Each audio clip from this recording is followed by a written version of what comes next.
Hello, everybody, and welcome to day number 1 of the Battlegrounds Lobby Legends Summer Championship. My name is TJ, and joining me to help cast throughout the weekend is going to be Slissa. Slissa, how you doing? Are you excited for this weekend? I'm so excited for this weekend. Quests are back, and that is very exciting for Battlegrounds. It's a very interesting tool added to the game, so I'm excited to see how that pans out in this tournament this weekend. Yeah, it feels like Battlegrounds has gone through a ton of changes in just the past couple weeks since Quests have come back.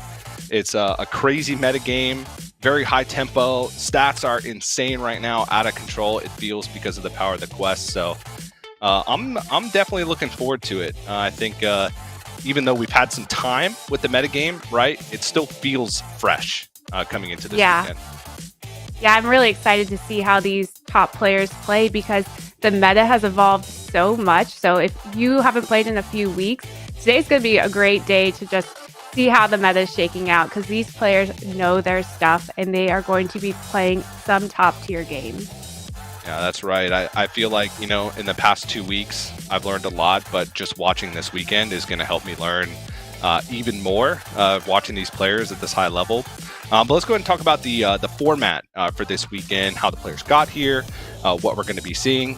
We have 16 of the top Battlegrounds players across the globe that have qualified through ladder qualifications. We have 2 players from each region in each group, plus 2 wildcard players in each group that are the top ladder players that didn't make it into that top 2 cut. So just the wildcard players. They're going to be split into 2 lobbies. Today, each of those lobbies is going to be playing 3 games each. And the top 4 of each of those lobbies is going to advance to the finals on day 2, which will be 1 8-player lobby. And that final lobby will feature the check format. I love the check format, so why don't you go over the check format for us? Yeah, the check format is a really fun way to watch a tournament. Essentially, every player is looking to get to 20 points. That is essentially a check where they will put the lobby in check. And then the next thing they need to accomplish is getting a first place. So once they've gotten the 20 points, then they need to win 1 more game with the first place, and they will put the whole lobby in checkmate. So that is how you win. And you can see the points rundown on our right side over here. No bonus points for first place, which we see in some tournaments, but you can see how the points pan out. Yeah, so that means we have on day 2 a minimum of 4 games, and the people have done the calculations. It's a theoretical maximum of 14 games on day 2. We've never come close to that. I think the maximum we've ever had on Lobby Legends was 8. And sometimes we even have very short days with 5, like the previous Lobby Legends in the Spring Championship with Alex JP just cleaning up out of 5 games, got first in 4 of them, which was insane. But I'm pushing for the 14 games. It's nearly impossible, but let's get double digits at least for this I got weekend. my coffee. I got refills galore. Let's get to some long tournament games. Yeah, it's been a while since we've had a long one, but you're taking a look at the prize pool right now, $10,000 for first place, and a big jump down to second. It's $2,500 just in the difference between first and second place. But one of the things that I like is just for qualifying to this event. So even if you go out in the group stage today, you had a good ladder performance to qualify for the Summer Championship, but then it didn't go your way in the 3 games you got to play in your opening lobby. You still go away with $1,250. So pretty good to see. But nobody's really got their eye on that. Everybody has their eye on that $10,000 first place prize. Yeah, there's awesome prizes for even, 5th place, $4,000. That's some great money there. So everyone's going to be fighting to make it to tomorrow where the big bucks are. Yeah, but at the end, it's not about the money. It's about the friends you made. Is it? I don't know. Maybe it's about the buddies you made along the way. What a transition. What a transition. Speaking of buddies, throughout the weekend, if you're not familiar with Battlegrounds Lobby Legends, we have the Tavern Buddy extension. So throughout the day, today and tomorrow, well, actually right now, because we're going to be opening up the Tavern Buddy right now, it's an extension on Twitch, so you can click the little extension button and you'll be able to play these little mini games called the Tavern Buddy. And these are the mini games we have available for the day. You can watch your name go up the leaderboard throughout the day if you do well in each of these Tavern Buddy challenges. The first one being Fantasy Team. So I believe it's open right now. I'll get confirmation, but you can start picking your fantasy team right now. You pick 3 players in each group that's going to be your fantasy team. The higher your fantasy team players place throughout the games today, the more points you're going to earn in that Tavern Buddy. So Celissa and I have also picked our fantasy teams. We picked them before the show today. So we'll be showing off ours, and we'll be keeping track of our points throughout the day to see who's going to win between us. And I actually changed mine, so that way I was going to be different than your fantasy team to make sure that we had a discrepancy in points. I like that we were on the same page, though. Yeah, I think we had at the beginning we had like 4 out of 6 were the same picks, so had to switch it up. No bias. Yeah, no bias. The next one is going to be the puzzle box. We have predetermined questions of things that can happen during today's matches. Like one of them is, will a player win a game with Doppelganger's Locket? One of the new quest rewards. So there's 6 questions, and you can earn points if you get those questions correct. Those puzzle box questions are throughout the whole day today, I believe. So if you make your selections now, you have a chance to earn more points the more of those puzzle box questions you get correct.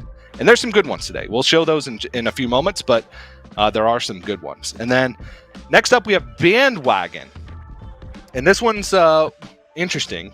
Bandwagon is you have to pick who you think's going to win that particular game of Battlegrounds on the first 4 turns. And the catch here is that the earlier you pick, the more points you can win. So if you pick on turn 1 and the player that you picked ends up winning that game, you get more points than if you had picked them on turn 4. The biggest thing is remembering to pick. So I'm not going to remind you. I probably will, but I'm not going to remind you if you forget to put in your bandwagon pick at the beginning of a game. I shall remember. Okay. I'm going to be too invested in these like quest picks and these hero picks.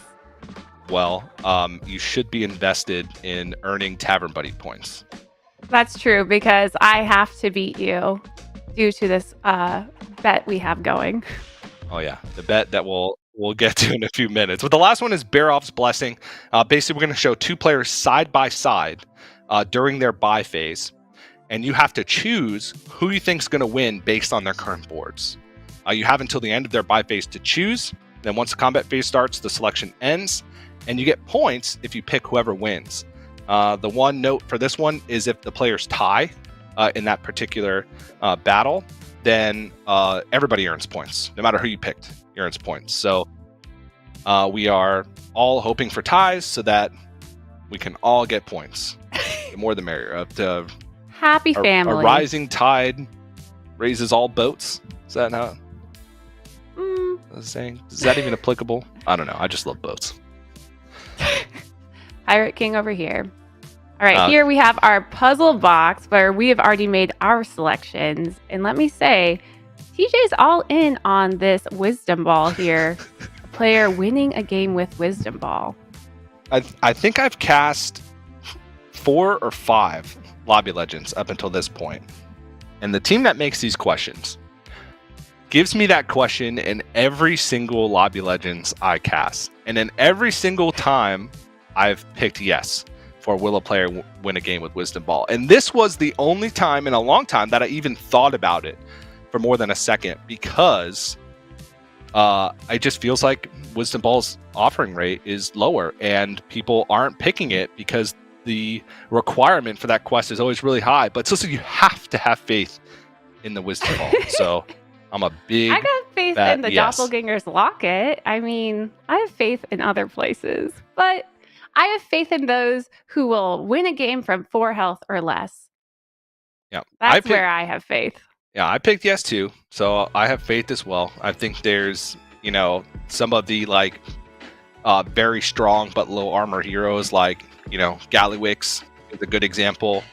That has huge spikes later in the game once you have access to more gold, so you're taking more damage early, but then you can turn it around very quickly with some huge turns. So I'm on board with that one. The other question that we differed on was, will a game go 10 turns without an with elimination. all players. I mean, I'm a believer in these pros. They know how to stay alive. They also know how to kill one another. But I just think that when you see these type of pros, they are going to do what it takes. They know, oh, I'm in a losing position here. I don't want eighth. I don't want 0 points. And they're going to start teching earlier, possibly stop with the scaling and just like find the tempo needed just to keep staying in longer and longer. So I do believe that these pros have what it takes to make it at least 10 turns. Yeah, you kind of mentioned it. It goes both ways, right? The higher level players, they also know how to push their advantage when they get it. And I feel like it's a very high tempo game. And there's going to be one player that has a fantastic start, gets a good quest, super strong really early, and just starts knocking people out. So I went with no for that one.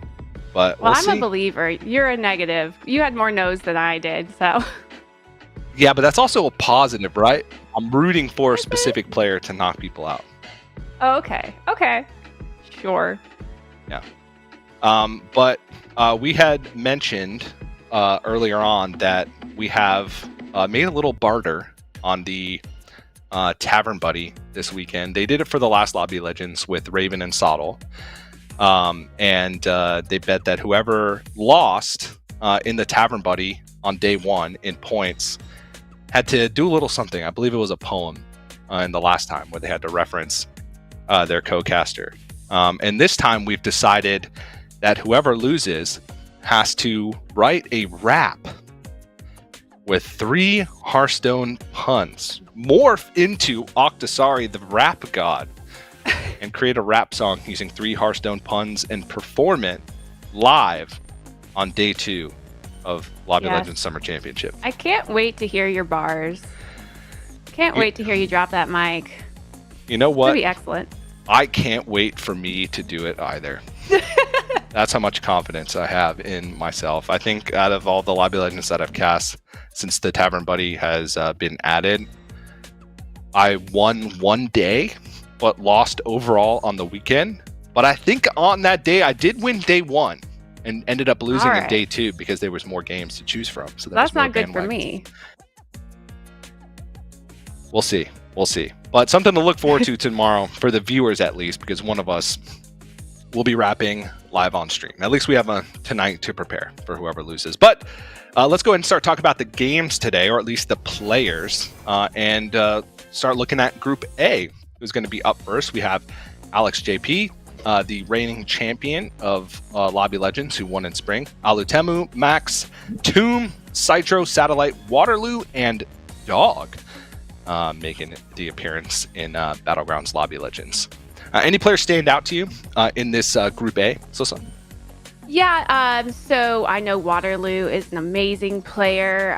I've talked to him a bit about his play style. He's someone to look for. Max 7 Key, he's been in a ton of these Battleground competitions. But also our Japanese players, they're amazing at tournament gameplay, which is different than ladder gameplay. So yeah, Alex, Satellite are going to definitely be players to watch. Yeah, it feels like Japan is just the best country for Battlegrounds tournament play right now. Out of any given Lobby Legends this year, we are split more evenly in terms of regions because the qualifier stage isn't there like we had last year. Last year, on any given day, like over half of the Battlegrounds would be Lobby Legends players. And now we still have that wild card slot where the players that weren't in their top 2 for their region, but still had high enough rating to make it in. We still have, in spring, we saw almost all of those wildcard slots go to Asia Pacific, more specifically Japan. And this time we have a couple extra Japanese players as well. So it'll be interesting to see how they do. A lot of the players competing today have been to Lobby Legends before, and quite a few of them, I think 4 or 5, have actually won a Lobby Legends in the past. So it's pretty stacked day. Yeah. Now here we have some of our cards that players may be looking for early to get some early direction, get some early gameplay going. And there are new cards, Prickly Piper, that Quillbore card that gives your blood gems extra attack. This is an amazing new card in this current meta, along with Rylak Metalhead, the Beast with Taunt, and creates this battleground crazy board, and then Scourfin, which starts to go with that hand buff mechanic. Yeah, and I think out of these, Scourfin is probably the card that I like the most, or think that has impact. If you think about like Prickly Piper and Rylak, they tend to I think lose their value at some point, right? Maybe in the Prickly Piper, like it's taking up a board spot. You don't really want to buff it up too much. Scourfin's going to keep getting that value, especially when you're playing Murlocs in general. It continues to buff up your Breams, and you can keep it on your board until pretty late in the game. But I like these minions to highlight. I will be clear, Slissa chose these ones to highlight, and I didn't even challenge any of them because I thought they were all great choices. Yeah, and then the next quest that I brought up too, of things that we want to look at for this weekend, we are going to see in just a second. Not Wisdom Ball. Didn't want to highlight Wisdom Ball. I don't think I highlighted Wisdom Ball. I am so sorry. If I knew that you had a passion for Wisdom Ball, I would have brought it up. But I wanted to highlight some of the newer quests that I come up with. And now I can't even remember what I even brought up, if I'm being quite honest. Doppelganger's Locket was one of them. And I know that's one of the quests that I feel like is the most defining out of the new quest, just because it's essentially an entire hero's hero power in Bigglesworth in the form of a quest, and it feels like the requirement for Doppelganger's Locket is never like too insane, right? It's never like a Pilfered Lamps requirement to complete the quest. And the longer the game goes with Doppelganger's Locket, it feels like the more powerful it gets, because you can pick and choose minions from your previous opponents that fit your game plan. Yeah, and some other really good ones. One is Icicle, and Icicle works really well in a lobby that has a lot of token style minions, which would be beasts and undead. And then what you really want is mechs. So if a player sees that they have undead and beasts in their lobby as well as mechs, the Icicle is an excellent option, because you can just start buffing mechs in hand and scale these ginormous Divine Shield minions with this Avenge 1 Icicle. And then also a really safe pick for our players will be Endless Blood Moon. And that is one where you get 2 blood gems at the start of every turn. And all your blood gems already buffed 2/2. And Quillbore are quite good right now, so I can see a lot of players playing this quest. But I'm also curious about how the players will pick quests, because they only have 3 games to get enough points to make it till tomorrow. So while they might be picking some safe quests early, they might have to go for those crazy Pilfered Lamps or something like that, something greedy, if they don't have the points to make it to day 2. Yeah, it's a really interesting dynamic, especially if you talk about the difference between day 1 and day 2. On day 1, your goal is just top 4, because it doesn't matter if you are 1st or 4th today. You still make it to day 2. There's no benefit. So like you mentioned at the beginning, probably a lot of people are going to be picking safe hero choices, maybe a lot of high armor heroes, safe quest choices, just to try and get into that top 4, make sure they're getting a decent amount of points each of the games. Where tomorrow, it's a lot different, because you're trying to earn the maximum amount of points possible. And then once players start to put the lobby in check, then we start to see the greed, right? Then we start to see the 1st or 8th. Yeah, I just need 1st. Once you have 20 points, you don't care if you just want 1st place. So you need to play greedy and smart. Yeah, it's going to be interesting to see, at least starting off, how players go, because we haven't had these quests for that long. I know, even though we haven't had them for that long, a lot of these players are putting in some work, a lot of games each and every day. But let's take a look at our fantasy teams. This is what me and Slissa picked.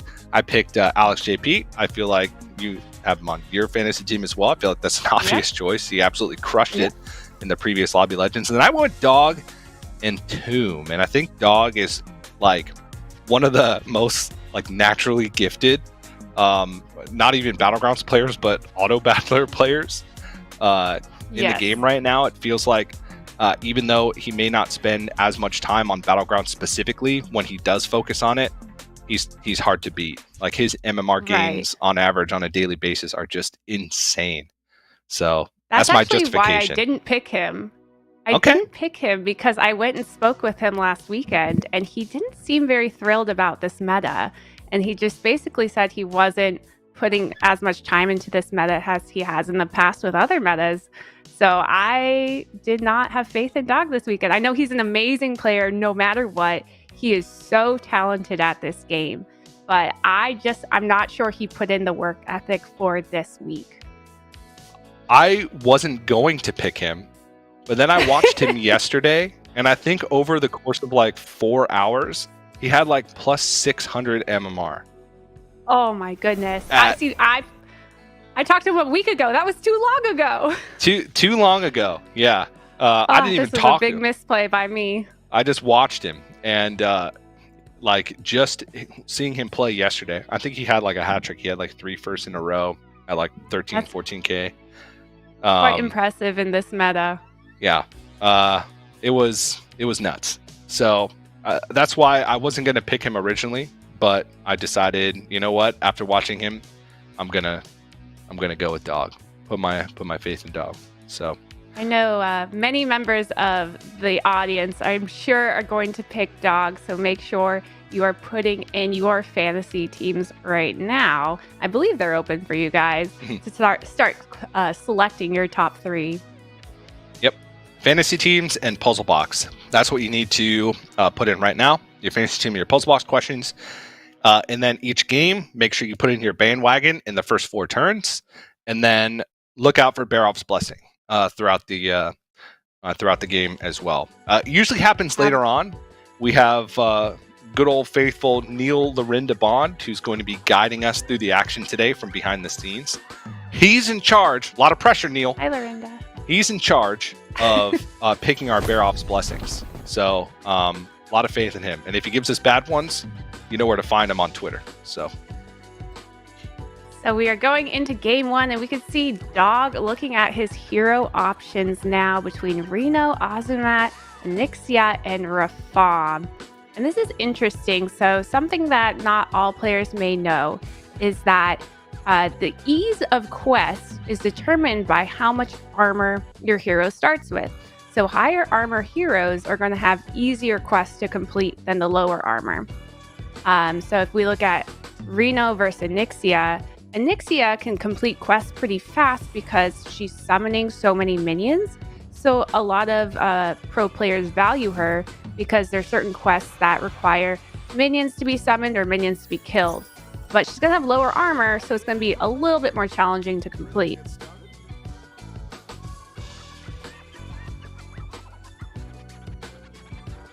Alutemu starting on patchwork. And Brucon over here. Yeah, I feel like Brucon's a very safe hero for a first lobby. Reasonable armor, consistent hero power. So I think Tomb's on the right track. I already put in my bandwagon pick. I told you I wasn't going to remind you what I am. You have until turn 4. Wait, it says it's already turn 5. It's too late. No, I'm kidding. This is a lie. Yeah, this is turn 1. It's a lie. Yeah, I went with Max 7K because I like Lich. I feel like can have very good early starts, and in a demon lobby, you can get like Soul Rewinder relatively early on in the game and negate the health cost of your hero power. So I went with Max. I always like to do my bandwagon picks turn 1 because I feel like the risk reward is much higher. So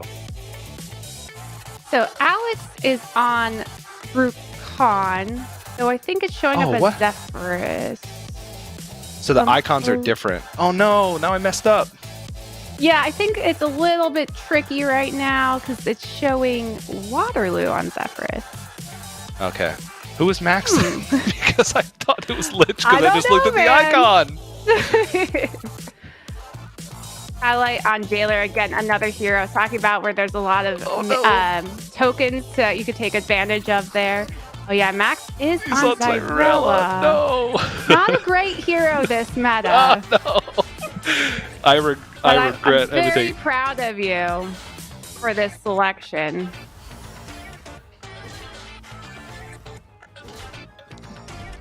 Okay. Well, I can still change, but I'm not going to. I'm gonna. I'm gonna see this through to the end. Never swap. Never swap. All right. So Citro here. Still turn away from Quest. That's another thing that I think that in the previous iteration of Quest, players played incredibly greedy on turn before Quest in holding on to specific minions to be able to see what their quest was first before they played things out. Like Battlecry minions, for instance. They would just take the damage and see what their quest was before they actually come into playing the minions. I feel like we see that a little bit less this metagame, just because tempo is very high, the power spikes are very high, and you don't want to take too much early game damage regardless. Yeah, and the curve is standard curve right now too, so it's not too bad to hold on to things. You can see in the last place, Citro kept the free Dealing Gambler in the shop to freeze so that he could pick it up as a free card in case he got a quest to add minions to hand. But we see now the quest options for Max here, and Endless Blood Moon is one of them. Again, I was saying that's a pretty safe pick. He kind of insta-picked it. I didn't even get to read the options for how to get it done. I think it said add 18 cards to hand maybe, or kill 18 minions. I think it was destroy 18 minions, which is... destroy. Yeah, it's not that hefty, but does get the Jazzer too, so it's going to get these blood gems already beefed up, and this is a very strong start. Okay, so I'm actually on board with Max here. We have... Feeling good? Yeah, feeling good. Destroy 18 minions. We have undeads and beasts and demons and mechs in this lobby. So destroy 18 minions, I feel like should be relatively easy to complete for a strong quest like Endless Blood Moon.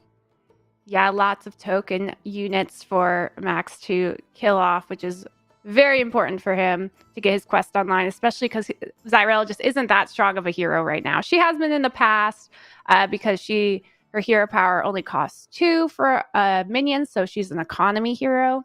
So back in those economy days, great hero. But in the quest days, she doesn't really add that much value.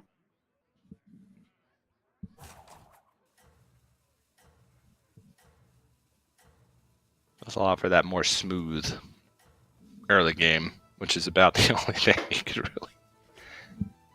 really say about it. But yeah, should be a good start for Max. Curious what's going on throughout the rest of the lobby here.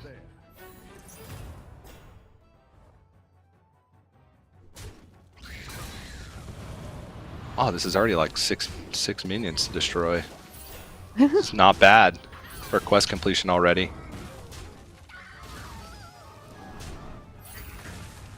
Easy peasy. He's going for Scepter over on the other side.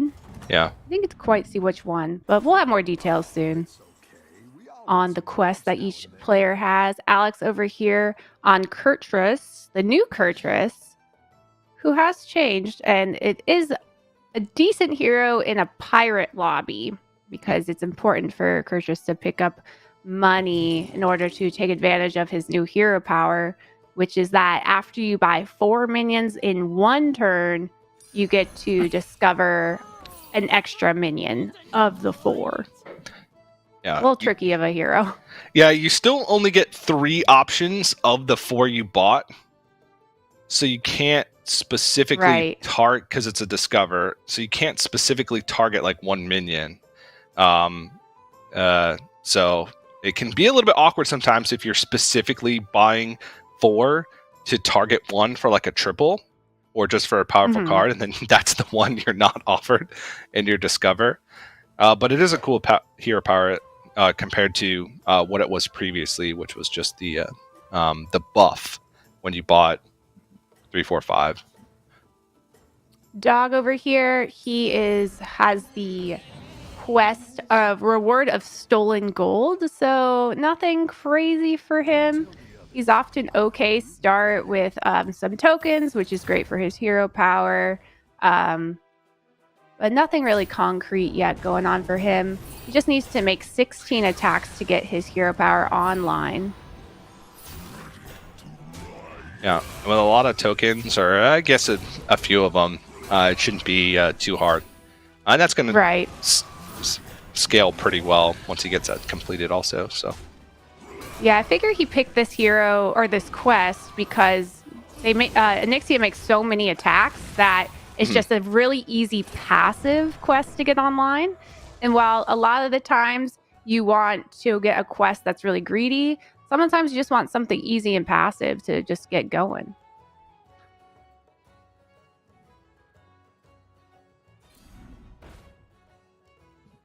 okay, Alutemu on the patchwork. Oh, I just realized now that Dog's quest is stolen gold. I thought that was the quest where you gain 1 gold per turn, but no, it's the quest where your left and rightmost minion are golden. Yeah.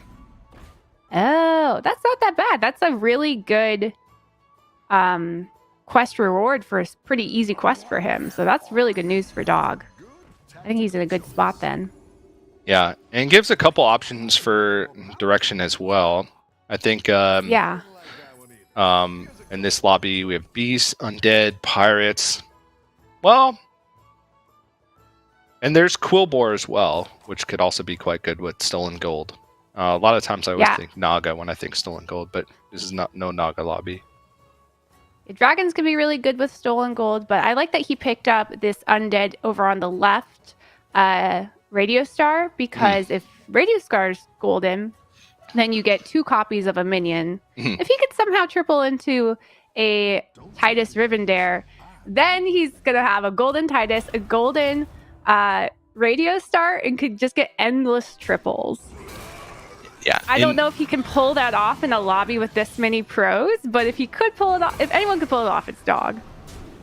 Yeah, Onyxia is a pretty good hero at kind of stabilizing the amount of damage you take, especially with this many sort of token boards, right? Your little whelps are always going to be able to kind of pick off and, prevent, 2, 3, 4 damage each and every turn. So you do end up with maybe a little bit more time. Did take the loss there, but not a huge one. Then we see Waterloo again. We saw the Endless Blood Moon picked at the beginning. Now that quest is online. Has the Prophet, so it does have some type of blood gem generator for the time being. And I wonder how much gold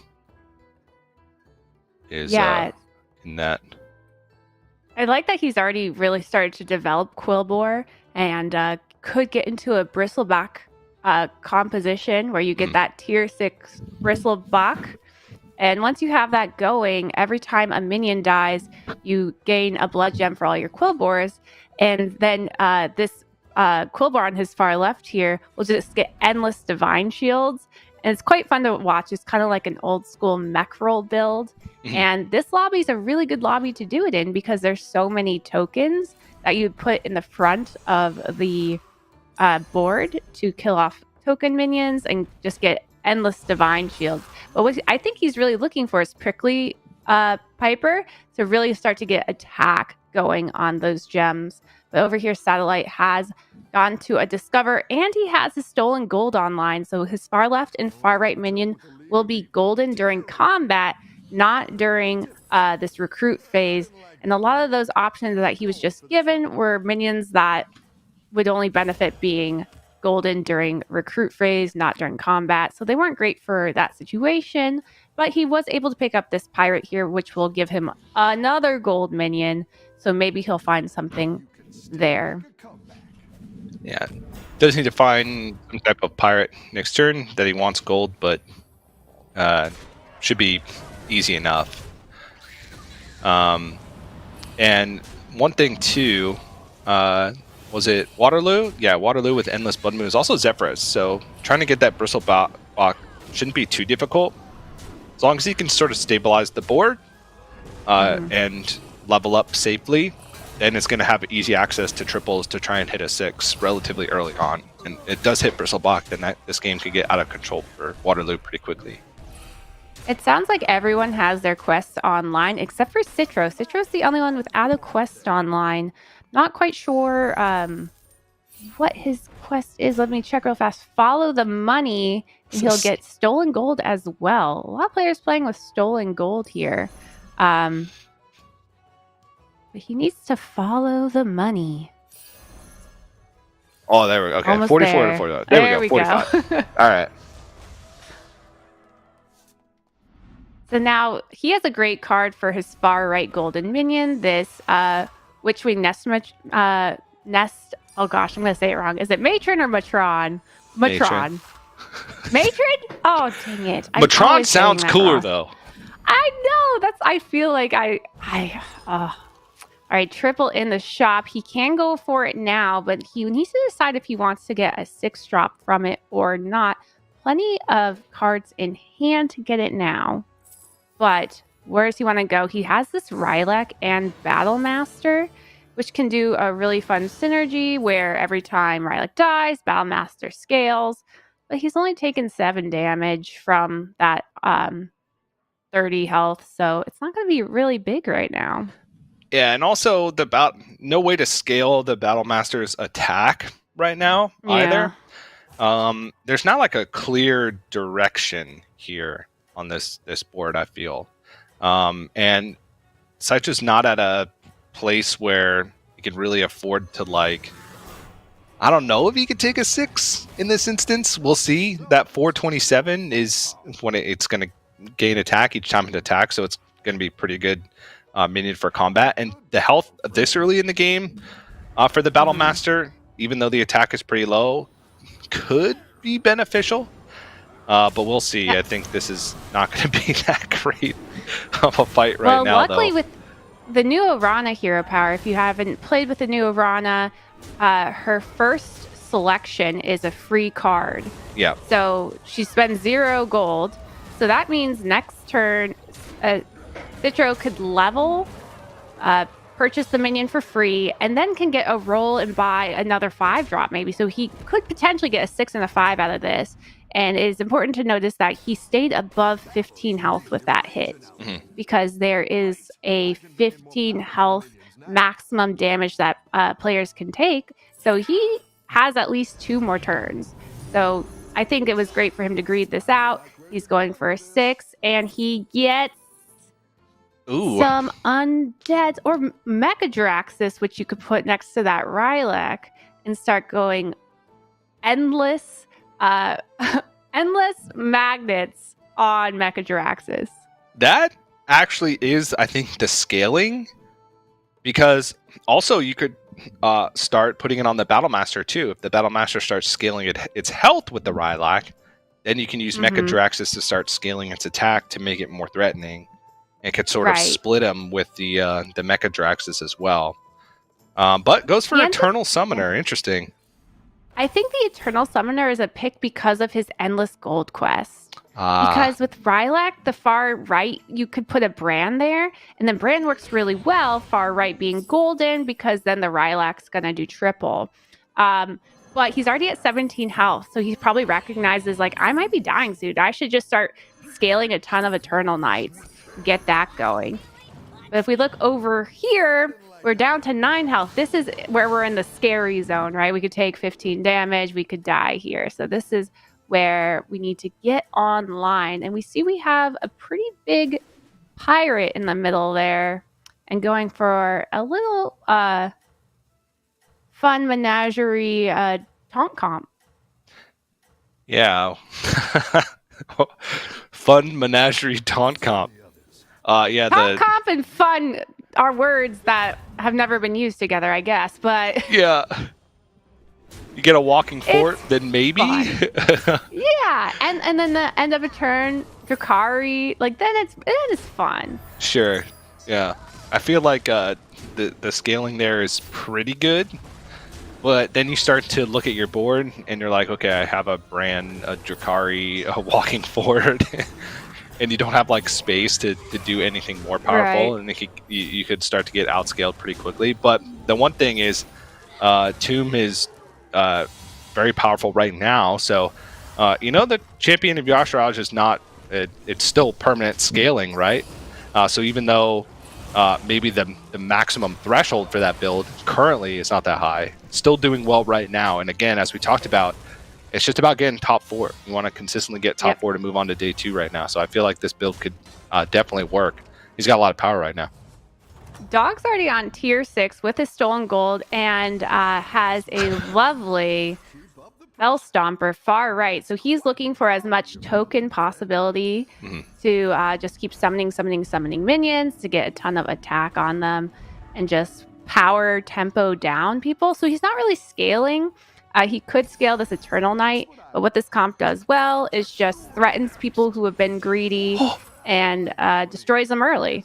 So we were just watching Arana, and Arana determined not to go greedy with the Rylak comp and also picked up an Eternal Summoner, but doesn't have that golden Fell Stomper that Dog has. So I'm curious to see how that will pan out. I think Dog's considering, do I want the Poison Murloc because that can get reborn, or do I want the buff for the attack for all of my undead, and then likely wants to end on the Eternal Summoner there.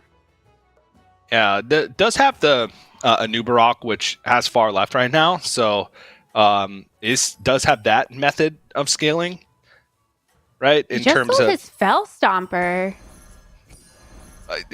He has another one in his hand, so it looks like he just wants to cycle more minions, unless he's just getting out of Fell Stomper altogether just to make sure he can fit into Eternal Knights. Yeah, he's using the Anubarak with the Titus to get a golden Titus, golden Anubarak, just trying to get as much attack as possible, which is smart if he's reading his opponent has like beasts and demons, because then you know that they're doing this big battle master. And you're like, okay, I need attack to deal with the health of a battle master. Or, the Murloc could help with that, but then he's not scaling for the future opponents. He's just playing for the now, which he doesn't need to do because he has 28 health. So I really like this play from Dog. It's a bit scary to watch the Fell Stomper go away, but obviously he had a great plan. He knows what he's doing. Yeah, the Golden Anubarak and Golden Titus is just it's just so much stats. It doesn't look like it's going to work out here, but as those Eternal Knights start to get bigger and bigger, those stats are going to start to get out of control. And also synergy with the Onyxia Hero Power. Even though it's a small amount at this stage in the game, I think that was, like 6 whelps that spawned during that combat. It's got so many ways to keep summoning, and the longer he keeps this style... Whoa. Oh! No way! Okay, goodbye. Off to Satellite, who is now playing Snickers Snacks with Bran comp. He has only one battle cry on the board currently, so with that going off with Bran, it's going to just get a ton of health this turn. He probably is going to end on the second Battle Master would be my guess, but these Battle Masters do not have much attack. He could give them attack with his hero power, though. And a Rylak's in the shop as well. That could replace the Peggy that's currently scaling. Or even maybe the Trickster. Another brand in the shop. It's a greedy pick, and he only has 4 health. Yeah, this is not looking too great. The Rylak's a little bit late to try and go for super massive scaling. Does have the blue shell, so can get a little bit of extra gold this turn, but there's not really a huge payoff for it, at least in this shop. Ooh. That was the same brand that he just passed by. That wasn't a third. That wasn't a missed triple. Does pick Drakari for the Snicker Snacks? Oh yeah, that works with Snicker Snacks. Yeah, so if he puts it in with the Battle Masters, he pumps up one of the attacks at least. The other one's a little sad. I'm curious if he'll get the Rylak in. He maybe will do that at a later turn, but the Drakari does more than the Rylak. Yeah. There's a lot of health with Bran, Snicker Snacks, and Drakari. That's insane. Yeah. 271. Yes. But he's facing the likes of Bristleback with a Prickly Piper. So this comp has an insane amount of scaling with attack. So it does counter Satellite's board of all this arm or all this health when he doesn't have any attack on it. They just kind of get shot down. Especially every time a minion dies, they're just going to get their divine shields back. But he doesn't. The only bad thing is that Alex doesn't have. I think that's Alex over there. It doesn't have a lot of tokens to resummon the divine shield, so they're just not getting them back because no one's dying. Yeah, I think that's Waterloo on the Zephyrus within this tournament. Citro taking a large chunk of damage there, still had over 15 health, so he will not die. We see Satellite now. Oh, just taking so much attack from these Bristleback. And that's the power of that early Prickly Piper, just giving so much attack to the blood gems that it can counter those big health boards. Okay. You see the way of the Prickly Piper. This is all in on Prickly Piper. Well, not so much because there's the Selfless Hero as well for the death rattles with the macaws, but this is interesting because he doesn't have he does have technically our divine shield on the far right, and he can summon a ton of divine shields with his macaws. So this board's quite interesting, and I just feel like I've never seen a board like this before. I love that we're watching Alex right now play this very blended macaw Quillbore. Oh. Okay, so gets out of the prickly. Yeah. Does put in another he's in the taunt. death range.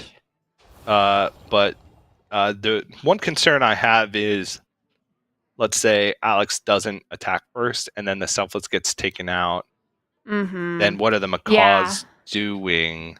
So I think he's playing the odds, right? It's 25% of the time this does not work. And then, but he put in a reborn. Is it 25%? It's 50% if he goes first. Yeah, it's 25. So then if the opponent hits wrong, they could hit wrong a second time because of this reborn with the taunt. And it's a really good Leroy counter. So I think that's what he's hoping for. Mm-hmm. Hoping that if there is a Leroy, it goes the wrong way. If there's not a Leroy, let's hope that their front minion is a bumper, and the bumper would not kill the divine shield. Yeah. I mean, ideally, this is a pretty cool board. Yeah, I'm excited to watch it go down. Yeah, me too. He's going to be facing off against Max on the Zyrella, and ooh, how will the zap work here? I'm not sure. It hit the taunt. It'll hit the taunt twice, and it had 8 health, I believe. And then if his macaw goes off, it could give a divine shield to that selfish hero. Right? Well, let's see. Well, the selfish hero be selfish like he always is with me. Yes, he will be. That's insane. Just what he needed. And he doesn't have like a Titus Rivendare or a Golden, so it was like pretty low odds for that to happen. This is an insanely great turn of events, not for Max. It happened twice. It went on the Selfless twice in a row.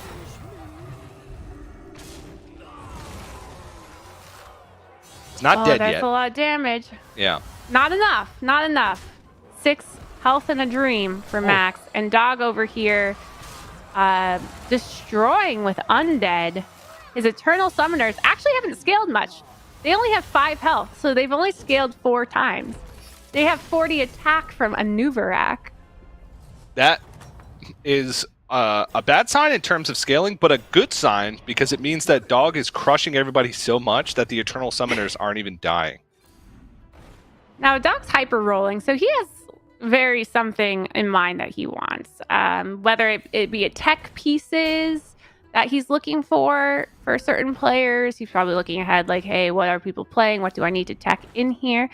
Likely wants to triple, not the Titus, but I think the reborn unit that I always the splitter unit. That's the name. I knew things. Yeah, his board is pretty capped right now. If he triples the splitter, then he can fit in one more unit. I don't even know what he'd put in at that point. To You be could honest, put in the Murloc is really interesting, so that you can reborn a venomous Murloc. Yeah, But that would be a tech option. yeah. I'm curious to see if he will taunt the Bristleback Knight. I think that's his name. So what happens is that the opponents would endlessly hit it, and it would endlessly get its Divine Shield back because of Bristleback, the 6-drop card. It looks like that's what he is going to do. And then you just run tokens in the front to make sure that they always get their Divine Shield back. But maybe it's a little too early to taunt them. I think maybe he's waiting because they can be countered with a Leroy. So one option you have is just to taunt a lot of things. Another option is to run a blaster in the front to blast any Leroys out of the way. So there's options there for teching. Yeah. I do like this. Yeah, I like the Forsaken as well as sort of the last buy there, because that's sort of the blood gem fuel, the engine to keep returning the Divine Shields because of the Avenge on the Bristleback. So you do need sort of that token minion in the comp. You can't just have... Well, you can if you scaled well enough, but in this particular variation, you need sort of that Avenge minion or a few minions that are just fueling the Avenge on the Bristleback. So it's pretty good. I want to point out that Alex hasn't leveled to 5 yet, so he's not crazy. necessarily looking for Titus to get double Divine Shields with Macaw. And he only has 1 Macaw now. Like, he had 2 before. He never goldened it. Did reborn it, but now he's getting, less Divine Shields. Does have a Venom in, but again, these Bristlebacks are just getting their Divine Shields back endlessly, so unless he has a Leroy or a Wind Fury, he can't deal with it. Yep. Yep. And that'll be the end of the road. Yeah, Alex, unfortunately, game 1 not going his way, but he is so well versed in Lobby Legends that I think game 2 and game 3, he'll find his routing. But over here, Dog facing the endless health versus the endless attack. Who will win out? If this Titus stays alive, which it could, it doesn't, but if it did, there was way higher hope. Oh no, he's fine. He's good. Yeah, he's good. He's fine. And that's good news for Alex, because this will be another player dying. Yes. So we'll get that the tie points for, let's see how many players ended up falling. Just the 2.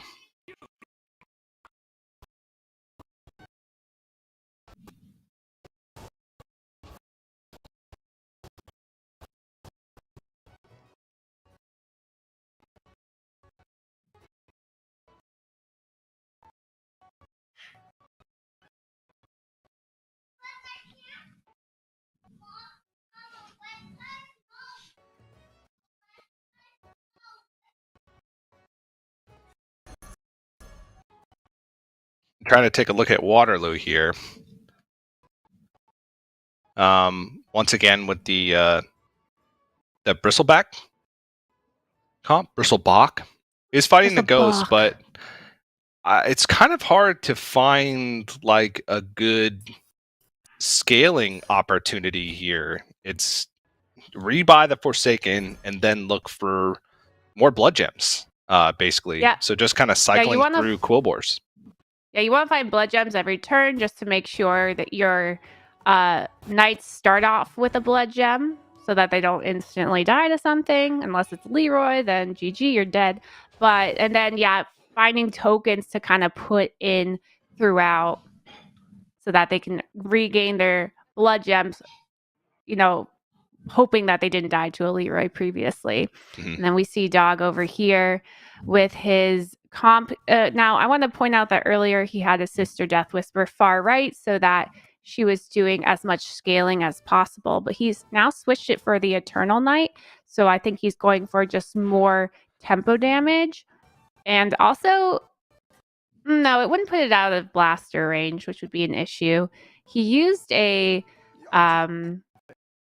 6-drop earlier. Oh, what's the 6-drop say? Boogie Monster. He used that to scale their health so they were out of blaster range earlier. Mhm. And I think that's probably why, or maybe why, holding on to the Uther just as a way to combat tech cards if needed, and holding on to the Plague Tidewalker as well. So yeah, these cleaves are very scary for Dog though, because his minions just have such little health. They're all about attack, so these cleaves are brutal for Dog. yeah, but still has a lot of power. Gas Coiler is what I'm worried about because it will trade 1-for-1 with whatever minion and could summon something that could wreck his board. But it does look like he's going to lose. We'll see if he dies. Yeah, I think in he'll this stay instance. alive. And then what he'll need to do is find Leroy's to kind of put near taunts to combat the cleave so that they die on their first hit, or that Plague Tidewalker he has in hand, trying to taunt that maybe for the cleave. Though I'm sure Max on the other side knows to play around the Leroy's, but we'll see how that turns out, if he can even find them. Yeah. And Dog does get the ghost on this turn, so does have sort of a free turn to kind of build his board to whoever he's going to face next turn, which will very likely be Waterloo, considering he faced Max last turn, unless Max ends up killing Waterloo, which I don't think is really going to happen at this point in the game. Max has changed up the board a little bit since the last time we saw, but is just kind of all in on those big cleaves and does have a couple tech cards along the way. But it's hard to see sort of where he goes from here. At these late stages of these lobbies, it's usually just about specifically catering your board to your opponent with whatever tech cards you can find with Leroy's, with the tunnelers. Yeah, he's using this Leroy here to kill off one of the Quillbores that with the Endless Divine Shield, and then the Sindorai will also kind of ruin it because it will no longer have taunt, so you won't be endlessly running into it with your minions, and then could use the cleaves to kill off all those tokens that are there to resummon the Divine Shields. So he has really good tech cards to defend against that Bristleback comp.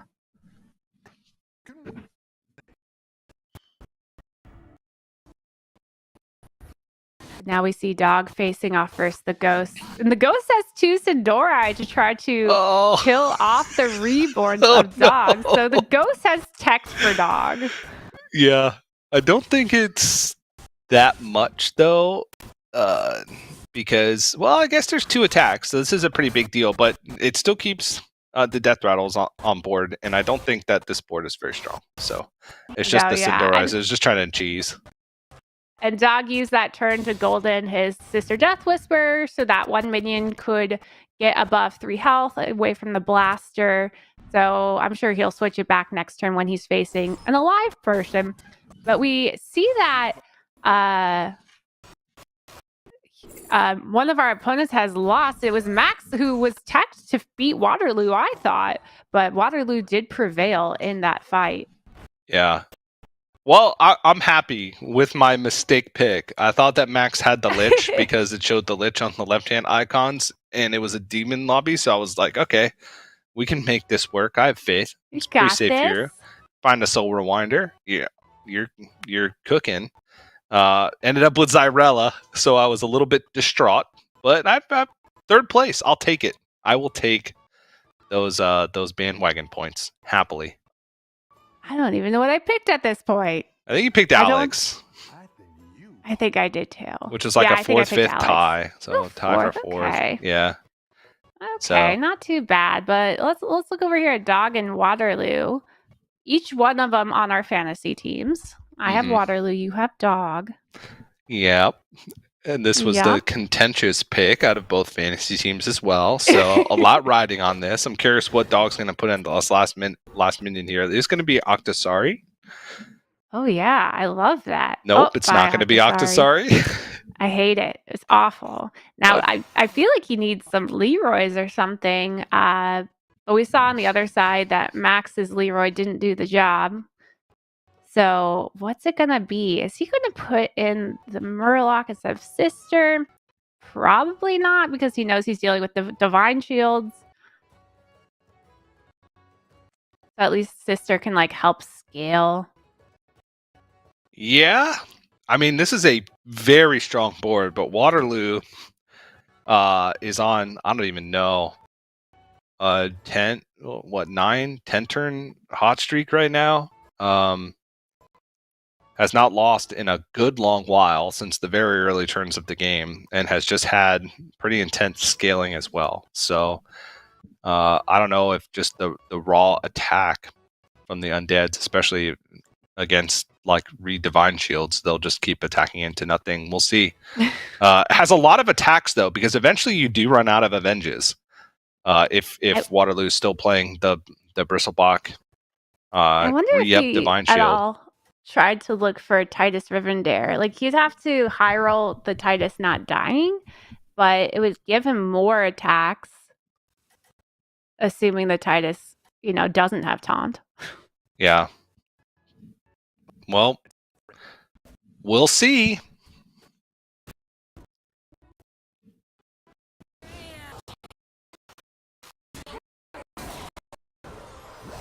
See the power of these scaled gems with a giant cleave.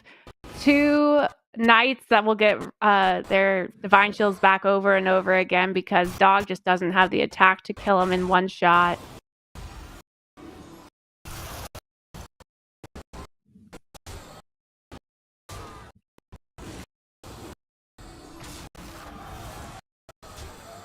He does have the little whelps to help try to ping off the Divine Shields, though. That's true. What is that? That's very true.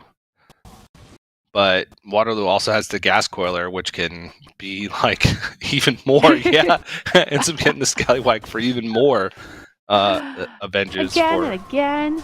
Yep. Yeah, it looks like this might be the end of the road for Dog, but a second place is so many points to help him move on to day 2. The Dog fans can celebrate in knowing that. Or am I wrong? Is this going to go to... It's still a lot of stats. There's still... I'd love, because Waterloo needs a minion to die. If a minion doesn't die, he's not going to get his Divine Shields back. And that's why you want so many tokens in the front. Yeah, the cleave is going to attack here in a second. Yeah, there it is. Oh, yeah. And that should be the finishing blow. I think it's going to be... Oh, no, it's a 2 minion difference. So... Or 1 minion difference, very likely. 59 attack. Yeah, 1 minion difference, but... Oh, no, 2. Okay. But still loses. But that was closer than I thought it would be. It was just that last cleave attack at the end that got it. And the cleave had just so much health on it that even though it took a couple bumps at the beginning when it attacked, it still wasn't enough for Dog to get through it. I like the board, but Waterloo saw the opening very, very early on in the game. We talked about it with the Zephyrus having easy access as long as he stayed healthy and could level to 5 safely to get that Bristlebach online. And it was smooth sailing from there with the Endless Blood Moon. Yeah, I mean, it's such a powerful... Quillbore is so powerful right now. I think we'll see it a lot this weekend. I would be surprised if we didn't. And I just love seeing how good Bristlebach has been. I didn't really think it would be that strong of a card when I first saw it being revealed with the new set, but it has so much potential with Divine Shields and those endless Divine Shields with tokens. Yeah, and I'm curious to see, like, when we have lobbies where Quillbore is in, how contested it's going to be, because we do have a lot of quests that sort of like go into Quillbores a lot, like Endless Blood Moon, even Doppelganger's Locket, because it's such a highly contested minion type. that can also lean you more into Quill Wars if we're going to see it contested. We see what happened when a minion type is uncontested, with Dog being the only undead player in that game, being able to just get everything that endless he wanted. Eternal Nights. Yeah, it was pretty brutal, and he went into it pretty late, I'd say. Had the scaling, but still was able to get it done. But that is our first game for the lobby of Group A in the books. Before we jump into Game 2 to see who's going to move on from Group A to Day 2, we are going to have to go to a quick break, but don't go anywhere. Plenty more action to come here in the Battlegrounds Lobby Legends Summer Championship. Don't go anywhere.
Hello, everybody, and welcome back to the Battlegrounds Lobby Legends Summer Championship. You may have noticed at the end of the last game, we had some technical issues. There was a little bit of lag on screen, and it was taking a bit for the standings on the side of the overlay to update. So apologies for the delay in getting back into the action.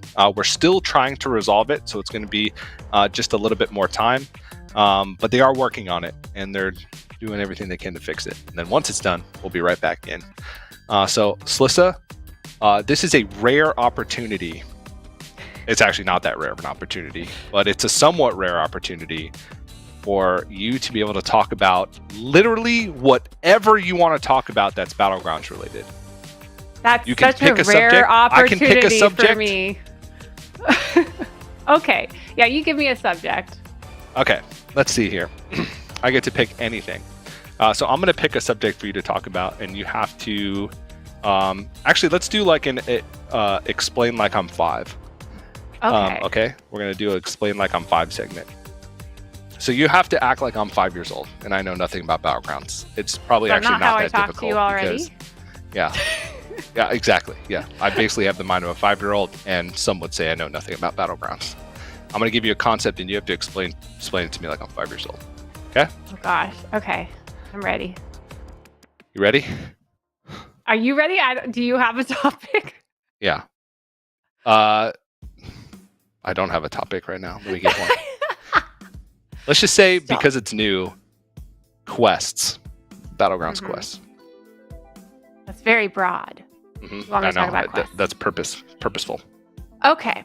So let's talk about quests. So quests is a way for it's new fun mechanic for Battlegrounds. It's not new, but it's fun, and it's actually a way that the developers can help even out different heroes. So some heroes are way better than others. Well, we can give those heroes a harder time to finish quests and give bad heroes an easier time to finish quests. So quest is a really good way to balance the meta in terms of heroes. Though it might not balance specific minion types like Quillbore, let's say. So that's something I think maybe needs to get worked on. I don't know. But yeah, quests are interesting in that regard. And there are some passive quests that, let's say the quests offered to you are really hard to achieve. Well, just pick a passive quest like attack so many times or kill so many minions. That way you don't really need to focus on it too much. Or if it's really easy to accomplish, like play 3 battle cries, you see 3 in the shop, we pick those. I forgot to explain this to you like you're 5. I just started explaining things. Yeah, like I'm 5 years old and 18. I don't know what Battlegrounds or Heroes or Battle Cries. So if there were 4 lollipops in the shop, 1 red, 1 orange, 1 green, 1 blue, which one do you pick? Well, 4, because there's more of it. I don't care about the color, I just care about the quantity. Quantity good. Yes. Size good. Make big minions. Yeah, I actually have a 5-year-old, so I know exactly how they think. He would not care about the color. He would pick whichever option has more of whatever it is. Oh, okay. Now check out, the standings we have from game 1, where we see Waterloo taking down Dog in the top 2. Yeah, and keep in mind, we're in day 1 here. The goal of day 1 for both Group A and Group B, we're looking at Group A right now, is just to get to the top 4. You have 3 games. You have to earn as many points as possible, and the top 4 from your group moves on to day 2. And it doesn't matter if you finish 1st or 4th. If you're in that top 4, you move on, and nothing changes for your day 2. So, Waterloo, Dog, very likely in a great spot. They can have 2 middling games, like 4th, 5th, 6th, and they're still very likely to make it on to day 2 with how good their finishes were. So, I expected me to have to give you many, many subjects to explain to me like I'm 5 years old, but you only had 1. I'm impressed. And you did a great job, assuming I was a 5-year-old who had previous knowledge of Battlegrounds. I don't talk to many 5-year-olds, so that's my bad. But we see over here Alutemu looking between Nazoth, the Curator, Shutterwalk, and Rafam. Keep in mind we have Beast, elementals, mechs, naga, and pirates in. So Shudderwock can be a really good hero. Does other type of things that these minions have the good battle cries for it, and he does. A lot of times you want to pick Shudderwock when demons are in because you can get a really good start to your game by eating minions and just have amazing tempo. No demons here, but he still sees the power in it. Yeah. There is like the econ minions with both pirates and nagas in to have lots of gold in the first few turns, or options at least in the first few turns. But this lobby to me, with these particular minion types, screams just stats, right? Because you have elementals, you have pirates, you have nagas. No murlocs, I believe, so there's like not as much room for scamming. So it feels like a lobby that can just scale really heavily with stats with multiple different minion types. So we see Waterloo gets a token turn 1. That puts him in a really good position with this high spare and Togwaggle because he can then go 3-on-3 if he decides to. He could even go 4-on-4 and get to 4 drops on turn 5. It's quite a greedy play for quest meta, but if the quests offered to him are bad, he doesn't need to focus on quests. He could just focus on his hero and just go that direction. We see here Dog locking a tier 1 shop because there is a token in the shop and a decent tier 1 minion to its left in the Annoyatron. And Satellite on Gallywix gets a triple in the shop with tokens. They're interesting tokens, so you have to think about how you want to play this out. You could play one now and then level the next turn and buy another because you would have that spare gold. But he decides to do it this way, so that means he's going to probably double buy and sell. And then he'll have lots of spare gold for the next turn. Oh, we could see a Lich King with an early, basically Bronze Warden over there. Yeah, that's pretty strong. Lich King always very difficult to beat early on, but a Busker is actually probably one of my favorite cards, just because it gives you so many options in the early game. With Gallywix, the options are endless. Like Satellite could have the biggest pop off next turn that we've seen, because if he buys and sells a Busker, that's an additional 2 gold next turn with the Gallywix hero power. Right. And also, like earlier on in the game with Waterloo, the Busker gives you the options. You said 3-on-3. It also just gives you the option, if you hold it on turn 1 and then play it on 2 after leveling up, to just cleanly buy two tier 2 minions the following turn, or the next 2 turns in a row, for like sort of like a smoother minion curve early on. Right. It acts as the same as like a Celemental. Which we see Celementals over here with Citro. Citro has a triple Celemental in the shop, holding on to his battle cry. I didn't work out the math, so he might be holding on to it for money purposes or for quest purpose in case he gets the quest to play a battle cry.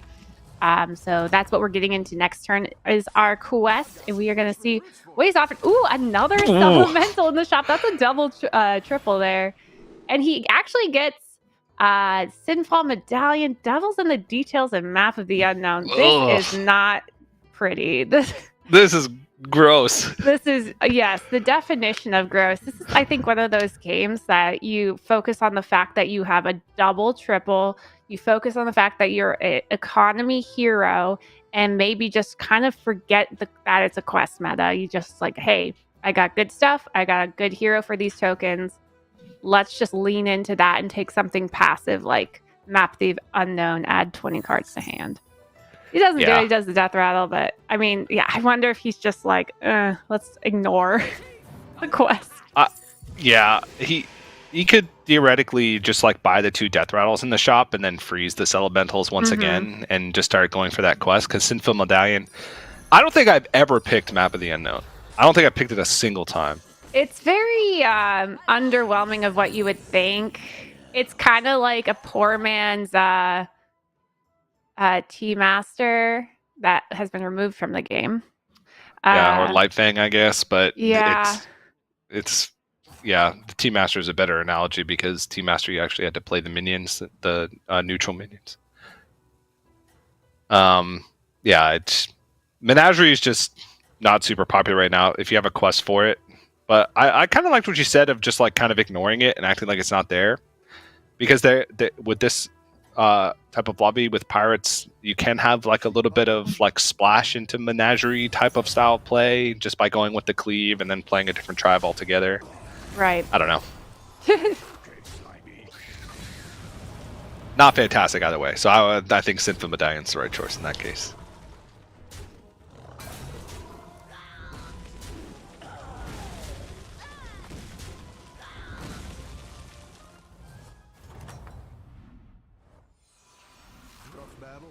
Pick yourself back up and turn it around. All right, so he's looking to spend 55 gold. That's quite a bit for Max. But he's going to get a golden hammer as his prize, which is amazing in a Naga lobby because you can golden a Zesty Shaker, and then that way you can get a ton of spellcrafts. You can golden this Naga that you see here, the 710, and that's permanently golden for the rest of the game. So very powerful in Naga lobby to get the golden hammer quest. And Citro over here, again, going for all these triples. He has Elementals galore. And he did what we talked about earlier, what TJ was saying, like, hey, let's just freeze this Elementals. Let's get these death rattles on the board. So he's just trying to get his quest online quickly, which he'll get done this turn, I believe. And then probably next turn, level for the double 5, possibly. He could even, if he wins out, he could be greedy and go for a double 6. This is a pirate lobby. He could find Tethys or something like that. So we'll see what he ends up doing there. Yeah, Sinful Medallion, I guess, may not be terrible with like elementals. If he goes for double 5 and hits Nomi, pretty early Nomi. So that's a possibility. We'll see what he decides to do next turn, but it's a pretty interesting start.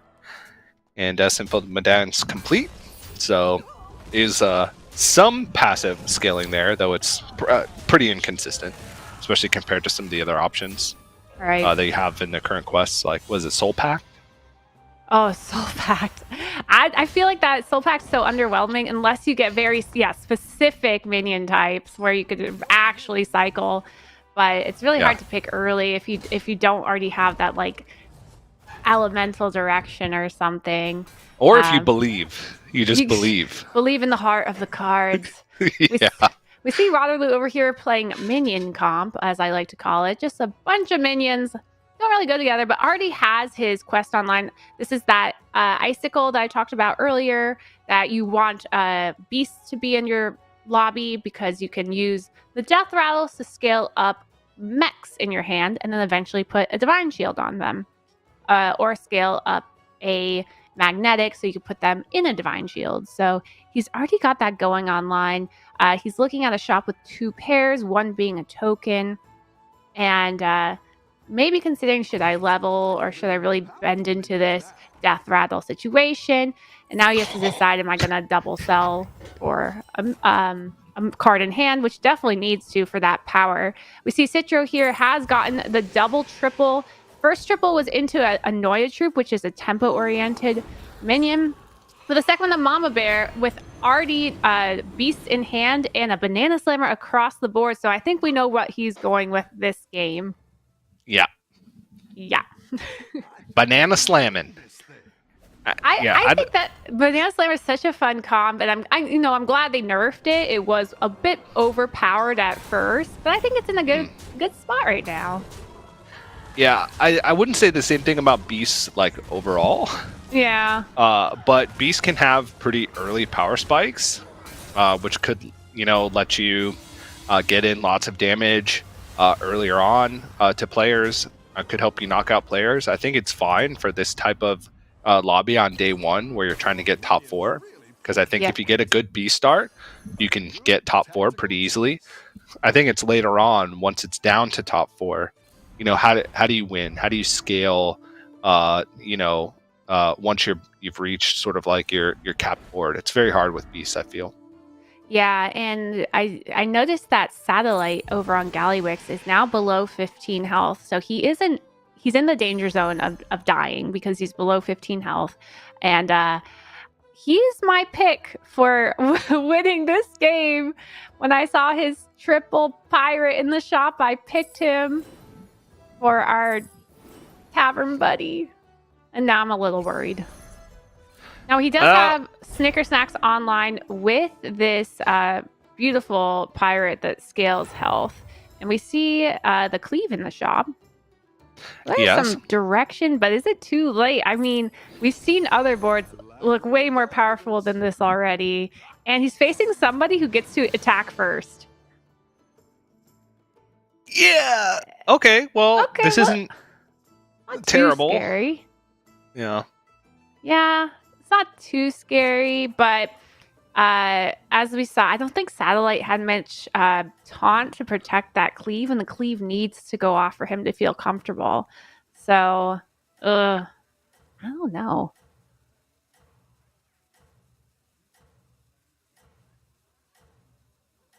We do see the start of a taunt comp going on here because of the quest that Tombs have received. It's basically, oh, I forgot how it works. It's online. So all the minions that don't have taunt are going to scale 3/6. So he had a ton of scale at the end of that turn. So while it didn't look good at first, it got really good real fast. Yeah. And Satellite's just got to hope that the health on these pirates is enough to keep alive for this turn. If miraculously this cleave can attack again, maybe there's a chance. Oh, And why would you say that? In a time like this? Oh no. Hits. Now, luckily, these are pretty low cost minions, so he will stay alive on 3 health in a dream. Is he going to make that puzzle box come alive, winning with less than 4 health? That is one of our puzzle box questions today. If you have not filled out your puzzle box questionnaire. And there is a triple in the shop. Oh, he can easily get it now. Yeah. Now he's looking for end of turn effects trigger twice because that would help his quest out a lot. He didn't hit it, but he did hit Divine Shield, which is nice. And it is another taunt. So now he can sell his other taunt. Yeah, it's another taunt that's easy to cycle and will just help the scaling as well, at least even if it's only for the turn. So, not too bad. And this is a very scrappy board. It's got a lot of power and just going to keep scaling each and every turn. Hasn't really taken much damage so far this game. So 2 minute good spot. Yeah, and he has a Sindori versus Lich King, which we know that's basically negates his hero power if it attacks properly. So that is a good little tech for him, and it's going to scale quite a bit here from his quest. But the question is, like, where is he going to go with this comp currently? The comp isn't much. It's just a bunch of stats. And we see now we have Barov's Blessing pick a winner. Oh, geez. He gave us 10 seconds.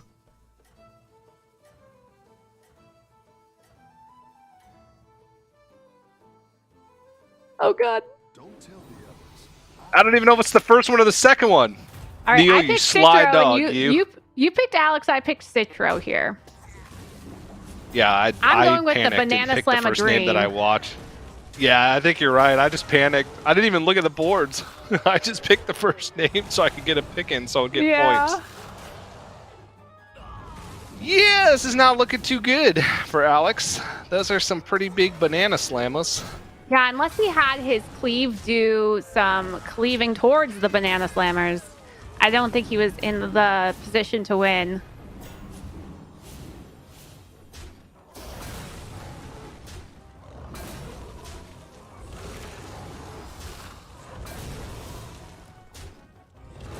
Oh? Okay. Does get a Rat Pack. I was going to say, if the enough. Croc survives when the Rat Pack gets broken open, then that's there true. might have been a chance. Because these like don't have Reborn yet or whatever, but... Oh well. Neil got me. Whew. 10 seconds. Feeling good about not having to wrap tomorrow. It's a dream. We see that Satellite has stayed alive with this Snicker Snacks online. He's starting to really pump out battle cries with his uh, Witch Wing Nest Matron, whatever. And another triple in the shop.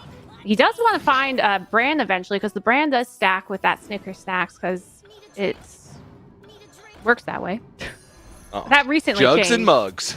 Jugs and mugs all day. All right, what do we got here? Is it a brand? It is not. But we have Vanessa for his pirates. A Noya troop with a lot of tempo to protect units on his board, or an upbeat duo to just try and find more triples. Yeah. I think needs the immediate power. I don't think upbeat duo you can really afford to now, this have is something like that on your board. For Alutemu because he's playing Shutterwalk, but he's here powering things like free rolls, which means he's kind of like desperate to find something. Probably a triple or another battle cry for Rylek, but the Elemental's too late for the battle cry right now because he's dying. He needs something with tempo, and I don't think he was finding it. Yeah, Reborn on the Banana Slamma at the beginning of this turn, but with all the taunts, the Banana Slamma was already kind of protected, so it would have probably had the extra combat power of something else being reborn, but it is what it is. It is what it is. And we see the Golden Hammers on live. There's a Zesty Shaker, but he's kind of have a mixed board on the other side of mechs for tempo and starting to get into a Naga board while he gets those units online. And it looks like Alutemu is going to go out in 8th place here. As we switch over to Dog, who has a hefty cleave, a Queen Mantid, but isn't enough to deal with the power of these beasts, and I don't think it is. Dog is going to also go out in 8th place along with Alutemu, tied 7-8. Unfortunate for Dog. I mean, luckily he got 2nd place the first round, but this is going to be a big hit on his health for getting into tomorrow. And we see that Waterloo has stayed alive with 12 health. Those final replicating menaces helped him in that game. Who's the Lich King right now? The Lich King is Max. Okay, Max has Golden Hammer plus the Zesty plus a Crooner. Yep. So now he's alive now. He is. Oh, it's so beautiful. Yeah. This is intense. The scaling on this is just massive. Yeah, because now he's going to get double deep blues every time. And he could golden the Naga to the left that I always forget the name of. But he's focusing on the Zesty for good reason. And he's just going to use these mechs in the front for tempo for now, and then using these deep blues to really start to pop off. Yeah.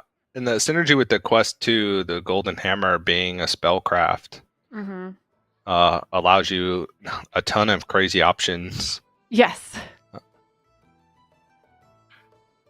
It looks like he's like freezing. The ideal board is like just only like Crooners, Zesties, and Lava Lurkers with Golden Hammer. And then you just go through and golden the Zesties with the spellcraft and get another one. You go down the line. And then you just use the deep blue on each one too, and they get to like plus 40, plus 50 in like 3 turns. It's very hard to do, but it's a lot harder to do nowadays without Duo because you can't make a ton of Zesties on tier 4. You need that Duo on tier 5. But yeah, the hammer being an option is really great. And we can see Waterloo's been doing this icicle thing, scaling mechs and then attaching them into current mechs with Divine Shield. That's exactly what you want to do with this quest. And luckily, Divine Shields kill big minions because they can resummon those Divine Shields and come back. So it looks like Waterloo's going to do completely fine versus Max and his big Naga board, but it won't be enough damage to hurt Max too much. Yeah, and I would say that it's a big for now. Yes, for now. If Max can find some more scaling options, and once those deep blues get higher, then It's actually a lot it may not closer be than I enough. expected.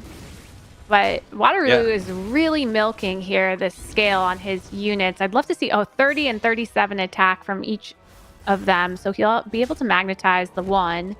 And I'm curious if he plays both this turn or I mean if he doesn't find a magnetized minion, he might have to hold the Lullabot.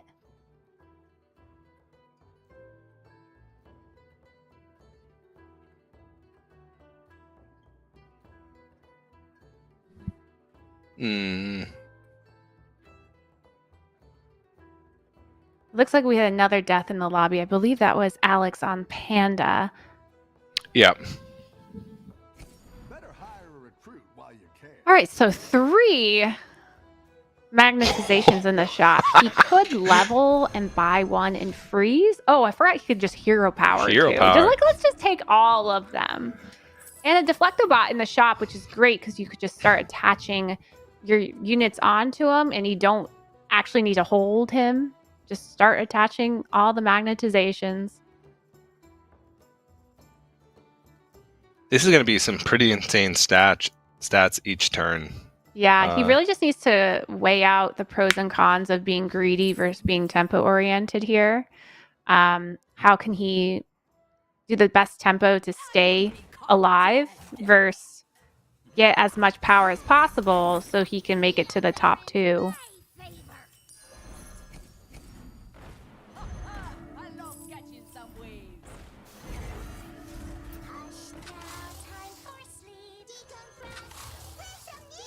Decides to attach the ones that give him more money for next turn, as opposed to the one that scales an attack. But that's fine. This little bot in hand has not been scaled yet, so oof. But he is facing a taunted Leroy on his biggest unit, so that's not what he wants to see. And the double banana slammer. Oh, The rest, wait! the rest of the I thought that was his cleave going into the banana slammer, but I was way off. It would have been a perfect cleave. It wasn't terrible. no, I think but it was. He needed to hit the banana Yeah, slammers. yeah, he wanted the banana slammers. Oh, yeah. Because with the resummoning, it kind of negates the divine shield plus extra attack from the icicle. So Yeah. He only has 12 health, so I think this might be the end for Waterloo. ooh, That mama bear and the 2 4-drops staying alive. Yes, this is the end of the road. He will be getting a 5th, maybe tying with someone. But he gets to go home with a nice, powerful Lullabot in hand for next game. yeah. Hey, Gallywick's still alive. Yes, he was my pick for Bandwagon. So I'm very excited for Satellite being still alive. He got on board with these early health buffing pirates that I've never taken the time to learn the name of. But they It's are a long quite name. strong. It is. So the trick with this though is you need to make sure that there aren't pirates in the shop when you're done. So you might leave a gold to tip Bob just to make sure the shop doesn't have pirates in them, because you might accidentally buff the shop as opposed to buffing your board. Recruit while you can. You're down a minion and up a goal. Oh, that wouldn't be good. Lovesick No. Balladist. Great hats. I looked it up. Lovesick bugging me. Balladist. All right, here's our rap god. TK. I mean, yeah, it's probably gonna be me, especially this game. I did terrible this game. Everything went terrible this game. It's like a little bit late for Octosari scaling, but it's better than the other options, I would say. So, and then Rattler.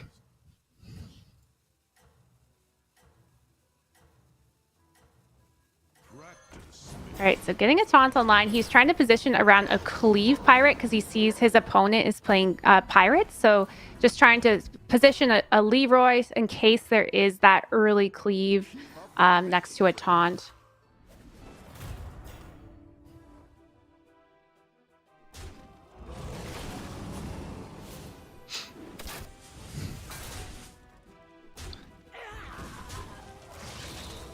That is... Oh, Oh! the cleave hits the Leroy. Yeah, it's still a lot of health, though. And the Yeah. health is good because it's going to gain attack each time it attacks, so it's going to be good for the token. So I think Satellite's still fine.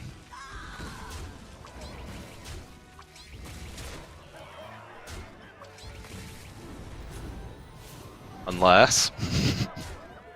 No, okay. No. I think just think it's still should be way fine. too much attack over here.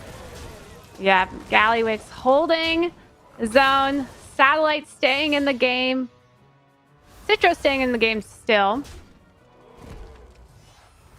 Still in our top 4. Max over here now really getting online with these deep blues and tripled his deep blue. Will he go for a 5 or a 6 drop? On 6, there is a Foe Reaper for another target for a big cleave.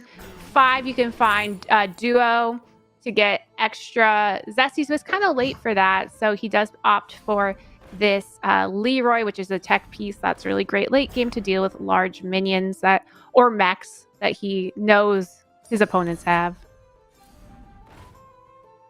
Yeah, it looks like the deep blues are at what? 22. Oh, okay. Or the golden one is what, 44? I think that's how math works. It's just so small. Okay, yeah, it was. I thought it was going to be 55. I mean, once it was so small I couldn't differentiate.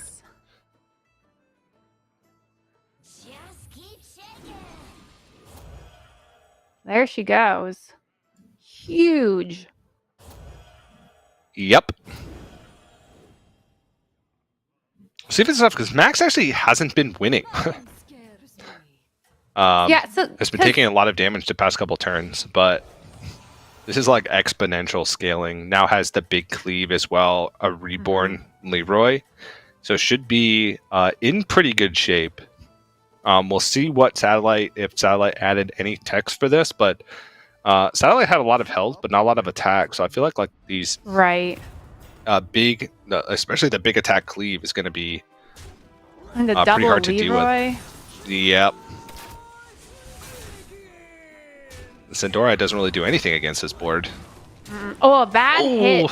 But again, just no attack on the other side of the board. Just lots and lots of health. Yeah. They have to be able to make attacks. The cleave gets to go off again. Just like build your own battle master over there. I mean, chipped away like quite a bit, but it's not going to be enough. And there goes the dream of a player with less than 4 health winning. No, Max is at 3. Okay, Max is at 3. Yep, there goes 1 or 50% of the dream. I guess it would have been ideal if they had tied. Dream. Now there's 2 players. Okay. He's about to face off versus Captain Hooktusk, who is Citro, and Citro also 4 health or under. Is it 4 health or under? Or is it less than 4? It's 4 health or under, right? I believe it's 4 or less. Yeah. Okay. Well, we'll see. But this is always the problem that I find with Beast. It's just hard to figure out how to scale at the end. You're basically just re-rolling for specific tech cards each and every turn, or trying to hit triples. Octosari is really like the only raw scaling that you have, but even then, it feels like it never happens fast enough. To make a huge difference unless you get it super early. Yeah, you're right with that. I mean, he has skill in his quest. Sure. But you have to cycle minions, and that's not really what you do when you play Beast. It's more about finding the correct pieces, which would be as many banana slammers as possible. Or look into the void to find Miss Blanchy that's no longer with us. I miss you, Blanchy.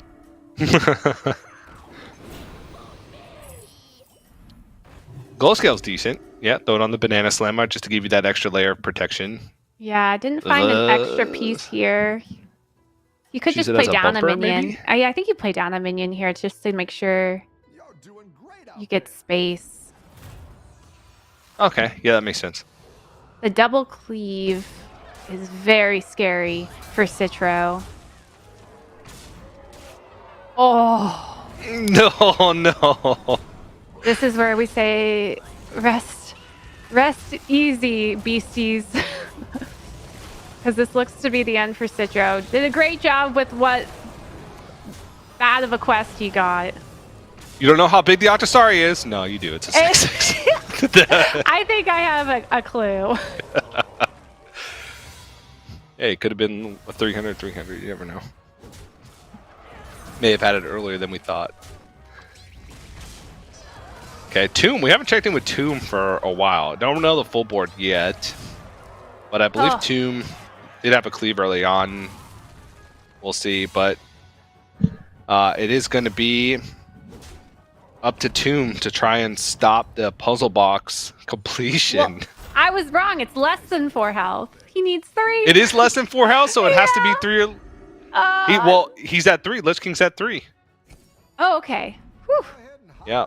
I'm good. It's fine. I may be a math teacher, but I'm not a reading teacher. Yeah, back when I taught math, I would tell my students, do not come to me with your English or reading homework. I will not help you.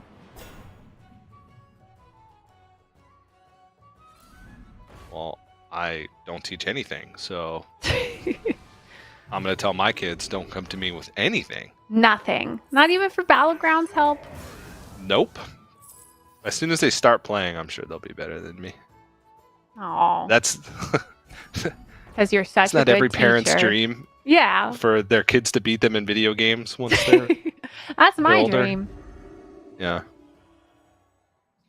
All right, so we see Ooh. Deep Blues, a hero-powered blaster, just trying to ruin Divine Shields, ruin Leroy's, ruin Dreams.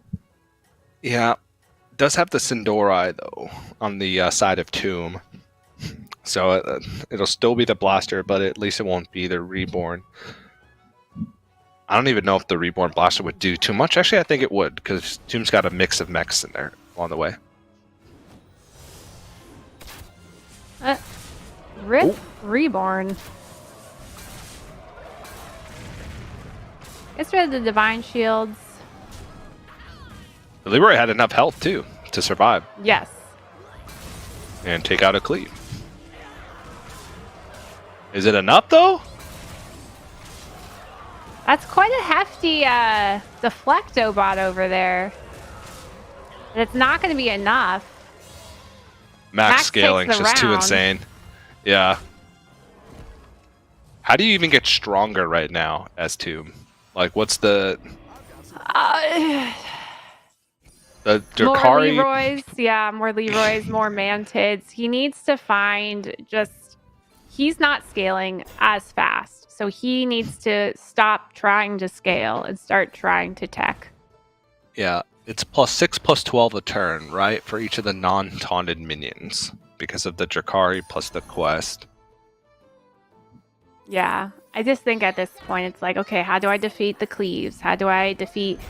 And the cleaves you defeat with Leroy's, and then you defeat big statted minions with reborn Mantids. So there's no undead or Murloc, so you can't go that route for Venom.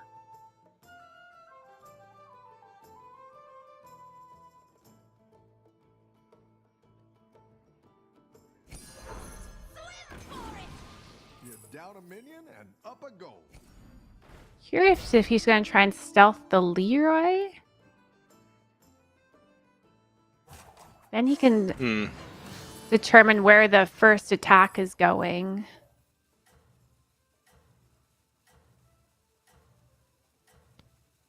Maybe taunt the Leroy that's in hand, so it's out of range of the blaster if it's still there.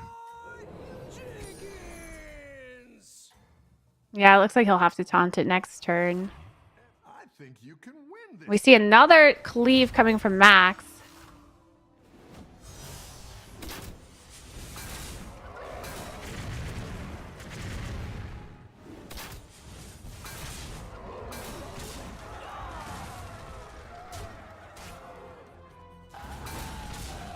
It's smart because it takes out the first Leroy, but there's the second Leroy, which got stealth. So this needs to take out the Zesty, or else there's no chance. Oh. Nope. Yeah, there's no way. There's so much health.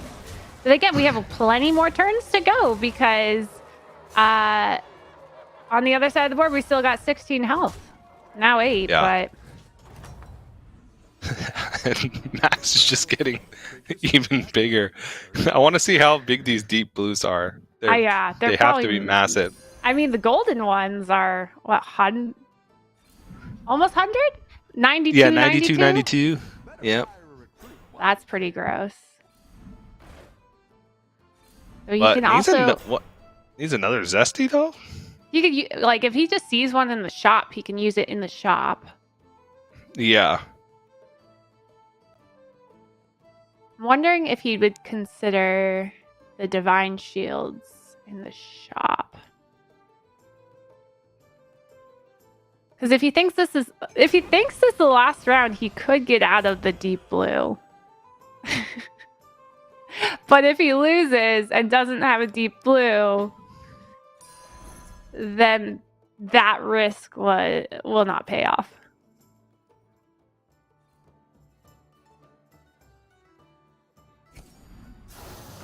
He actually sold one of the Zesties to make room for the third cleave. So it actually has less stats than the previous turn, if I'm not mistaken. Yeah, I think he tried to go all in. Yeah.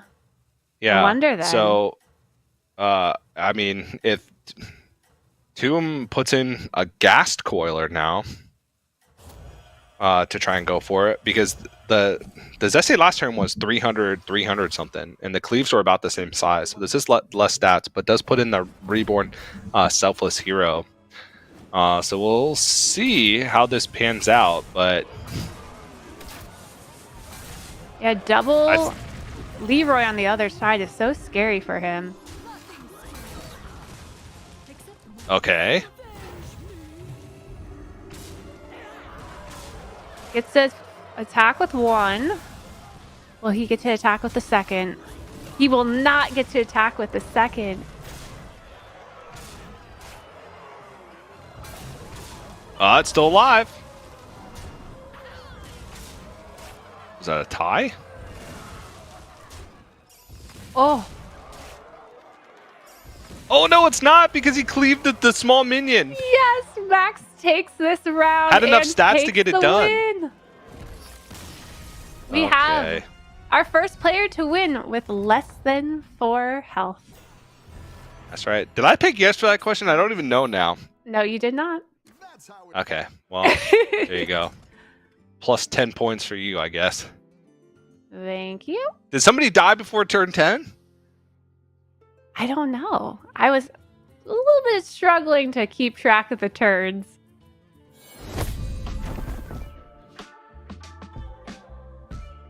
I'm trying to look to see if anybody said it. He's like, did I get points for that? Do I get my points?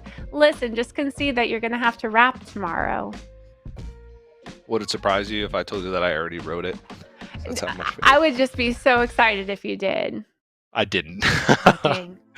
Even though I lose all the time in Tavern Buddy, I still hold out hope, you know, that something will pull through. My fantasy team will pull through. But that game was just bad for me in just about every regard. My bandwagon pick, Bearalf's Blessing, I lost it all. Yeah, so that was an interesting round because some of our players who did really well round 1 didn't do as well round 2 and vice versa. And there's only 3 rounds in each group today. So we only have 1 more round to go. So I think this next round is going to be insanely important. Oh, yeah, it is. I feel like we're going to have a pretty mixed bag in terms of the top. I think Max has done reasonably well in both. I think Max is going to be at the top of the standings because had a 3rd place in the first game and now comes out on top with a win in the second game. So that's already nearly a lock for day 2. It might even be mathematically a lock. Yeah, he's sitting at 12 points right now. Yeah, so not too shabby. And then some like Dog who got second in the first, but then went out in 8th or tied for 8th in this last game. Needs to step it up and get at least a middling performance to try and have a hope. Yeah. Of that top 4. But we will find out in just a few moments because we are going to have to go to a break. But don't go anywhere because we have plenty more action to come here at the Battlegrounds Lobby Legends Summer Championship. Stay tuned.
Hello, everybody, and welcome back to the Battlegrounds Lobby Legends Summer Championship. My name is TJ, once again joined by Slissa.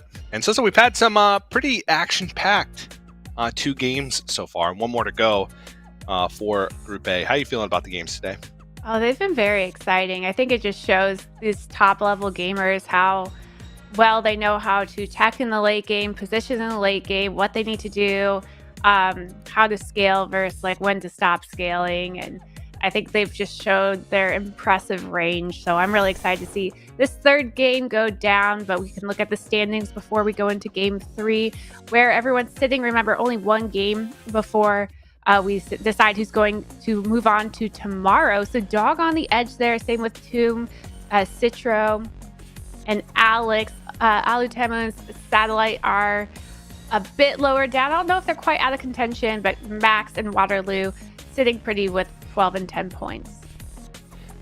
Yeah, Alutemu, I think he's out of contention. It would require like Tomb and Citro to go out like tied for 8. And then for Alutemu to win. Yeah. And for Dog to get 6. No, I don't think it's possible. Yeah. Or it would take a very specific scenario where the entire lobby would have to be hand-picked into certain positions, right, in order for Alutemu to move on. Because it'd be max 9 points, but he would, if he won, he would have the tiebreaker because it's the tiebreaker is your highest finish. Okay.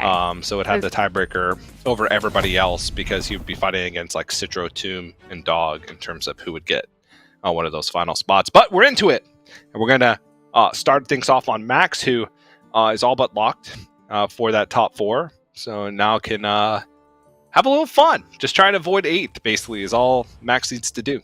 Yeah, and he's going to pick Rokara, which has a lot of good utility for quests. If you get a quest that says to scale, it's going to scale during combat, and that counts. We see Citro on ETC. ETC could be very fun hero in this meta, depending on what minion types are in.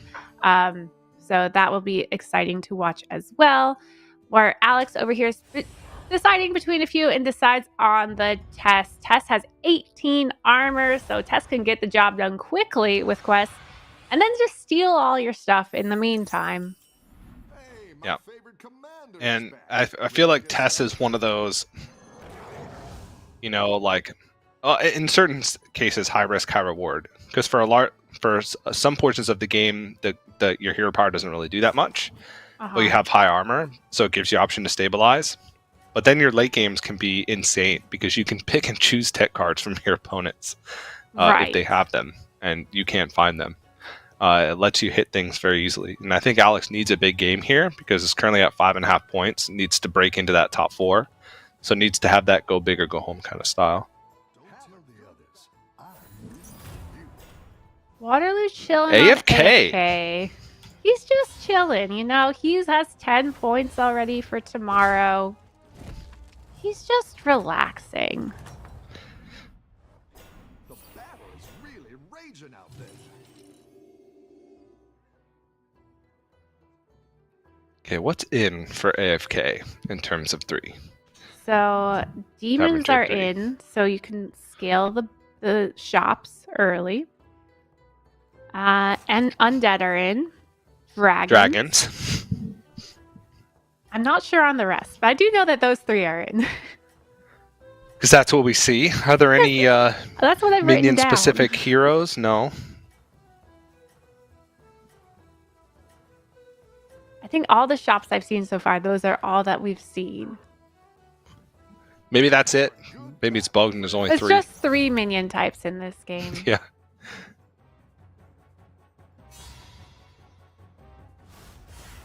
I wouldn't be surprised if mechs are in, considering we saw Rokara pick a Oh, we got Zul'jin pirates. pick. Oh, pirates are in, yep. And yep, there's the mechs. Oh, mechs. Yeah, I was assuming mechs just because of the Zul'jin pick, the Rokara pick. Yep. Those are very like mech-driven heroes. So those are our 5. And we see Radio Star. Ooh, excellent early start. And a Bronze Warden for tempo. not really direction giving, but now we do have that radio star to just start getting a ton of minions going. Yep. Unfortunately, Waterloo did not have a token in the shop. There aren't any tokens though, so there wasn't a possibility for it. No, not well. Yeah, Pirate one not any wouldn't immediate work. tokens. Yeah. The busker wouldn't work. No elementals, no Naga.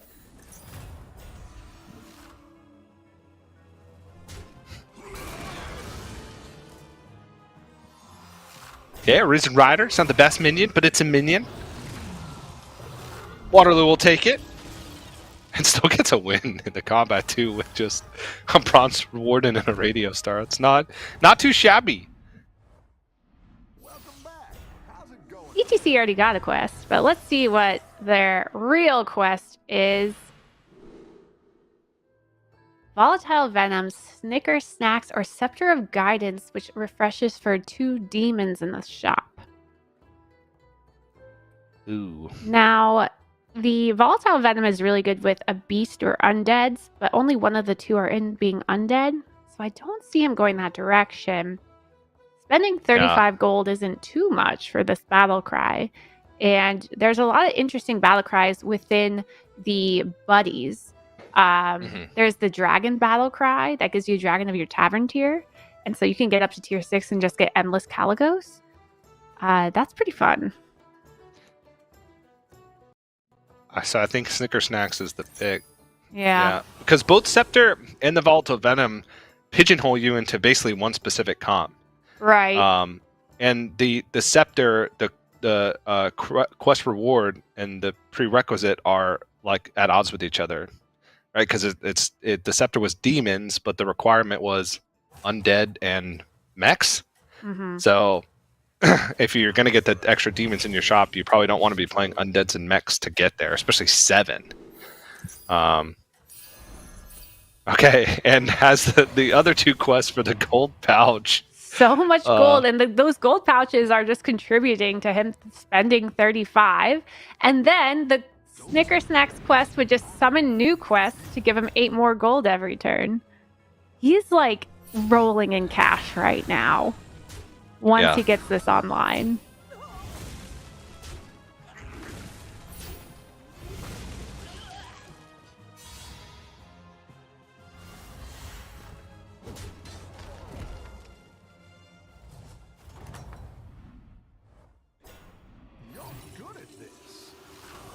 All right, insta levels to try and get a tier 3 buddy. Sees 1 in the Frostwolf Lieutenant as well as the baby Alec. People love picking up this Mosshorn Soulkeeper early. It just allows for a ton of tempo. And if you have a quest that is to summon minions or destroy minions, it's right there for you. Over here, Alex on Tess. A mix of undead demons right now. I'm always tempted to grab an Eternal Night pair. I don't know what it is, but every time I have an Eternal Night and I see one in the shop, I just can't help but buy it. And in this instance, it's actually not terrible. Yeah. So yeah, his quest is Hidden Treasure Vault, meaning he'll be getting gold every turn. Extra gold. So that is what he's looking at now.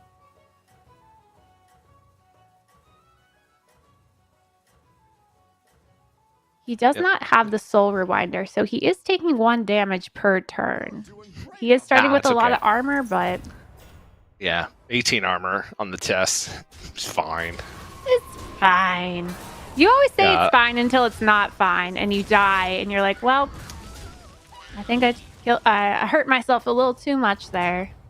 Yeah, like you always tell yourself, the Soul Rewinder is going to be there on the next turn. Like, it's okay. Like, I'll find it on the next turn. I'll take a little bit of damage this turn. It's fine. You buy the Wrath Weaver, you're like, okay, it's coming. It's just a matter of time. I'm at 25. Okay, now I'm at 20. All right, now I'm at 8. Soul Reminder, it's still there. It's going to be there next turn. Tactical choice. It's always right around the corner. All right, playing his Pirates.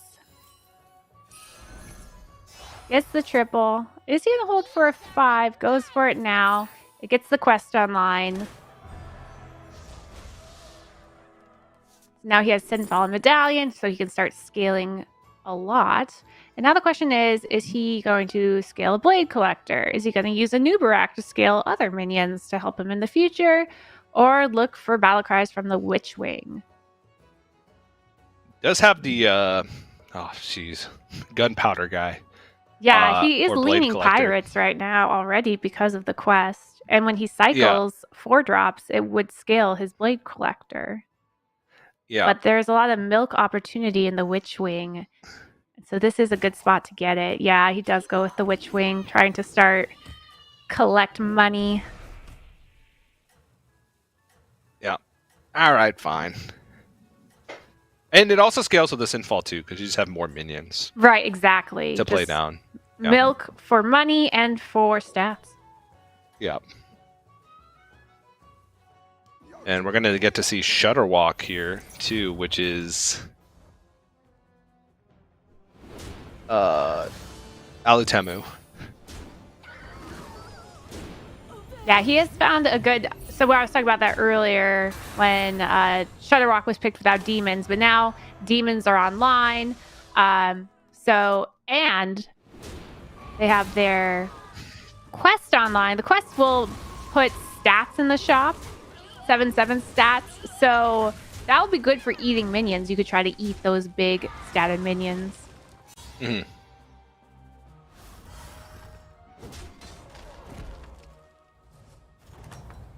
Moving over to Dog, who has Doppelganger's Locket online. We have not seen much of that today.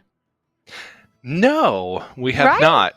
We I don't have think we've even... not. I mean, that's part of our puzzle box. I don't think in all 3 games we've seen so far that Wisdom Ball has even been offered. Right. The offer rate is so low because there's a higher offer rate for the new quest. So, Yeah. I mean, that was part of the reasoning of not picking it. But Dog has selected Radio Star to start stealing the opponent's minions. Dog doesn't have much of a comp direction going. A bit leaning into Pirates, scaling attack.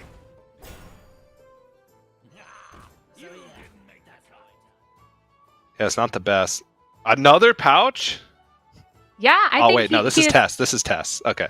Oh, okay. I thought this was ETC. Yeah, stole the buddy. But he must have stolen. Okay. So we know that ETC is going that kind of dragon route where you could try and get a bunch of dragons to hand, try to get to tier 6, try to get Caligos online.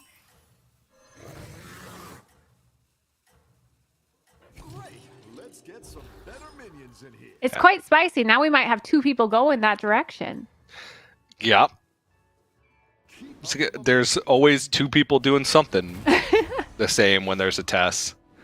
Most of the time, unless Tess right off the bat is the strongest player in the lobby, and then Tess just does whatever Tess wants. But a lot of times you just try and find some type of stable early game board and then craft something as the game progresses.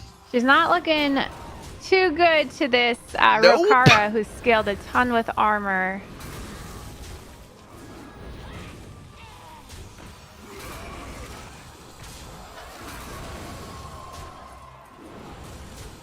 Alex does get another dragon, Amber Guardian, which is powerful. He does have one already.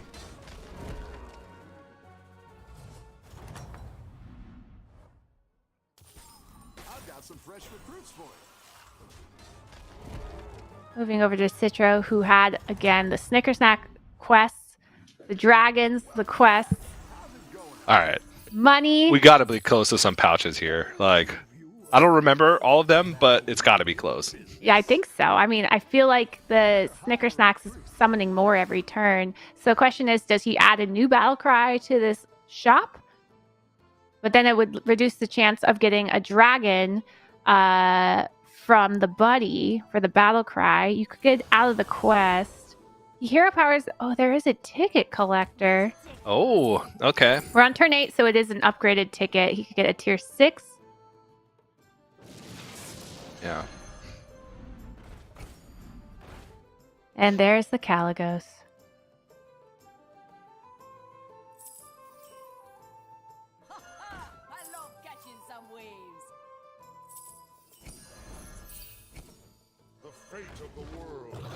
I wonder if he's gonna try and triple sell non-battle cries to get the to get the Uther onto the Caligos or the Divine Shield. Yeah. Reminds you of more scaling, and then these dragons are going to start to scale up as well.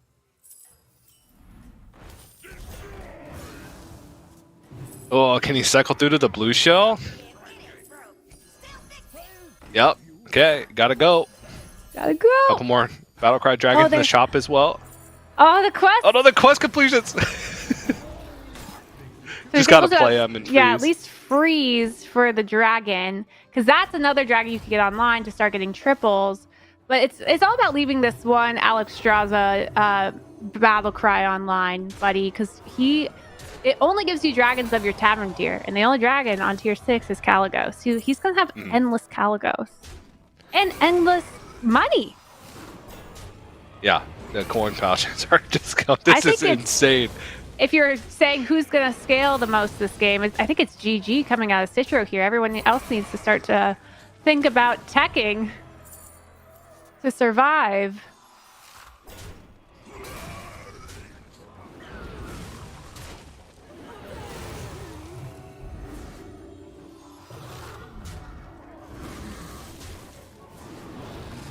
And that was a pretty weak turn, I'd say, and still nets a tie. For Citro. Like, the scaling was decent, but like this next turn, I'm excited to watch this turn. Another quest. Oh my gosh, let's watch the APM. So it's all about picking up battle cries. I mean, you don't even care what they are. You just want to hopefully get them in the shop. This is a pretty low battle cry minion type game, to be quite honest. Skipping a lot of battle cries. Maybe he's just taking That's one. the mug? Yeah, he's skipping a lot. Oh, there's the dragon far left, which is a good choose one, and he could get another Caligos off of it. Skip the pirate too. Seems like he's looking for a brand, I think.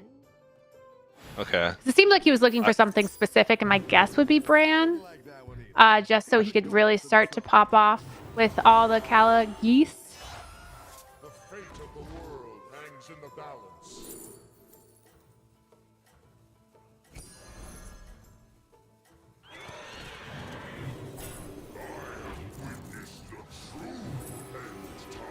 All right, tries to not end on a wrong battle cry. Gets a Divine Shield out for Nadina. Another quest. Jeez. Oh, this is insane.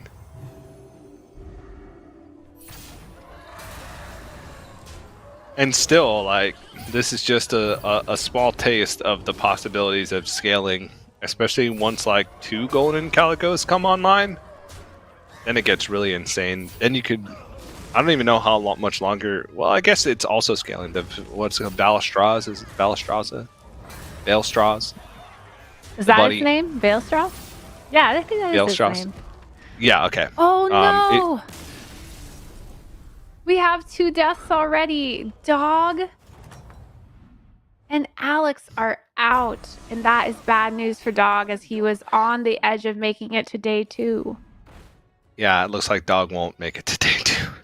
I had such high hopes after game 1. I know. I think we all did. And Alex, too, will likely not make it over, which is a pretty big deal because Alex dominated in the spring Battlegrounds Lobby Legends of this year. Yeah, I mean, he's dominated in many of them. He's just seems to always be there.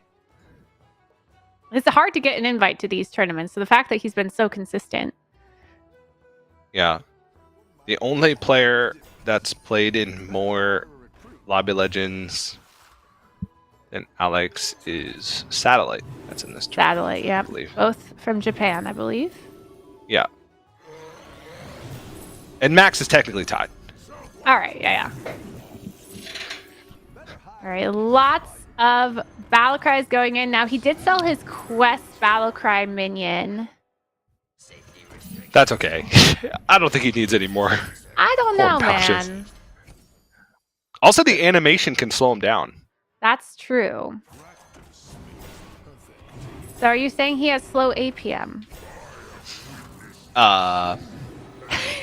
Yes, that's exactly what I'm saying. All right. Okay, I read it correctly. All right. So Citro about to face Waterloo on the AFK, who I don't think we've seen much of. So I'm curious to see what AFK is up to. Does AFK also have double golden Calicos?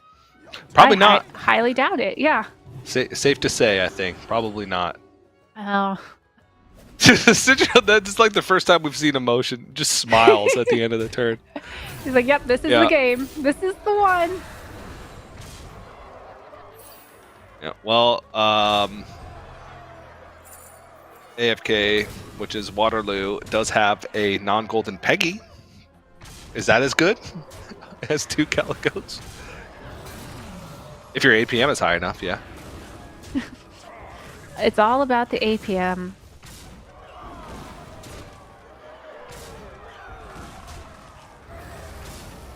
Yeah, I play on my phone too much, so I can't do the things. I have very large hands, so my fingers are slow. Oh, that was a big kill for Waterloo, taking 26 damage when he had 25 health. We are on to our top 4. Battle is really raging out there. Okay, Satellite. We saw Satellite on what, turn 6? When Satellite got the Matron? Yep. And has been milking the Matrons ever since. Yeah, with the Sinful Medallion. Yeah, just using all that scale from the milking. I'm curious if he'll go for double 6.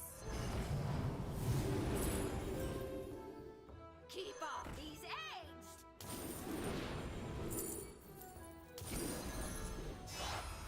I wouldn't be caught dead. Could really do with a Blade Collector right now. Kinds of Bran.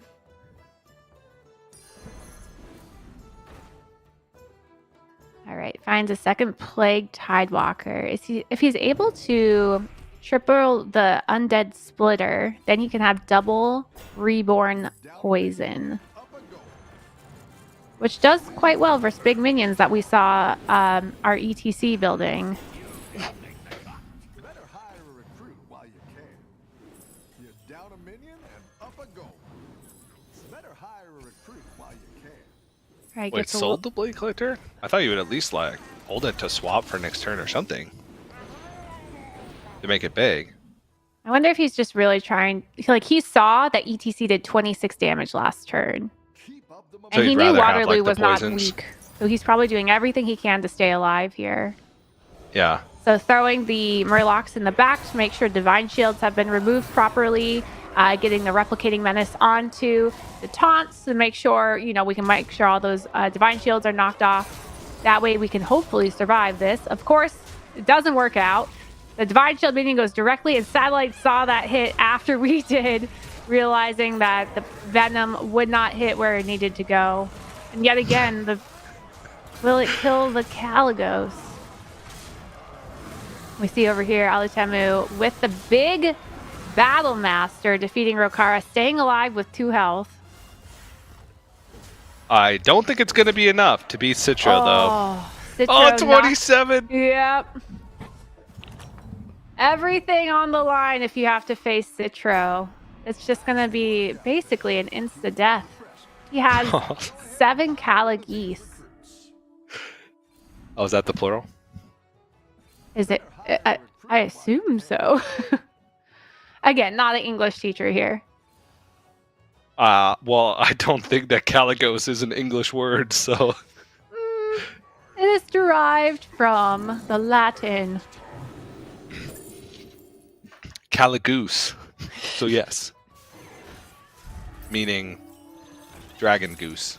I wouldn't be caught dead. Would you rather face 3 dragon-sized geese or 1 goose-sized dragon? 1 goose-sized dragons. Geese are vicious. I'm not a huge fan of geese.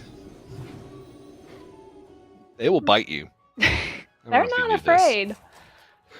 No, especially if they have little, I wouldn't be caught dead. what are baby geese called? Goslings? Ryan Goslings? Oh, yes. Are you afraid of Ryan Goslings? no. I'm afraid of Goslings named Ryan, but not Ryan Gosling.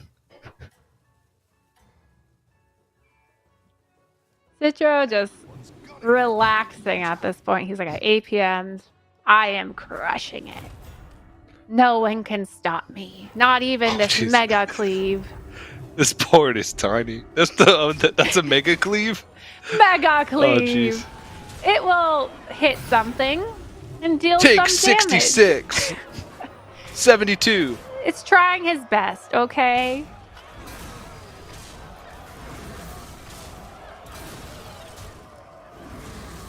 This is brutal to watch. Another one bites the dust. Citro just annihilating the lobby. This lobby is determined by at what turn do you have to face Citro. If you get to... Oh! We have someone dying to a ghost Whoa! because that person died to Citro. So Citro wins the lobby. First place when someone dies to a ghost because we know that Ghost of Vol'jin was not weak. So it's going to be close for the last spot, I believe. Oh, yes. Oh no, the top 4 should be exactly the same, right? It should be Max, Waterloo, Citro, and Tomb. I think. We'll wait for the official standings for who moves on to the top 4 from this group, but that's what I would guess from the get-go. Who did you name? Max, Citro, Waterloo, and Tomb? Yeah, because Alex went out early, Dog went out early, Yep. Satellite got 4th, which I don't think is enough to pass Tomb. Yeah, because Satellite was sitting at only 4 points prior in second to last, so he really needed a first there. Yeah. Yeah. And Alutemu needed a specific chance. Alutemu actually did pretty good. Ended up losing to a ghost at the end. So went out and tied for second. But that's certainly not enough points to make up for the fact that he didn't make it through. Yeah, we were pumping up these players from Japan, and I believe that they all bottom forward here today. Maybe their meta is just slightly different than what we're playing over on the European and America's server, and it just like didn't pan out for them today, or maybe just like the cards weren't in their favor, but I don't think it worked out. I felt like Alex especially felt like was on the verge of something brilliant, like each and every game that we tuned in, but just never could get it going. And yep, there it is. It was right. Just in a slightly different order: Max, Citro, Waterloo, and Tomb. So I guess it was Europe's time to shine today. Yeah. With a little extra shout out to Waterloo on the America side, but pretty great performance, I'd say, from Max, who, even though it doesn't matter, and top 4 all go in to day number 2, and there's a reset, so it doesn't matter if you finish first or fourth. But very impressed by Max over the course of today. So had a 3rd, then a tied for 2nd, and then a 7th. Or Yeah. 7th point at first. He's been very impressive in Lobby Legends. He gets invited so many times. So he's an excellent player, very consistent, and he's just showing today how consistent he is. Yeah, and it's lots of different game plans as well. Finding sort of the... it wasn't the Naga Exodia in game 2, but it was close to it, right? With the Zesty and the Crooner, like the ultimate scaling. Did feel like made some like incorrect tech choices in the like very last 2 turns, but had scaled up to that point so much it didn't matter. Right. So very nicely done. But that'll be the top 4 that are moving on to tomorrow: Max, Citro, Waterloo, Tomb. So that's something to look forward to. But we are done with Group A, which means that we're halfway through our day. We have 3 more games to go, and we're going to be heading over to Group B to see who are going to be the final 4 players who are going to join us for the final lobby on Sunday tomorrow. But before we jump into that Group B, we're going to have to take a break while we get the players ready and reset and get ready for Group B. So don't go anywhere. More to come here from the Battlegrounds Lobby Legends Summer Championship.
everybody, and welcome back to the Battlegrounds Lobby Legends Summer Championship. My name is TJ, joined by Slissa once again. And Slissa, you're crushing me in the tavern, buddy. Am I? I just looked at the bandwagons, and I looked at the... we only had one Barrel's Blessing. You got it right, and I didn't. But you are crushing me. Just want to let you know. That's great, because I do not want to rap tomorrow. I am excited to listen to your rap and cheer you on, but it's not for me, so... If you need any During help that writing, last break, you're right. I said during that last break, I sent a message to Soddle on Discord and told him to write my rap for me already. What? We're only halfway through the day. Already cheating. Wow. Did it explicitly say that I had to write it? I'm pretty sure it just said I have to perform it. Loopholes. Okay, sure. Okay. Actually, no. The more people to help you out, the better, because it's going to be a great performance for the audience. And I'm pretty sure people should know up until this point that Soddle is basically the ghostwriter for every Hearthstone caster that's cast in the last 6 years. None of us have original thoughts. We just talk Good to to Soddle know. for a couple hours a week, and we steal his original thoughts, and then we repeat them. So, How thoughtful of you. Yep, that's right. But we are halfway through the day, as I mentioned before the break, which means we're done with Group A, and there's the final standings for Group A. We saw Max, Citro, Waterloo, and Tomb move on to day 2. We did see some pretty exciting games outside of the end of Game 1. Still exciting, but in a different kind of way. Yeah, Game 1 and we got had to see lot a bunch of different menu types. Yeah, I was just going to say that we had that Quillbore Game 1. I was like, oh man, we're going to see so much Quillbore today. And then we didn't see it ever since. It wasn't offered in the next 2 lobbies. So we did get to see quite an array of minion types getting played, which is exciting. Yeah, it was Quillbore that won Game 1. We saw Nagas win Game 2 with Max. And then we saw Dragons, or I guess we should just say ETC. It was Dragons, but it was off the back of ETC in being able to get that Velstraws going pretty early in sort of that power level. I'm surprised that he didn't take much damage, but that's what Moss Swarm is for with ETC in the early game. It lets you transition because you're always going to have a reasonable amount of power. So yes, it was good to see. Good to see. But we can start talking about Group B now, since we're going to be jumping into game here pretty soon. There's Group B. We have a lot of returners. We have Yanase and Sharusa, who both were in the top 8 of the Spring Championship, with Yanase taking 3rd in that event. And we have Zorg and Seville, Jeeve himself, All Dragon, WTY Bill, good old Witty Bill, and Lee to round things off for Group B. very exciting group of players. This is pretty stacked field in terms of just players that we've seen before, the amount of lobby legends that these 8 players have competed in amongst themselves, and some big names in terms of players that have been around for quite a long time in just Battlegrounds in general. So I'm looking forward to this group. I think it's pretty stacked field. Obviously, we have this qualification system that means that we're always going to have a stacked field, but in terms of players with experience playing in these types of events, I think this group is hard to beat. Yeah, we have Jeef, who is one of the top players consistently when he gets to play, when he's not, busy in college. And there's literally a curve named after him, Jeef Curve. He created this curve. People weren't playing it until he was. Jeef Curve is not as prevalent right now in the quest meta, but it is comes from Jeef here. And you can see I have selected him for my fantasy team along with Lee and WTY Bill. Obviously, if you know me, you know that I have competed alongside of Bill for a couple years in the China Gold Series tournament for Team Liquid. So I have a huge bias for Bill. We talk strategy all the time, and he is so intelligent when it comes to this game, especially in tournament gameplay. So I think we're going to expect good things out of Bill today. Yeah, I have a lot of respect for players that have this multifaceted history with competitive Hearthstone. We see a lot of players that have sort of made the transition from constructed to battlegrounds, and Bill is one of the ones that always sticks out of my mind because he did have a lot of success when he played constructed back in the day. I remember casting him in like 2015 in constructed in like America's playoffs back in the day. Lee too. Lee actually.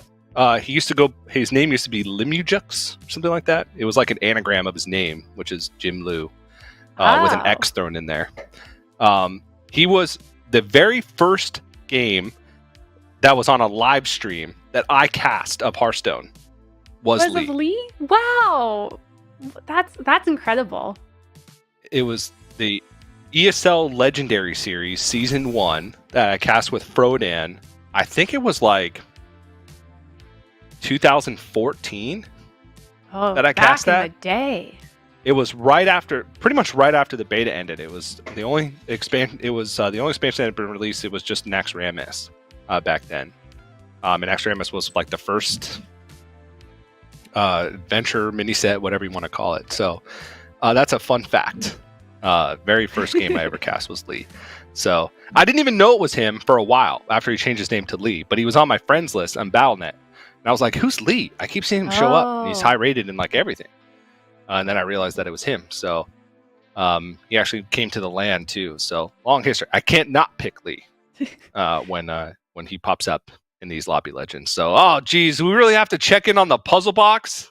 Yeah, quick reminder for those of our puzzle box answers. If you've not answered them yourself, I believe you still can. I'm not positive, but go try it. You can see what we selected. Oh, you did say yes for a player winning with less than 4 health. Oh, I didn't even know. I thought I said no. Yeah, I did Nice. too, but you said no to 10 turns for all players staying in. And I'm not sure where we are with that or about the 18 turns or longer. It felt like one of those games went 18 turns. Not positive. Definitely not the last one, but the first game went quite a long time. Even the second game, because Max kept beating people with like 1 minion remaining because he had like just a huge zesty that was farming, and so was dealing like 8 damage a turn, and the top 3 were all around 30 health. So it's possible, but the Wisdom Ball and Doppelganger's Locket, we haven't seen a player win with Doppelganger's Locket, so we're both wrong on that one. And Wisdom Ball, at least from the players that we've been spectating at the beginning of the game, we haven't even seen Wisdom Ball offered. So, no, we haven't seen it offered at all. It might have been offered and no one selected it, which could definitely be the case. Not to burst your bubble, but I don't see a lot of people taking it these days. Yeah, I think I've taken in like the past week, maybe once. And I think I lost before I even completed it. And I didn't even lose. I didn't even get like 7th or 8th. I think I got like 5th or 6th. And I didn't even complete it. It was like spend like 65 gold or something. It was how much, ridiculous. 65? And it was a very high tempo. 65? Yeah, that's a lot of gold. Yeah. And I don't remember the details, but I was probably like at 63 and I lost and got like 6th. And I was very sad. But Wisdom Ball is not even one of those quests where you complete it and like you win, right? Right. You complete it and then you roll 3 times. It doesn't even proc, and then and then it rolls and you get like Divine Shield on your tavern, and it's like, okay, well, none of these minions even matter. Right. You really have to have something going or have a couple turns to get into something for Wisdom Ball to pop off. So it is a bit tricky nowadays because there are so many tempo-oriented heroes and quests and people are picking those. So Wisdom Ball just really isn't as good as it used to be because of the tempo meta that we're in. Yeah. But how else are you going to give a Jug Divine Shield, like... If I see, I already am inclined to buy the Jug every time it's in the shop, and if it has Divine Shield, I just can't help myself. So, no, I mean we have new Divine Shield quests going, so you could pick the new quests that give Divine Shield to the minion in your hand. True, but then I'm holding on to a Jug, which I don't really. You hate it. I hate it. Hate holding on to a Jug. But I think we should be jumping into the games momentarily here. But I'm curious. What What comp have we not? Has there been any minion types that we just haven't seen any of today? We haven't seen many Murlocs. No, we have not seen Murlocs. We've seen a lot of pirates within builds. We saw a lot of mech, a bit of demon. We haven't seen elementals. So elementals we have not seen, and Murloc we have not seen, which is a little disappointing. There's a lot of fun stuff with the base skill, just like infinite scammy comp. But I don't think Murlocs were in any of those 3 games. No, I don't think so. No. And we haven't really seen any like pure demon builds either with like Right. Dichondrius and like Wrathweaver and stuff like that. Soul Rewinder. We've seen a bunch of like Rylac plus Battle Master builds like splashing to demons just for that synergy, but nothing really else. Well, here we go. We got Demons, Dragons, Mechs, Murlocs, Quillbore for this game going on right now. It looks like we have our overlay back. Nice. We do. We have a lot of minion types that don't provide a lot of tokens, like the undead and beasts. So that's something to point out. We do have that Murloc for scam, but we do have Quillbore as well. So they could do that scaling bristleback comp, but that would maybe suffer to a Murloc scammy comp that can just produce a ton of Leroys from hand. So I think this will be a really interesting game. We see our heroes selected for each player. Our overlay is looking beautiful. And our poor Bran is looking at a shop of 0 battle cries. Yep. Yana said picking the Mokla as well. I do like an early Pirate Quillbore with Mukla because you're getting bananas every turn. So every turn he's a guaranteed 4/4. That's my opinion, not Giannis's, because he wants to get his bananas out on this demon early. So, we've seen a few people pick up this dragon early too. I mean, if you're getting bananas, why not? Why not? Oh, that Queen Wog toggle power. Yeah. I mean, I think it's better than it was, but it still feels underwhelming. Double battle cry in the shop. Neither are a token. So then the question becomes, do you buy and freeze, or do you buy and roll in hopes for a token to be in the next shop? And now I'm trying to remember the minion types if there is a token on tier 1. Mechs, Demons, Murlocs, Quillbore, Dragon. No. Okay, so there's So no. no token. The 3 one's like the closest to a token, technically. But it looks like he's not even looking in the terms of battle cries. He just tossed the pair of battle cries away for a new pair of battle cries that aren't a pair. I don't know. Okay. He knows what he's doing.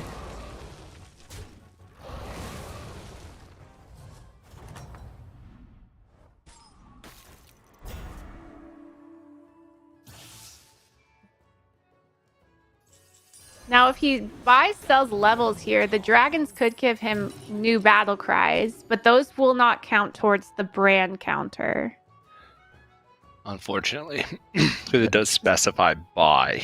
Yes, but he is doing the Jeef curve that I mentioned prior. Not a lot of people have been doing it recently, but he did just Jeef curve there. And Lee over here on Skycap and Crag.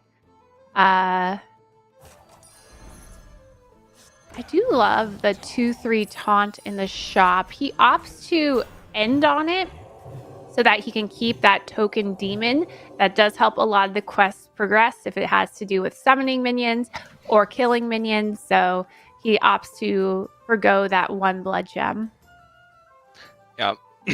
made the play right at the end of the turn. So you could tell he was thinking about that a lot. Because it was like, either keep the demon around or you get 1 extra blood gem, because he would have been forced to sell the demon. But I think this works out. He just tied this turn because he got to attack first with Illidan.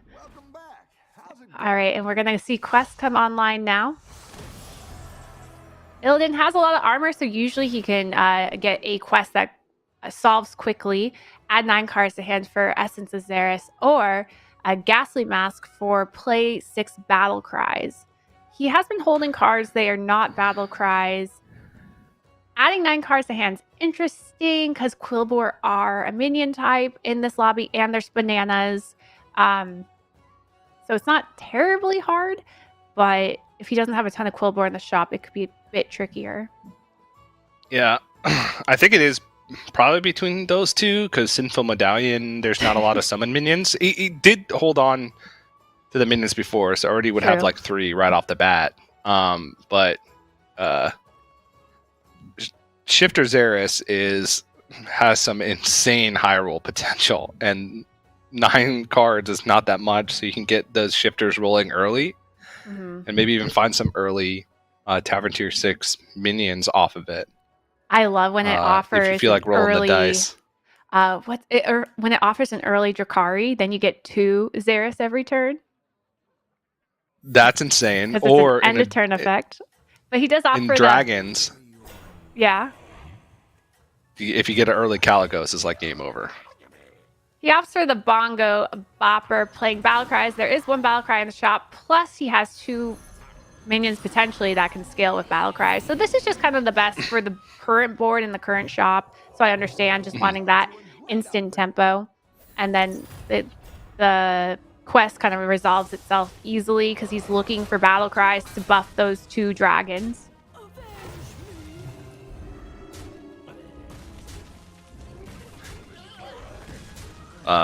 Lorinda giving us updates that multiple players were offered Wisdom Ball. And how many of the multiple players have selected Wisdom Ball? None? None.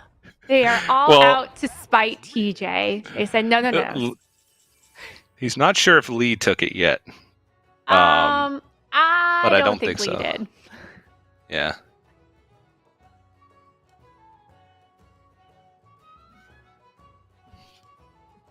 Okay, so there is a battle cry.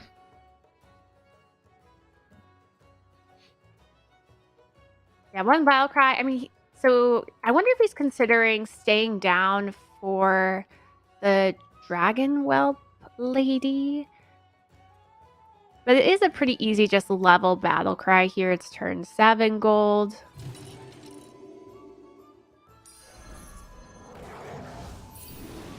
So just needs 4 to go. Not that bad, considering what he's going to get. End of turn effects triggering twice. And a Bongo Bopper, which again, we've seen how powerful Quillbores are. But over here with Yanase, he has quite the big demon. And his quest, he does need to make sure everything is from smallest to largest to get his quest online. So he has to hide it in the back.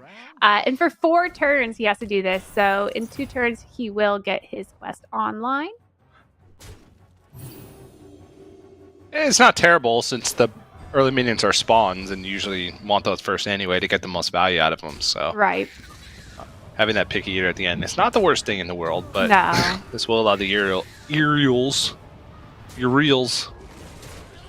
Pretty sure it's 1 syllable. It's Ural.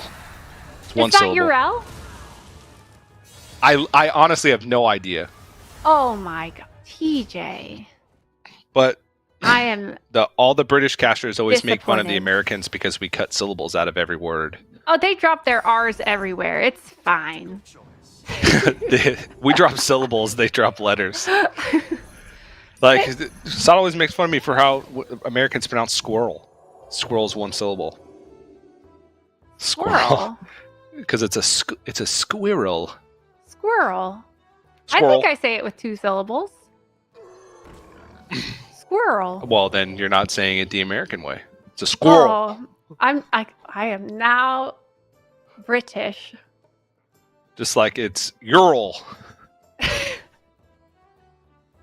You're all done here. All right, we see a triple in the shop. Battle cries galore. Quest, 1 battle cry away from completing the quest with the battle cry in the shop. Things are looking good for Aw Dragon. He could get a battle cry triple from his 5. But I wonder if he got Bongo Bopper, if you'd take that as the pair.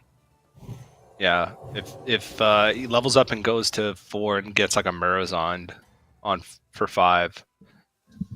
then could get Bongo Bopper off that last battle cry. All right, we see over here Prickly Piper online. No Bran online, but Quest online for Zorgo on Bran. Board is quite small in comparison to Lee. Lee has so much tempo going. He took the Menagerie quest, which doesn't seem great, but it actually can provide so much early attack. And then if you can get minions with Divine Shield or Cleave, provides so much tempo. Should be a guaranteed top 4. Bill over here on George with Quillbore in the lobby and has the quest that summons 2 Quillbore every turn in the shop. This will be quite insane for his gem generation. A lot of the times, if you're forcing Quillbore, you just want to stay on tier 3 because tier 3 provides all the Prickly Pipers and the battle cry that buffs the health of Quillbore. Now, he hasn't been seeing them, so that's not great, but you could actually stay on tier 3 for quite a bit with Quillbore if you wanted to. Yeah. And Gem Splitter with George. Yeah. Fantastic. Just works well.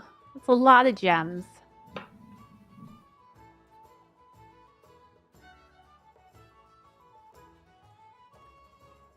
So at this point, I think he has only 4 gold left. So if he sells, he could technically double buy. So he was kind of looking into that.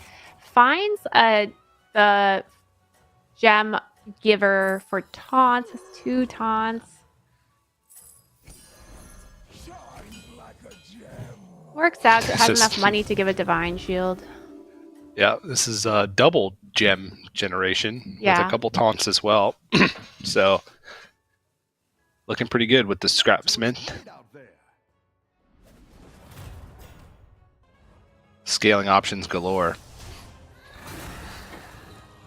Okay, so the mask is complete. So, oh yeah, it did hit the... Oh, I never remember the name. Draxith? Is that what it's called?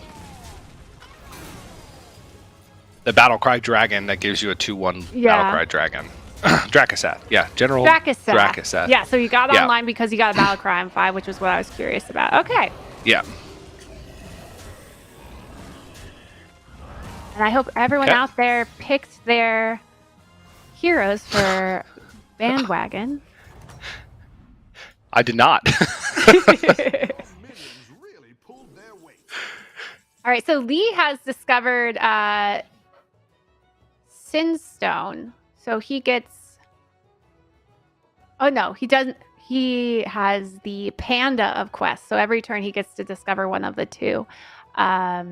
He's looking between Mirror Shield and Ritual Dagger. From what I can tell on his board, he has a Death Rattle and not... But Mirror Shield will give him Divine Shields, which is quite powerful in a Quillbore lobby. He does opt for that. Yeah. Soul Rewinder, no. Ooh, he went from a Divine Shield Soul Rewinder to a Divine Shield Prince. Oh, that has to feel bad because those pair are beautiful together. Can Yep, he go back just- in time and Soul Rewind for that Soul Rewinder? Please? Do it for Next Lee. triple is going to be offered Tichondrius too. Just It watch. is. He's gonna get to Chondrius. Oh my gosh! Why would we do this to him?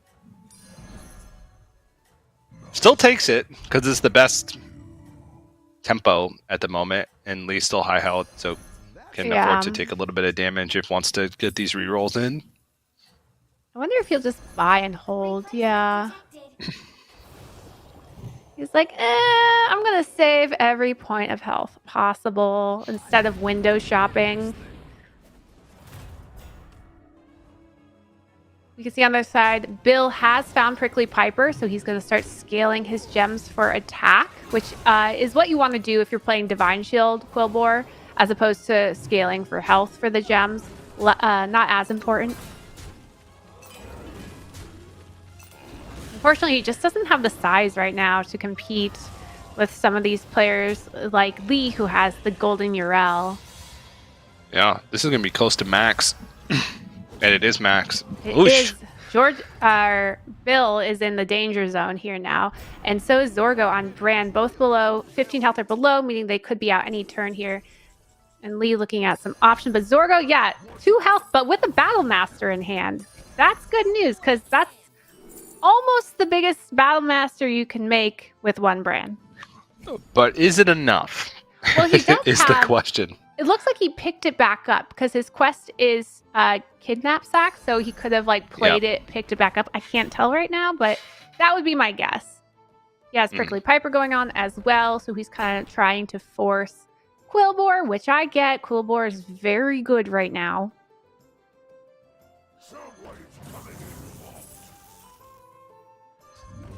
Yeah. Oh, yeah, you're right. And so he's putting attack on it too with the gems, which is nice because a lot of times, like we've seen today, these Battle Masters, yeah, they might have a ton of health, but if they only have 3 attack, what are they really doing? They're just doing leg day all day, skipping arm day. All right, so we see another Doppelganger's Locket with Seville over here. He has some really scaled mechs in hand, so needs to decide how he wants to play them out. Triple across the shop. Wonder if he'll try to get a 6 with it to get the tier 6 mech that of course I forgot the name of, because who remembers words? Not me. Which one? The grease spot? Not grease spot. No. The beatboxer? Beatboxer. I kept wanting to call him boombox. I'm like, that ain't it. That's not the word. It's close enough. Is it? Yeah. We'll give you that pass. All right. So, one minion Zorgo over here, hoping his Battle Master has what it takes to defeat an army of Divine Shields. Because of the reset, on the Divine Shield. No, it's enough. It should be enough. He's got quite the size on it. Yeah, he's good. But now Seville gets to take it. Maybe. Yeah, Seville's now under 15. Now he's in the danger zone along with Bill and Zorgo. I'm not sure if anyone else is going to be down there. Bill survives, but I think he might have taken some damage again. Oh, it's okay. We all hit some bumps now and then. All right, so I wonder at this point... He's picking a locket right now, I think. Yeah. Oh, yeah. Okay. Noyotron. And we know that Zorgo didn't have very big minions, so the Noyotron probably isn't that great, but it is a pair. So the question now is, does he level? He just took a lot of damage, so he might need to stay down to try and scale other minions, because he only actually has a few. And we've gotten into our Barov's Blessing. Who's going to win this turn? Oh, geez. The giant Battle Master. But there's poison. Just 2 Battle Masters.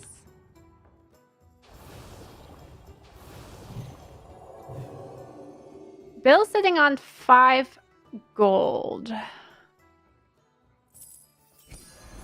I'm waiting. Oh, the blaster.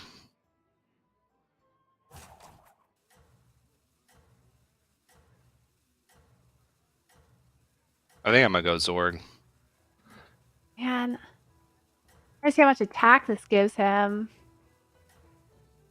Not enough with the blaster, I don't think. I'm going to go Zorg, I think, too. Yeah. I just think, because of that blaster, this might be it for Bill.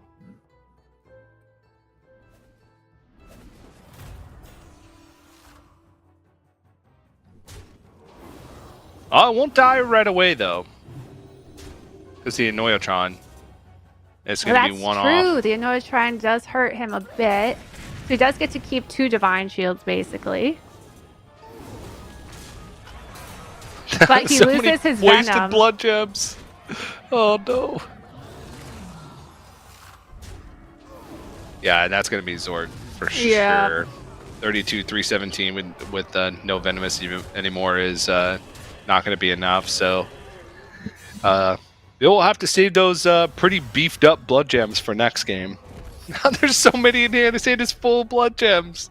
And he had the Oh. Prickly Piper for a while as well on the board, but unfortunately he's going to go out. Yeah, George just does feel a little bit slow right now. It just can't get his tempo online, and people can just easily pick up a blaster to ruin his hero power. But it'll fight hard. Seville Oh, gets so this is another Locket. So we have Yeah. multiple Locket players. Yep, Seville got a brand from his Locket. He's holding a Foe Reaper. I believe it got buffed last turn from that. From the Divine Shields. There is a magnetized Lullabot in the shop that he could pick up and hold for scale next turn, which he does. Now the issue here was he didn't find a gem, but he could get out of this Quillbore here to make sure that all the buffs go on the Lullabot.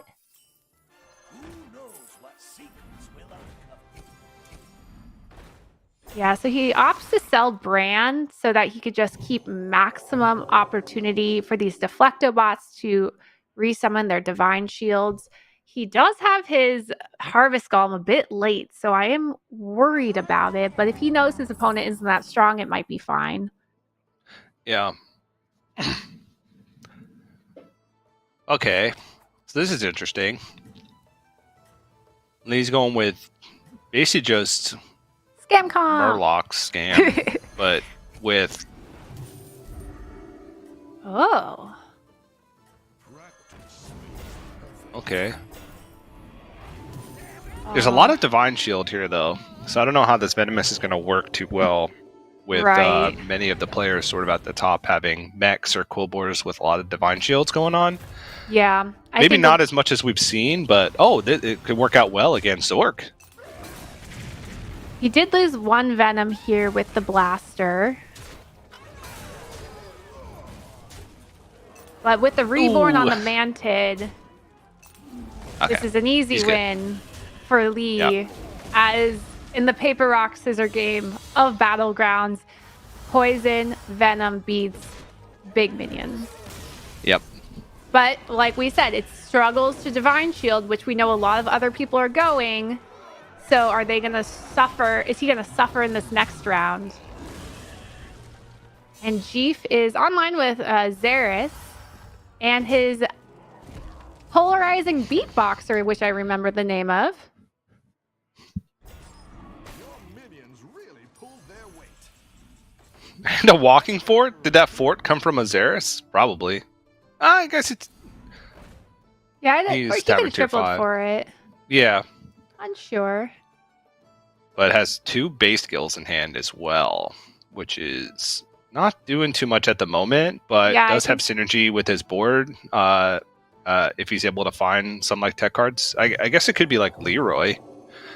I wonder if he's just picking up these pieces for later. He's like, I have so much tempo to make it to the top 3 or 4, but at that point, I might need to go a bit more scammy, have this Leroy in hand with the base skills out. There's also a Titus, which works really well with base skill, but there has to be enough summoning space, which he doesn't have right now because he's scaling all these Divine Shields. So I think he's kind of just trying to decide, am I going to keep scaling my board here? Or am I going to start trying to find some scam units? And Odragon's still with his dragons that he had from turn 3 and his bongo bopper. End of turn effects triggered twice. This new Ghastly Mask has actually changed. It used to say end of turn effects triggered twice. It now says end of turn effects trigger an extra time. Therefore, it does stack with the Drakari, so his end of turn effects are happening 3 times right now. Lots of gems to hand. Yep. Lots of bongo bopping. Bopping happening. Bop it. Friend. Next, he needs to twist it. Scale it. Kill it. Win it. Maybe too many gems. That's a lot. It's a lot of gems. All right. So Jeep did buy the Leroy and shop and has base skill, but there's like 3 minions in hand. One of them was another base skill. Yeah. So base skill that summons Base skill? He has more cards though, so I'm curious what Oh. it is. Lee has lost to a ghost? That's not good. I think it was maybe Queen Wagtoggle. Yeah, it was Queen Wagtoggle. And we see a base skill summoning a base skill summoning a... Yeah, there's something else in there. Oh! Oh, a troop. Okay. It's not enough, but it's not enough. It's annoying. It's very annoying. Hence the name. Yeah. But it's actually really good for like dealing with divine or poisons. Like if they think someone's going to run a lot of Murloc poison comp. Venom. I keep calling it poison. My bad. We see over here that base skill Titus strat going on. This is a wonky looking board. Very tech oriented. Like, I'm not going to build my own board. I'm just going to try and punish people for building theirs.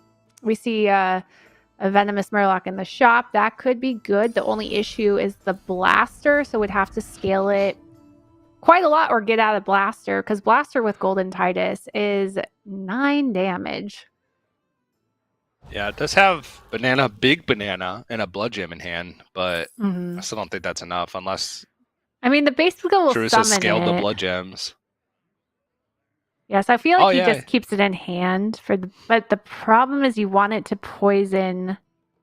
You want it to pass on its venom. Well, if the base skill dies right away, it could pass it to the Scourfin. Yeah, so he picks up the Scourfin, so it could mega buff his Belcher in hand, and eventually he can play it. This is like full tech. This is Yes. He has one minion that he built all on his own.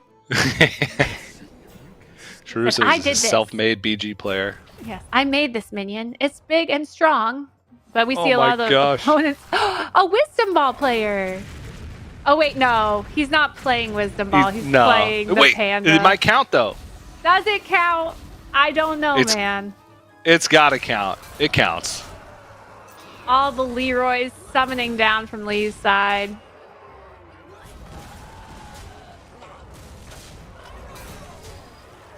This is the ultimate scam lobby. Who can out-scam one another? Yeah. So it's got to be mechs that come out on top, right? If everybody's trying to scam everybody else, then mechs are the ones who win. Leroys. I guess it can only bring down 2. But, I mean, the scam build is crazy to watch at times.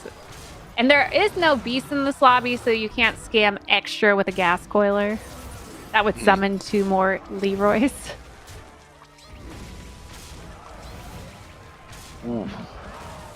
So, Chief getting by with the skin of his teeth there. I think that this is going to be the game that gets us past turn 18, by the way. It could be, yeah. With how many players are already like going full tech and like base skill poisonous Leroy for late game, that's tie territory. And there's still players that are pretty high health. The scam on because even scam Patrick's strategy, at 20 plus. The scam on scam strategy is like you're trying to play 3 turns ahead of your opponent. Like, okay, they're going to tech this for my scam, so I need to tech this for their scam. But then they would tech this for my scam. I'm pretty sure that's what they're thinking about. 3 turns ahead scamming. Yeah.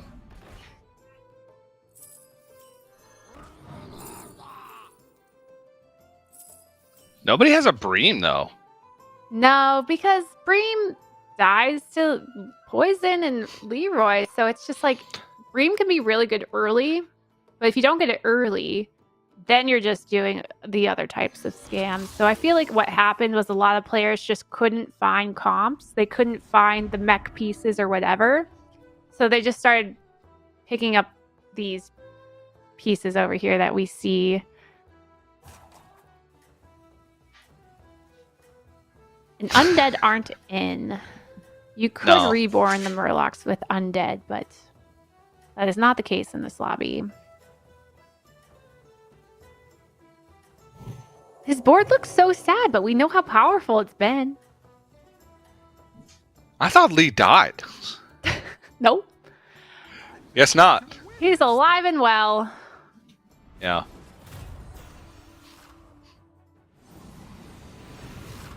Oh, this Oh, no reborn. could be tough.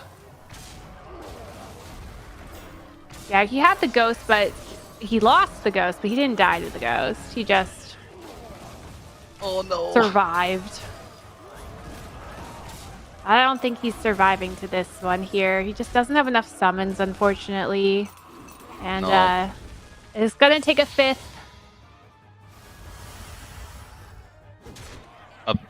Oh, jeez, a big fit. Jeef, in the meantime, doesn't lose to a ghost. And I feel like Jeef really has kept up with like going more of this mech strategy. You're good at this. Is less scammy than the others. Has a golden Anoya troop in hand. I feel like it's sometimes even worse golden. It's not one you purposely want a golden, but you know, it could help him discover something. Yeah, if you accidentally get it, you're like, okay, cool, I'll take it to tier 6. But a lot of times you just want it to sort of eat attacks from Right. like bumpers or Leroy's or whatever, and the higher attack it is, the less effective it can sometimes be if you want something to not die. That's attacking first. Whoa. Hire a recruit while you can. Dragon on the Illidan, getting endless gems. Holy moly. Now, keep in Dragon mind, had a prickly piper for a long time. yes, he's gotten out of it for top 4. He's hiding his Foe Reaper. You can put it first early on, but at this point of the game, I'm sure people are teching in Leroy's, and he knows that, so he needs to put it a bit back. Plus, it already has Wind Fury, so you don't really need it to go first. The Sindora does a great job of removing taunts so that you don't have to aim for the edges. So he is really good to high health strategies or getting rid of these like Murloc boards because the cleave can do it in one shot. Mhm. Just hope that his direction is good.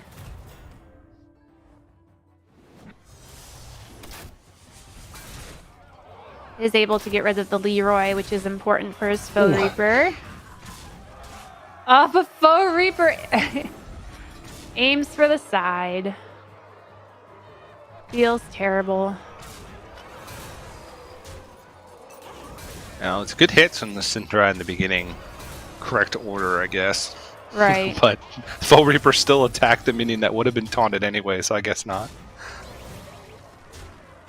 Still a lot of stats, though. Plenty of stats for Dragon. Oh, hit on the poison. Summoning more poisons. Still big. That dragon that he's had since turn 3. Putting in work. Saying, I deserve to be here. Do not get rid of me, Dad. The little dragon that could.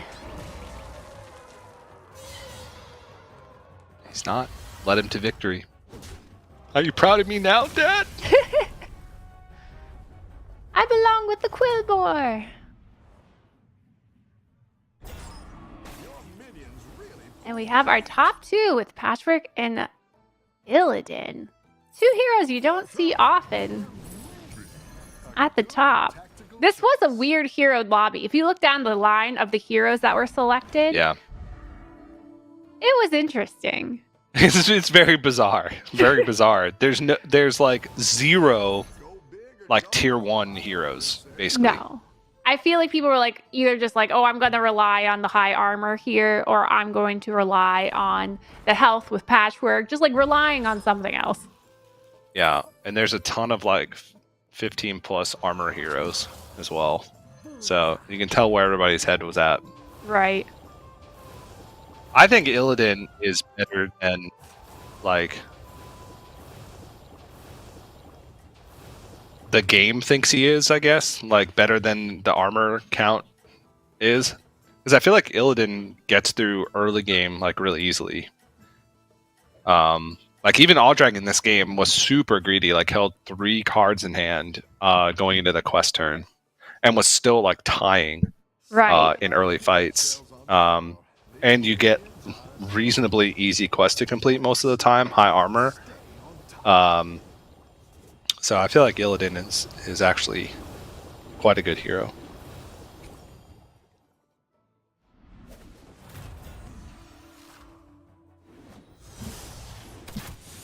All right. A little bit of incorrect ordering on that one. But we have this Yeah. ginormous Foe Reaper to deal with Divine Shields. And a Titus, a golden Titus. So, I mean, this is looking pretty easy for Dragon. While a giant Foe Reaper comes out, it's just not going to be enough. Yep. Oh, the Dragon cheer. So excited on the other side. I'm happy for him too. Dragon takes the first win of Group B, Game 1.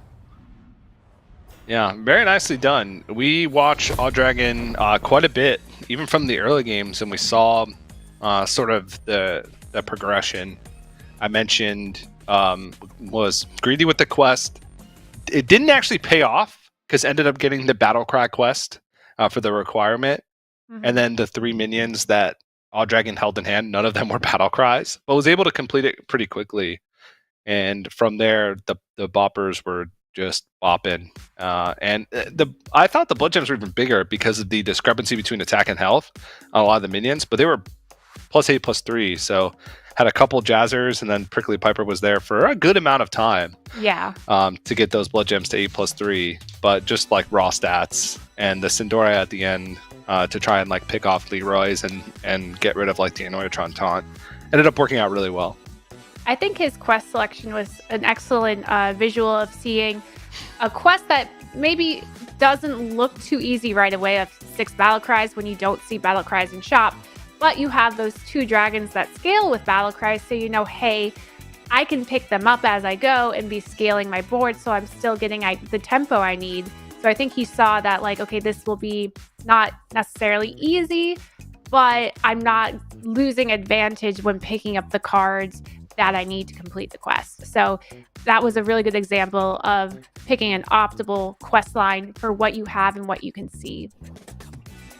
Yeah, that's a good point, because a lot of times when you get the Battle Cry requirement for quests, it's you're not growing your board at the same time. You're just picking them purely for quests, and you're sacrificing tempo because of it. So yep, yeah, it worked out really well for him. Yeah, and great start for Dragon, who takes first in a very great position to make it on to day 2. Just needs to have 2 basically just average placements for the next 2 games of this lobby, but. Speaking of next 2 games, we have 2 left on the day in total. And before we jump into game 2 of Lobby B, Group B, however you want to say it, we are going to have to go to a break. But don't worry, we still got some Battlegrounds action left to come, so don't go anywhere. More Battlegrounds Lobby Legends Summer Championship right after this.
Hello, everybody. Welcome back to the Lobby Legends Summer Championship. Once again, I'm TJ, joined by Slissa, and we're a little over halfway through the day. About to jump into game number 2 of Group B. I'm feeling good, Slissa. Feeling good about today's games. Are you? Are you feeling good about not wrapping tomorrow, or do you think you're going to end up in the loser's chair? Nope, I'm certainly going to end up in the loser's chair. But I have a whole night to plan and think about that, so it's okay. It's all okay. For now, I'm just going to sit back, enjoy some high-level Battlegrounds play, and not worry about the fact that I have to come up with Hearthstone puns and then wrap them. tomorrow because I'm not good at the Tavern Buddying extension. That's basically what's going on in my mind right now. All right, let's look at the standings after game 1 for Lobby B. Top 4 will be moving on to tomorrow for the top 8 check format, and we have Aw Dragon in first place with that magnificent game with the little dragon that could. WTY Bill with 0 points, looking to catch up, which we know is possible with 2 more games to go.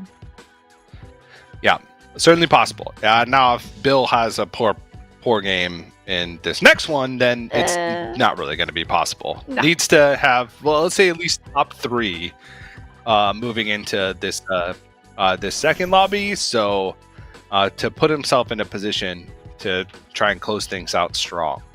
Yeah. So maybe looking at a little bit more of a riskier hero choice.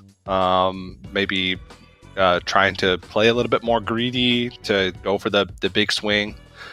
Yep. I don't think it's really, we haven't really seen too much greed so far. It seems like a lot of players, you mentioned in the last lobby as well, like the mix of heroes that we had, but still the power level was very high, even with quote unquote weaker heroes. Right. So we haven't really seen like those super like tier 1 heroes do amazing things so far in the day. And we saw here that Zorgo had a lot of fun options, but opted for the ETC, which again, we saw ETC destroy earlier today. And will ETC pop off yet again? There aren't dragons this time, but we have Quillbore, Undead, Demons, Mechs, and Murlocs. This is Now, very over similar here, to the previous lobby, except Undead instead of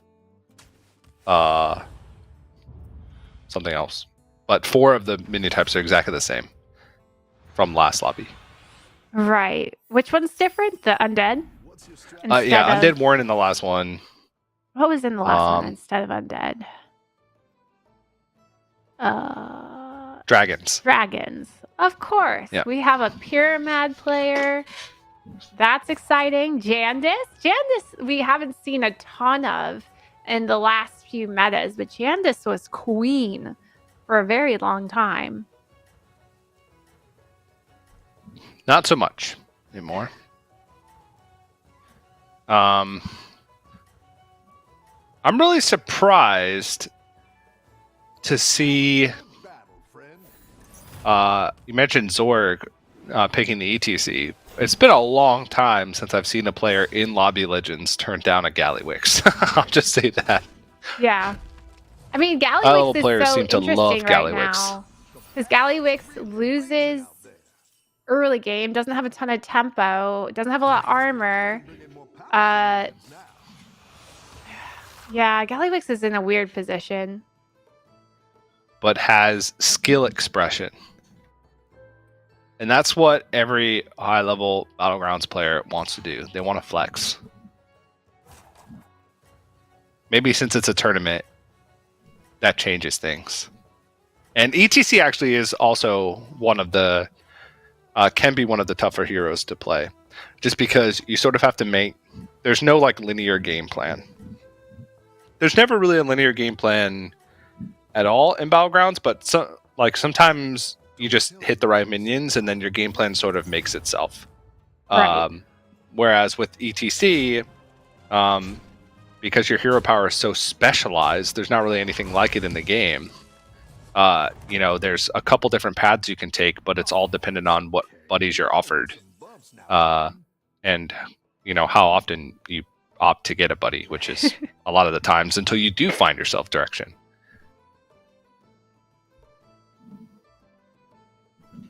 Ooh, not the best stop for Bill. Okay, there we go. Speaking of buddies. We have our first ones. Not too exciting, but the Eclipsion is probably the best, unless there's something for Enhanso in the shop. Yeah, the Whirlotron is usually the follow-up buddy. If you get Right. like Mossworn or I'd never remember. the secret buddy. Oh yeah, but that's I don't on know the tier name. 3. So Yeah, it's on tier 3, but you know, like you can still get Whirlotron after tier 3.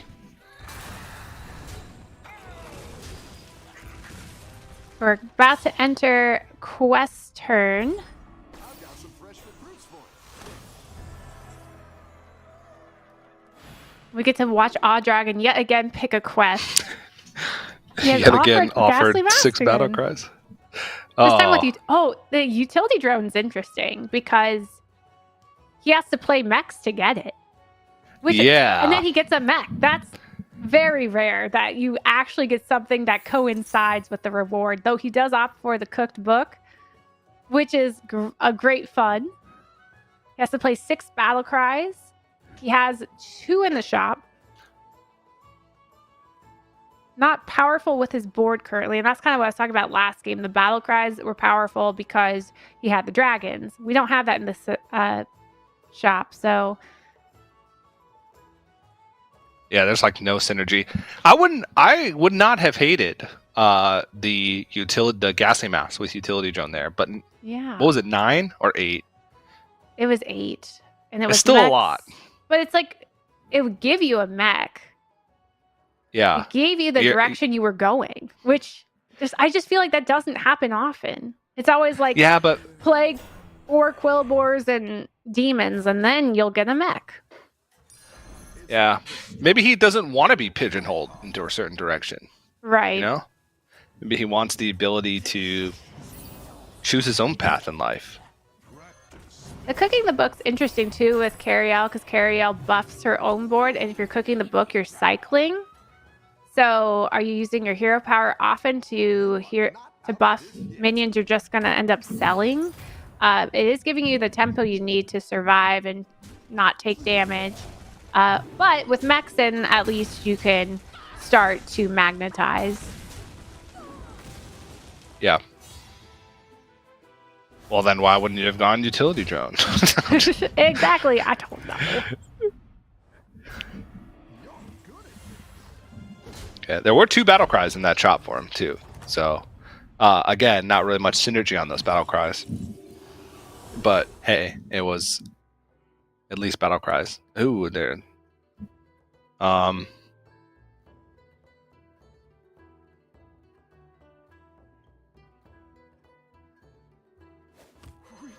right, so it takes a tempo option here. So basically every turn, if he freezes, he'll get a free minion. And that body does have a decent size. 5/7 stats is quite good.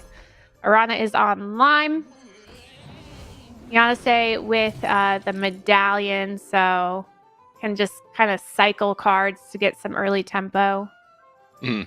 Curious if he'll take the Urel here. Lee already has a 4-drop from a golden mug.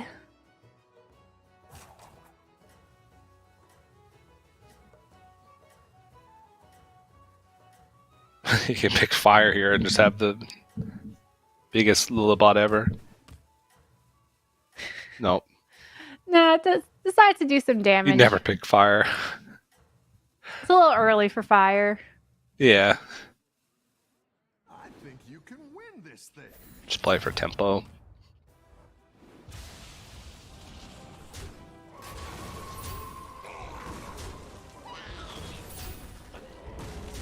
Okay, nice easy win. Was it destroy minions, it looks like, for the quest? That was Lee. I'm not sure. The Seville has Icicle, Nice work out. which again, really good in the mech lobby, as long as there's tokens to start scaling those mechs. Artie has a triple Trickster, which for Pyramid is great. Question is, are we going for a 4 or a 5?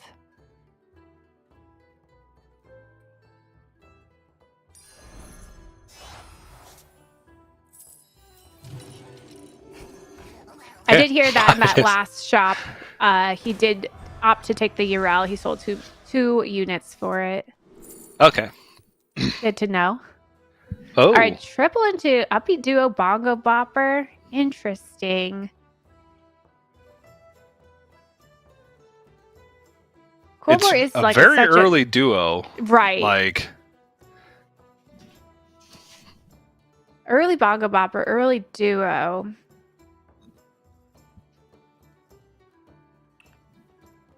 just like nothing else that would indicate that Seville would want to go Quillbore. Whereas duo has like more use. I guess there was another Quillbore on board, but with the Golden Trickster, duo just allows him to try and find something next turn to start looking for Right. more triples. And then maybe find more direction with Tavern Tier 6 minion a little bit down the line with that duo on the board. So I like the duo there. All right. He's facing off versus Jeef, who is on Jandis and is scaling some knights and some Lullabots. They are quite big in comparison to Seville's side of the board that just really has the Trickster going. But again, he was greedy going for an early 5 to get direction. Oh, but the Trickster dying before the duo is a really big deal here. Yep. I'm sure that was like a 50-50 fight because the first couple attacks were pretty predetermined, and then it was about whether or not I went into the duo or the Trickster, and it hit the Trickster. So a little bit frustrating for Jeep there to go down on a 50-50 with at that stage in the game where he's just trying to scale up. But hey, that's how it rolls sometimes. It's good to get some minions in play. Bill on the Reno, picking up some early demons and mechs. I believe his quest gives him divine shields. Yes, he has divine armor. So once he gets his quest done, he will start to get divine shields into hand. And I believe it's play. It was play demons or mechs. So got it online. He'll start to scale in hand a divine shield mech. I'm worried about this tempo he has. It's not a ton. It's not, but Bill has actually like 2 paths to go here. Could start like just transitioning. I guess it's not super beneficial with mechs because some of the minions you're going to buy with mechs have divine shield already, so you're wasting some of the value. Right. But if can find a triple, going into 5 could find Tichondrius. It's still not that good though because there's no Wrathweaver, and I feel like it's kind of missed the boat on the Wrathweaver, even though it's got the Soul Rewinders. Yeah, he has the 2 4/6s on the board that will deal 1 damage each, so that's double right there. And then he can find as many Prince Malcasars as possible. Yeah, that's true. But it used to be so much easier with Duo being on tier 4 and Prince being on tier 3. You could use Duo to create 3 golden Prince Malcasars and be a quite large demon player, but that's kind of left the building with the nerfs to demons, unfortunately. Yeah, I still think demons can be strong when you hit the right stuff, but it's hard to hit the right stuff. And It feels like you're always missing like one piece. Yeah, and Odd Dragon did hit the right stuff and had his Cook in the Books online already. And looks like Lee is about to get online as well. Just needs to attack one more time. Yep. He has Volatile Venom, which keeps his minion alive and wins the turn. Seville on the other side now has a scaled Gem Splitter that triples. Wondering if he'll go for a 6 because he is quite healthy. Opts for the 5. Gets another duo or a Drakari Enchanter, which could make your duo give you another 2 Drakaris. Triple that. Interesting. Nobody cares about Lightfang. So sad. Who? What? Lightfang Enforcer. I mean, Not if even- you not- don't have not the even a Drakari, mention. No. Why would I? It doesn't Poor need a Lightfang. mention. Maybe the Back in the day, Lightfang used to be the premier Tavern 5 minion. they like at the actually had very to nerf beginning it of at one Battlegrounds. point. Yeah, they had to nerf Yeah. him. And now look, even buffed is a 4/4 now. Double the stats. double. And it went back up to +2/+2. Still not played ever. Real you believe bummer. it?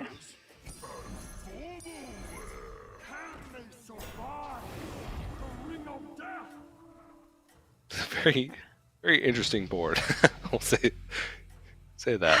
It's a very pretty minion comp, but it's gonna allow him to hopefully pop off into double tier 6 or something. We see him facing off versus Arana, who has a lot of tempo in the undeads. Lots of size as well with the medallion, just cycling cards that are tier 3, scaling tier 3 units.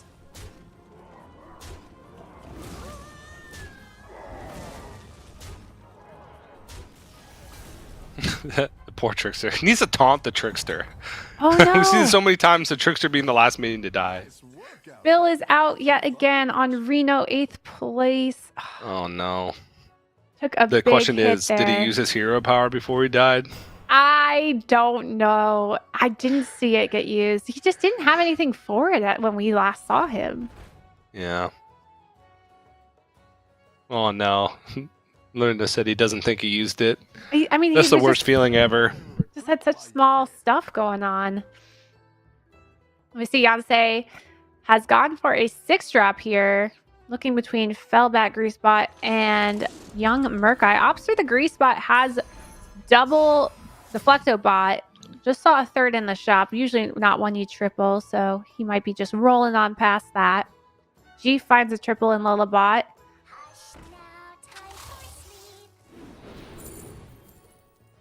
Ends up with a Bongo Bopper, Drakari, or Bone Mare. Drakari is great in a mech comp where you're scaling based on how many magnetizations you've done that turn. I don't know if he has that card yet. I don't believe so. So he opts for this, Does not. the taunt and tempo of Bone Mare. You could hero power the Bone Mare too, just to get a double taunt going.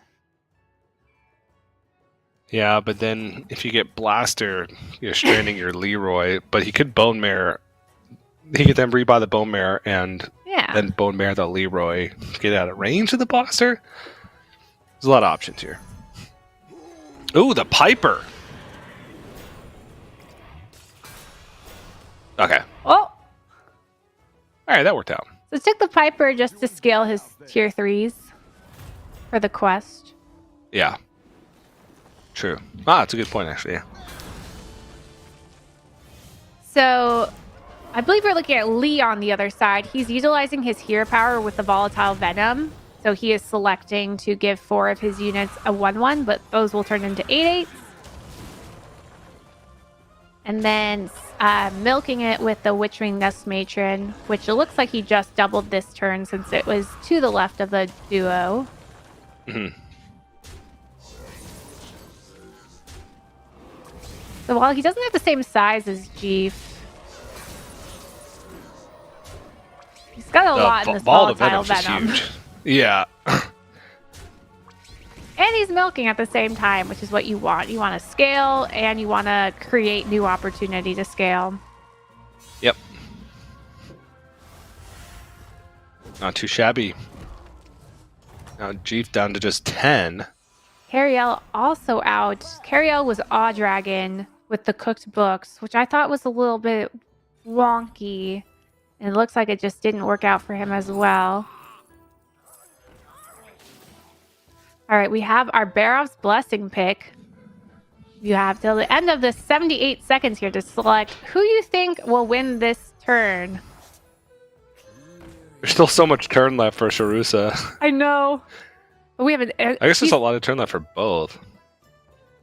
I don't think Seville's come back from his last. Oh no, he has 7 out of 10 goals, so he's done something. He's thinking over there. Just like we're thinking. Golden base skill, but nothing really to pull Right. in the hand. Meanwhile, Seville's doing nothing, and Sharusa's just jamming through cards. Oh, there we go. Pick the Blaster. He was just thinking for a while. Hey, look at that But golden. Blaster's not going to do much against this board, it doesn't feel like. No. I think I gotta pick Sharusa here. These magma locks are gonna be pretty big. There's no base skill for the Bream, so I wonder if Sharusa's just gonna play it.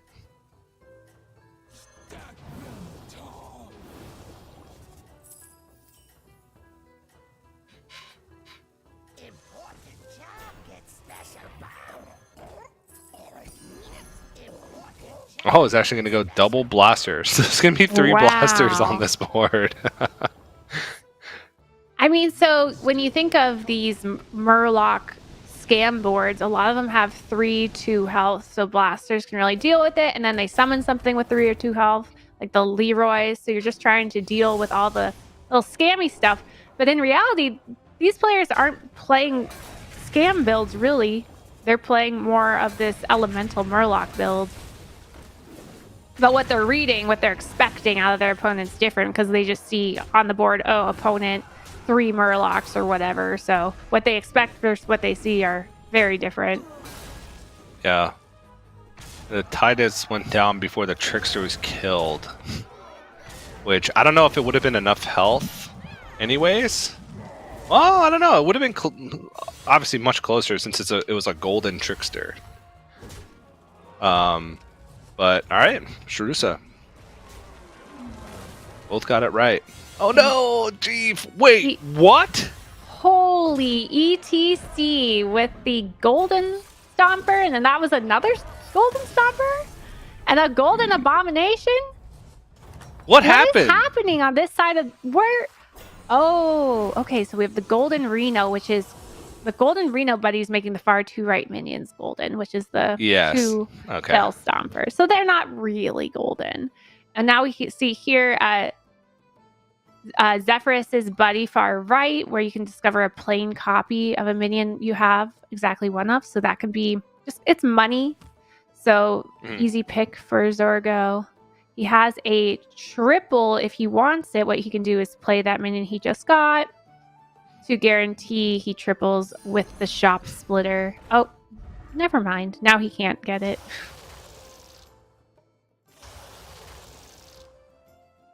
Oh. Ooh. There's some scale.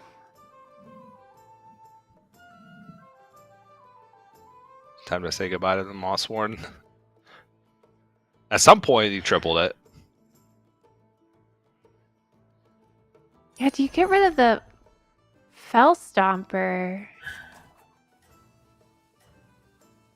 I mean, it's a lot of attack, whereas Sister's giving health. So you kind of have to look at the lobby. What am I facing? And if you're facing a bunch of venomous Murlocs, health isn't going to do much. But neither's attack. You just need a bunch of tokens, really.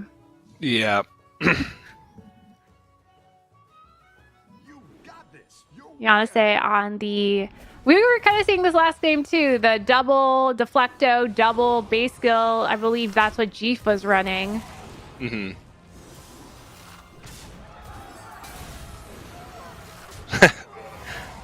It's funny, Zorg just decided to keep the board as is and hold off in the hand. Yeah, I wonder if he bought the Sister. But it's like, if you're not going to play Sister right away, then it's going to be too late to play Sister. Yeah. I like the Harvest Golem with the base skill, especially where it was, because it refreshes the Divine Shields when it's summoned from hand, and then if the bots lose their Divine Shield in the interim, then it has a chance to reset it again. Right.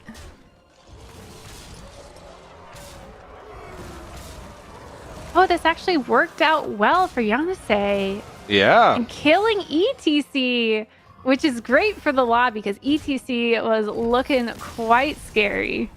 So Zorgo is out in 5th place along with our Illidan player. Yeah, I wonder if there was anything that Zorgo could have done last turn to make himself just slightly stronger. Because that was a pretty close fight and kept the board pretty much exactly the same as it was the previous turn, was holding on the cards in hand. Right. Maybe didn't expect Yanase to be that big or that strong. But he's been doing well so far, so wouldn't be too surprised. And hadn't lost much in a while. That last board was anti-doppelganger's locket board. It was almost all golden. Jeez, I hate evaluating volatile venom boards. It's just impossible. Yeah, Lee's trying to utilize tokens to deal with venom. Yeah. But he just doesn't seem as scaled. But again, anything that he summons out of his current units, it's going to be an 8/8 at least. So he's bigger than he seems. He does have a golden Eternal Knight in hand, or Eternal Summoner with a regular Eternal Summoner.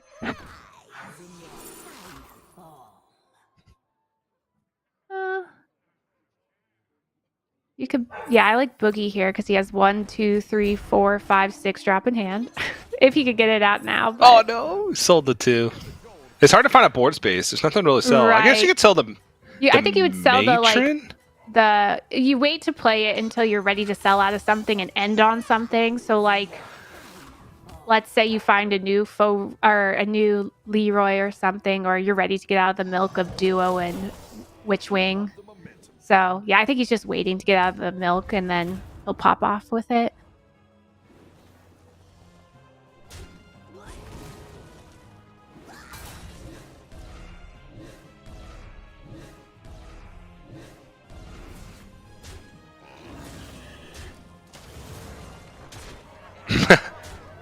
This is going to be so much stats. I don't know if he definitely isn't going to have the hand space for everything that Witchwing's going to summon. Unless it gets sniped, but... I think that's been a common problem for Lee so far this game. Because the matron's been golden for a while. Yeah. Yeah. Oh, that's a triple geez. Mechadraxis in hand. He tripled Mechadraxis. Well, it's golden base skill. Other Oh. Titus and poisonous Murloc. It's not gonna be enough to win, but No. got pretty close. And I think with the golden Mechadraxis and if Lee gets out of Duo and puts something else in there that's also more token focused, I think Lee is actually quite strong versus the final 2. Oh, and he gets a ghost, so like he could actually just keep with the Duo and the Witchwing one more turn and get out of the Leroy. But he'd want to get out of a second card to utilize the Boogie Monster. So I'm curious to see how he plays that out versus the dead player. Meanwhile, we have Yanase over here Like where you're going with this.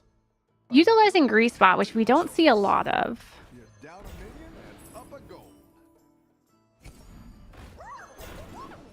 Yeah, Grease Spot feels like it scales pretty slowly compared to like other similar cards, like scaling options that are low power by themselves. Yeah. Especially for how high Tavern Tier it is. Grease Spot is Tavern Tier 6. Didn't he used to be like 3 or 4? He was a 4-drop, but every time they changed him, like sometimes he didn't have a Divine Shield, sometimes he did. He's got changed a lot. But I'm glad that he has his Divine Shield back, because when he didn't have one, he was really sad. Yeah, but he was 2 Tavern Tiers lower. It was like a 6-3 at Tavern Tier 4 or something at the beginning with no Divine Shield. So I'm getting word that Lee did sell his Leroy to scale his shop and kept his Duo. Not sure if he kept the Witchwing, but he did keep the Duo and sold the Leroy to scale. Yeah. Afforded that luxury with the ghost.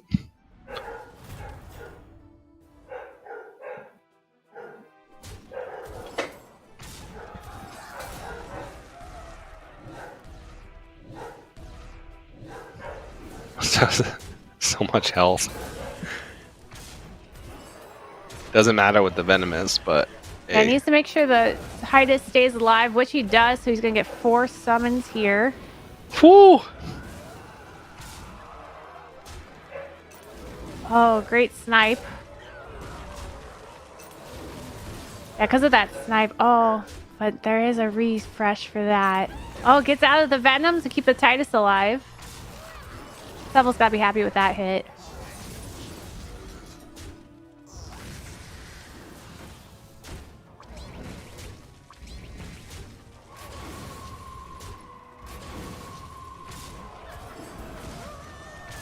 Isn't enough though. That deflecto is quite large. Yeah. Yeah, it's Not enough. not gonna be enough. Is he at 6? Oh no, he's at 5. Okay, still 1 health. Wow. Seville holding on. Meanwhile, he gets to face the ghost, and Lee's coming back from facing. Lee got to keep his Witchwing and his duo. Looks like he didn't play out the Boogie Monster that turn, just played some Battle Cries maybe. Keep up the pressure. But yeah, he's going All right. into it now. As expected. Yep. Curious if he... So he has a 2. He doesn't... Oh, he has a 3. He has a 4. He has a 5. Probably not one he wants to play till the end. He obviously is looking for something particular. Oh, he didn't want to play the 3 from hand because he wants to attach it maybe? Yeah, find something to end on, like another mech to end on that he's gonna attach it to. It's another Boogie Monster. Gets out of it, says no, no, no.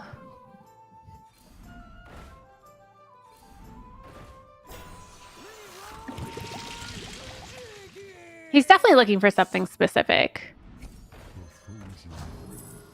Guide me.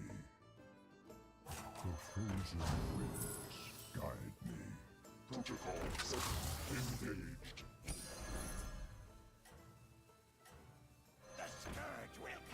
Alright, going for as much death rattle as possible. Opts to attach. And he's dealing damage as opposed to creating more death rattles, which makes sense. So there's just no more space on his board for the volatile venom death rattles. So he's trying to remove all the divine shields off the deflecto bots. Not going to get as many summons as he'd like from this base skill. Oh, I think more than fine though. Forgot what's in the base skill, but still has so many summons left. And with the volatile venom, they're just going to get huge, especially with these summoners. Ah, but the tokens, I forgot about the tokens, because every time he attacks, he's going to die even if he attacks into 1/1. So Right. maybe not. That's good. Yeah, as long as the... Oh, just kidding.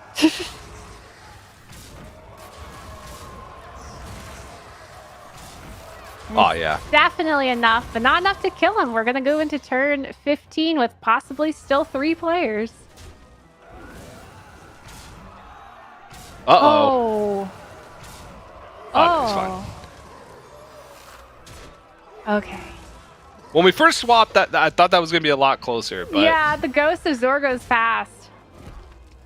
Wanting to hurt the players still in the game. You're good at this.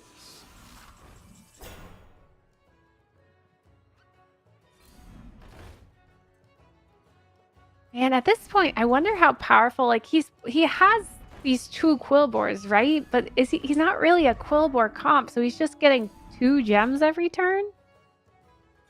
Does it feel worth it? no, but they're also hard to get out of. I feel like what do you replace it with? Yeah, I wonder if he's looking for the Soul Splitter to get reborn to undead Murlocs. This is the most Eternal Knights we've seen in a while, though. Yeah.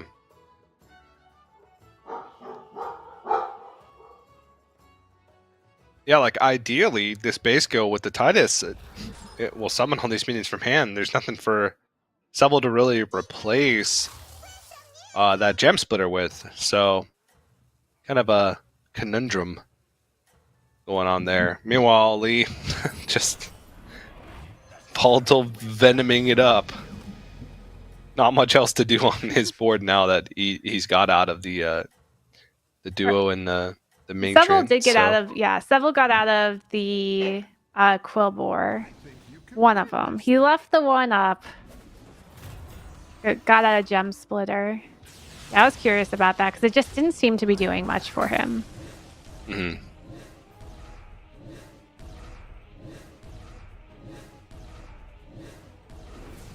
right, is this enough health to deal with all the attacks and all the volatile venom of Lee? You put in double Titus.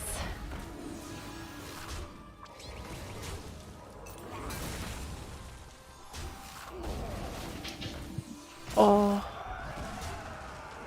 It's a lot. There's so many eternal summoners. Now he doesn't get the reborn because of the double Titus there. Is that going to hurt him in the long run? Oh, very much so, I think. Yeah, maybe he needed to move one Titus up.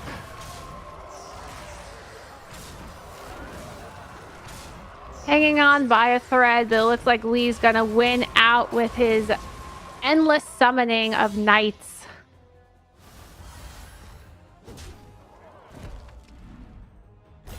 Nicely done. Top 2. We are into top 2 with Yanase on his Murloc Mechlocks. This is Menagerie, actually. Menagerie. This is what modern Menagerie looks like. I feel like, yeah, we barely see Menagerie these days. Yeah. His Y Light Fang is almost never sees play outside of I had nothing better to take on my triple for Tavern Tier 5. The loss of Blanchy and Theotar really hurt Menagerie. Yeah, that's true. Those two. Oh, I miss them. Yeah, Theotar especially. Maybe they'll come back on boat. Yep, boat. Sail back into our world. I could use some tea from Theotar, that's for sure. Okay. Still scaling. We've seen some decent scaling with this quest today, by the way. Yeah. Have I underestimated this quest? Maybe. If you have the fuel to get it to work, either from your hero or from some other card, like a matron, where you're just getting free cards in hand every turn. Yeah, but that's not what then he's I think doing it could here. work. Yeah. All right. It's just so many. So many random stats and reborns and divine shields and base skills. It's just This has to be the wackiest game we've watched today. Where Yeah. I'm just like, I don't know what's happening here. Yeah. And 2 quests that I underrated quite a bit. I'm not a huge fan of Alta Venom normally, but I guess this ended up being a good lobby for it because there's both mechs, undead, and then just being Brukan as well. Right. Brukan was a huge tempo swing with the Volatile Venom. And then he didn't have to pick that hero power anymore once he started just buying a ton of summoning eternal summoners. Yeah. And he had that golden duo for a very long time. Yeah. Oh, the Anoia troop is actually pretty sick here. It ate so many attacks. It did. For versus Volatile Venom, it's a pretty big deal. Just having like just random reborns across the board also works heavily in his favor. Not enough. But oh wait, it is because he had to attack. Yep, had to attack just the random tokens. The Anoia, not dead, but the Anoia troop coming in clutch. Yeah, the fact that he had to attack. So yeah, I think Yanase at this point is just looking for anything that summons tokens like Replicating Menace, Anoia Troop. I see Lee is sitting with an Anoia Troop in hand. Trying to hide it. Yeah. I think the base skill, the Titus got sniped before the base skill died last round. And so it only summoned the Eternal Summoner from hand instead of both the Eternal Summoner and Anoia Troop. That would have been the difference maker right there. Maybe it did, and I just completely whiffed on it and only saw the Anoia Troop on the other side, but I'm pretty sure that's what happened. I remember the Titus going down pretty quickly. I just don't even know how you improve from this point because both the mechs are taunted. So there's never going to be room for more Replicating Menace. Right. Now, Another annoying troop. it just there's no room unless he Yeah. triples base skill. He really needs to triple base skill before he can start putting more in his hand, I think. Yeah, and there's just not. I don't think there's enough base skills because honestly, on the other Everyone took side them? has like 4. That's what I would have picked. I think he has a golden one and a normal one. All right, last time he took deal 5 damage, and it ended up sniping the Deflecto bot. I wonder if Yonsei has repositioned for it, which he has last minute to deal with those Deflectos. Let's see if you can stay on top.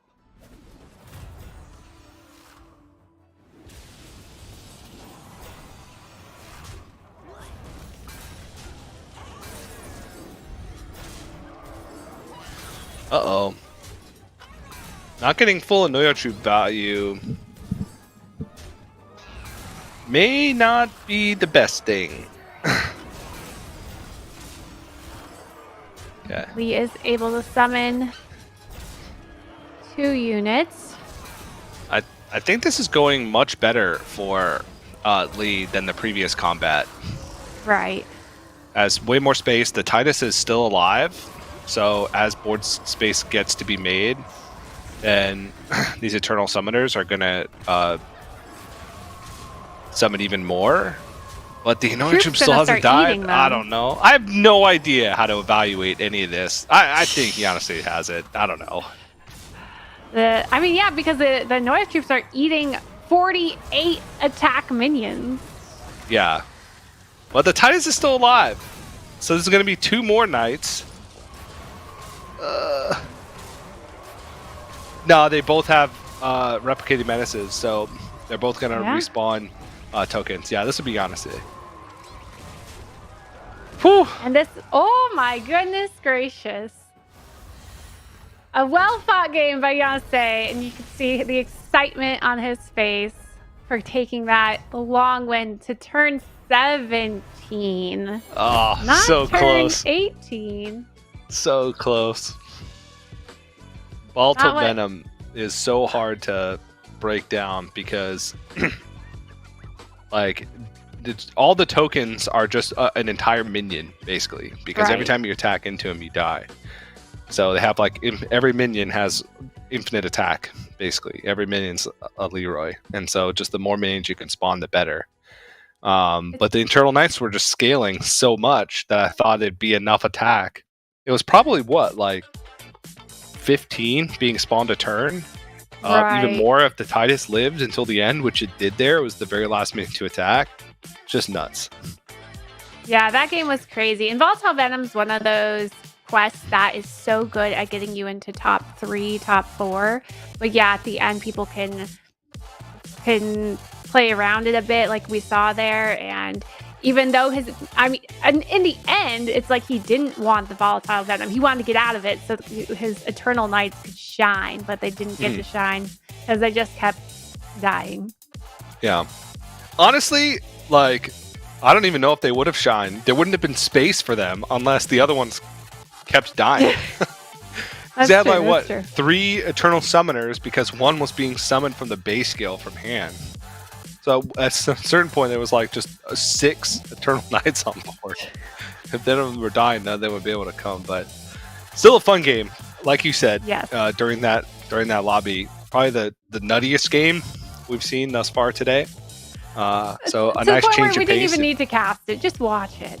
Just watch it. happen. There's nothing to cast. It's like this minion's gonna attack, it's gonna die. That's what's gonna happen. Like we don't have the numbers in front of us. We don't have like percentages or anything like that. Very hard.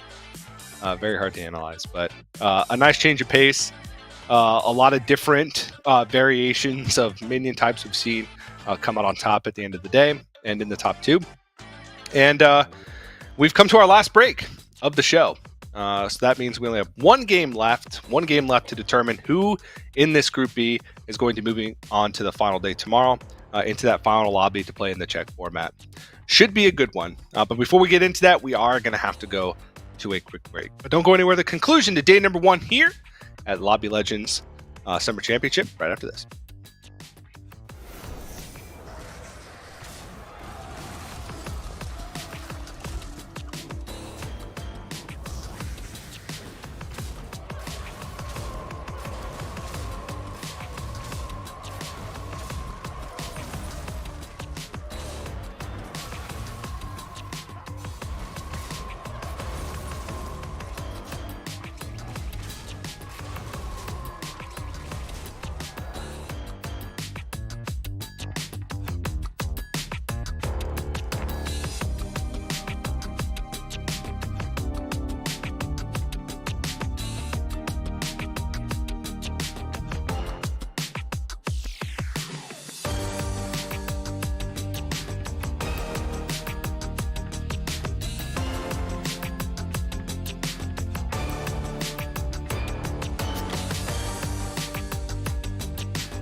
Hello, everybody. Welcome back to Battlegrounds Lobby Legends Summer Championship. We've approached our final lobby of the day. Final game of the day. This is to determine the last 4 players that are going to be moving on to Championship Sunday. Why is Sunday the day that all championships are on, Slissa? Because it's Why? the best day. Because people, have to go to work Monday morning. So let's just ruin that. But wouldn't they want a little morale boost on Monday? Like, oh man, it's Monday. I have to go back to work. But the Battlegrounds Lobby Legends Summer Championship Finals are today. So that means after work, I can come and watch some Lobby Legends and be brought up. It's got to be on the weekend, man. Yeah, I guess so. So yeah, Championship Sunday. That's what these players are fighting for. But it is going to be a final lobby, and there's this current standings. Yanase, after the victory in that second lobby, is in the lead with 11.5 points. But just a friendly reminder again, it doesn't matter if you're in first or if you're in fourth after today. If you make it to the top 4, none of the scores matter. You're on to day 2, and then it's a reset for that those final lobbies. So the big one, All Dragon, because All Dragon had a fantastic first game and then really fell down with a 7 in the last one. Yeah, he did. So, I mean, we're seeing some consistency between the top players. I mean, they've only gotten one first or second each, so it's not cemented. Definitely Zorgo, Jeeves, Seville all have opportunity to get there. Unfortunately for Bill, he's out. No chance, but there's 7 players still in this. I just want to say that this Group B is saving my day for Tavern Buddy. Yeah, they might because be. I was getting crushed, but the top 3 currently in Group B is my fantasy team: Yanase, Sharusa, and Lee. That's not great for me. But I completely missed the bandwagon in the last game. I didn't even try. It was like turn 6. The other ones, I think, I like picked 8th place, so if that makes you feel better. Oh, did you? Well, I then did. not picking is the same as picking 8th. So Yeah, you're good there. all right, it evens itself out. Thank you for that. I know you would have never picked an 8th on purpose, so thank you for being merciful. I appreciate it.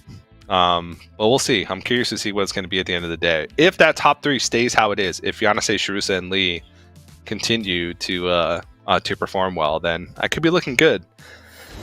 We shall see. We shall see. Because your fantasy team definitely did better in Group A, because I had Alex, Dog, and Tomb barely made it into the top 4, and he was the only one of those 3. So we shall see. But time to move into the final game of the day, which is Group B, game number 3. Demons, Murlocs, Naga, Pirates, and Undead. A lot of the Murlocs mini-types. we're seeing in this group here, which we didn't see in Group 1, so...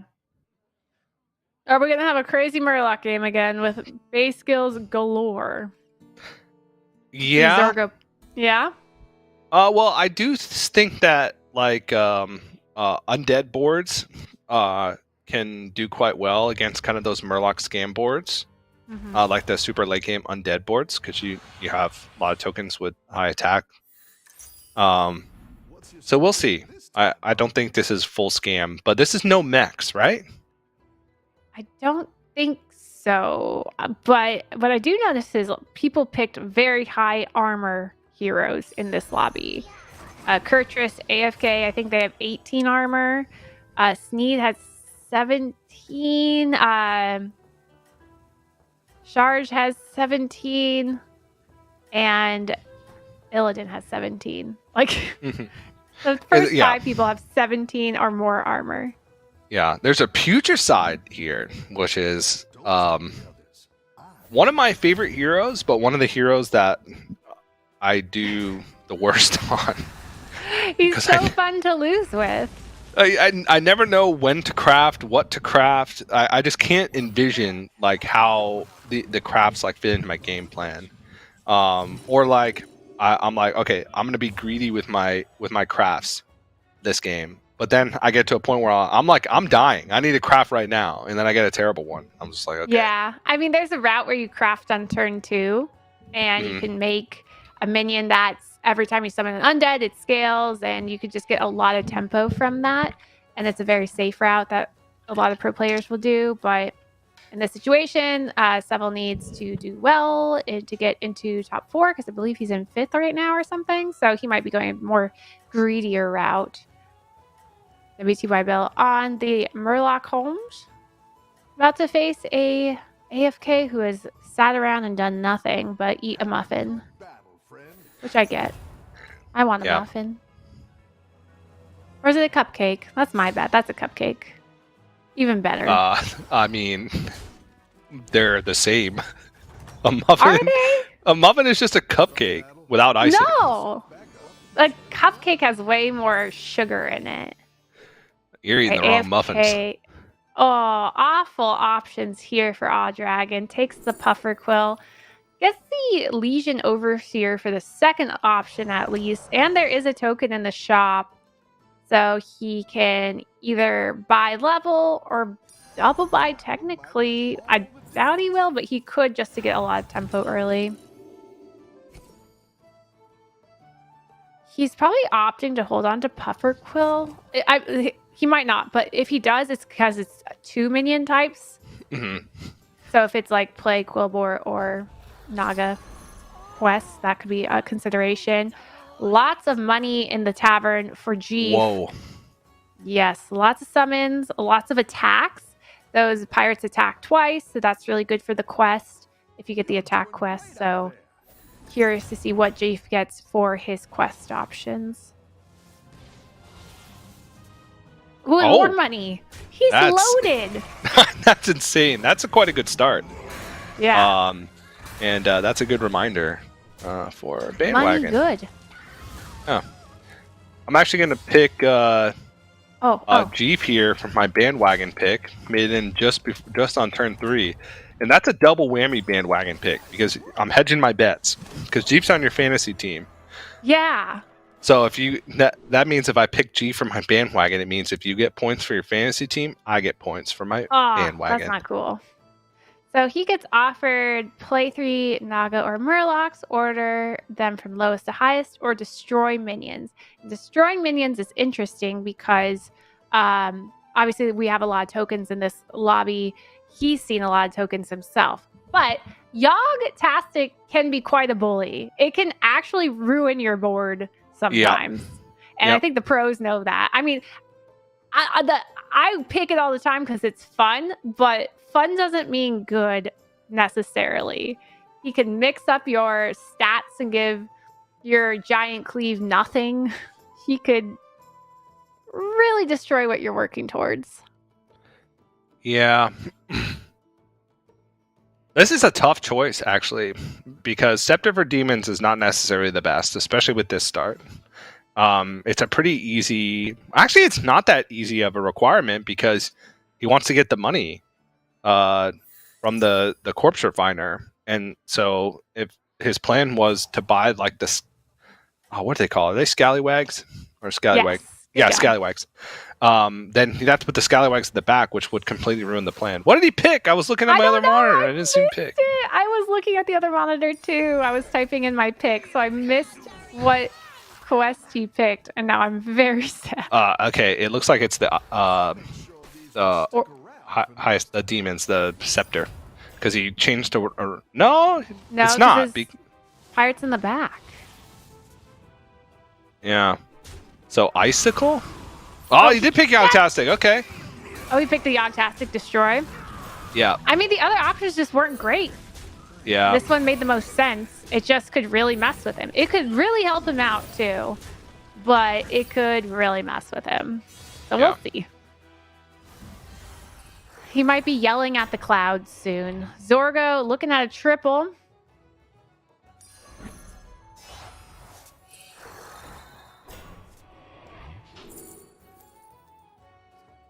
He's a Karaji base skill or silent swimmer. It is an early Karaji, and he already has double taunt, so that's a good tempo that he needs to level into 4 and start grabbing other pieces that could create a comp. Mm-hmm.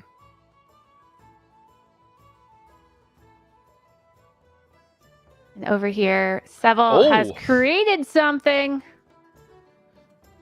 His Putricide creation has Reborn Jelly Belly. There's 2 Scourfins on board too. But okay, he's gonna freeze for him. All right, yeah. So next turn he'll have a gold from the pirate, so he could use the gold and triple buy. Since he'll be on 8, then he'll have 9. But it just kind of depends on what's the third minion that shows up in the shop. You are not out of this yet.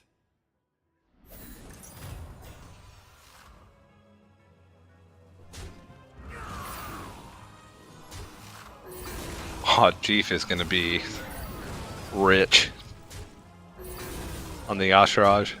Yeah, he's already quite scaled. And should be done with his hero power next, or his quest next turn. Yeah. Has a triple in the shop with money. So he'd go for a 5 and hero power to get a 4 if he sells one. But he also has this pirate that's scaling tons of money, so he could opt to wait. It's a little awkward just floating a gold. Could sell the hero power and wait. It's just one goal, and Bob's been working real hard. Is that? I don't know, man. It's one gold tip feels so bad right here. You could get a good 4-drop. But then you're losing out on this like undead scale that he has. So, yeah, I think he has to float a gold there. Yeah. Bill on the other side. This looks like the what we were looking at last time when Bill died. This soul reminder. Bill. Why? Bill, it didn't work last time. It's like always getting offered.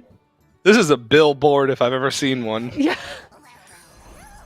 Now to say still on tier 2.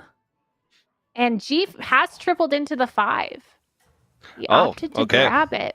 And now he's looking at things that were not in his game plan. So now I see the Handless Forsaken on the other side. Does he want to continue going undead?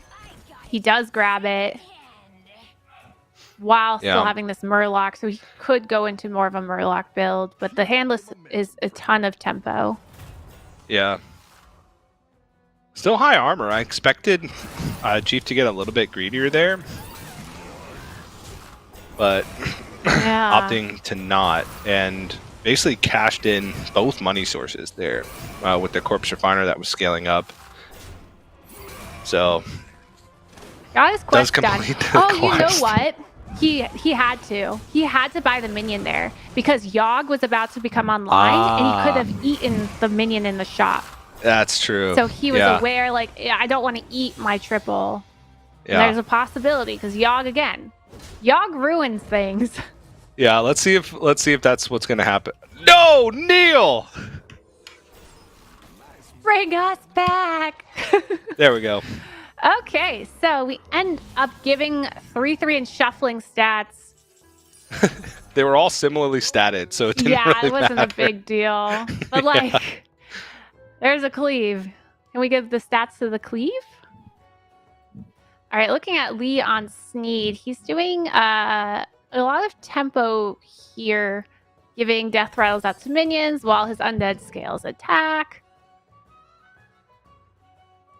And it's going to be stealthed, so he'll always get the attack. Meanwhile, Awe Dragon has tripled into a 5. Doesn't hit anything game-altering that could help determine his composition. We're seeing a lot of 5s. Triples into 5s this game. Nobody's really getting greedy here, which is surprising considering the players lower in the standings need like big finishes. I mean, Yanase's still on tier 2. 9 gold tier 2. What's happening also, here? Are Naga's not in this lobby? Am I incorrect? They're in. I see a Naga.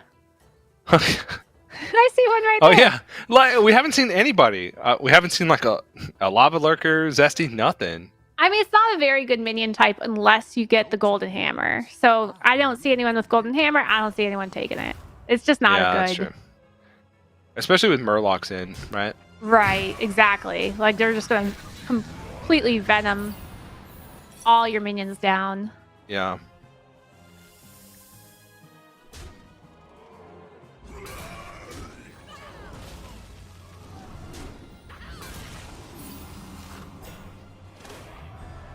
All right, gets his 9 death rattles, which gives him the map. Oh. Yeah, that seemed like a lot of work. That seems like pretty a lot underwhelming of work quest. for a map. Yeah. But keep in mind, so the way map works is that you buff 1 minion per minion type. When you play a minion type you don't have, it can be tricky. So you have to kind of like set up like, okay, I'm going to use all the minion types except for pirates, and I'm going to cycle pirates. And I kind of think that's what he was doing there. I saw he had a pirate in hand. Yeah. All right. It seems like a lot of work for not like that much reward, but we'll see if Yanase is able to make that work.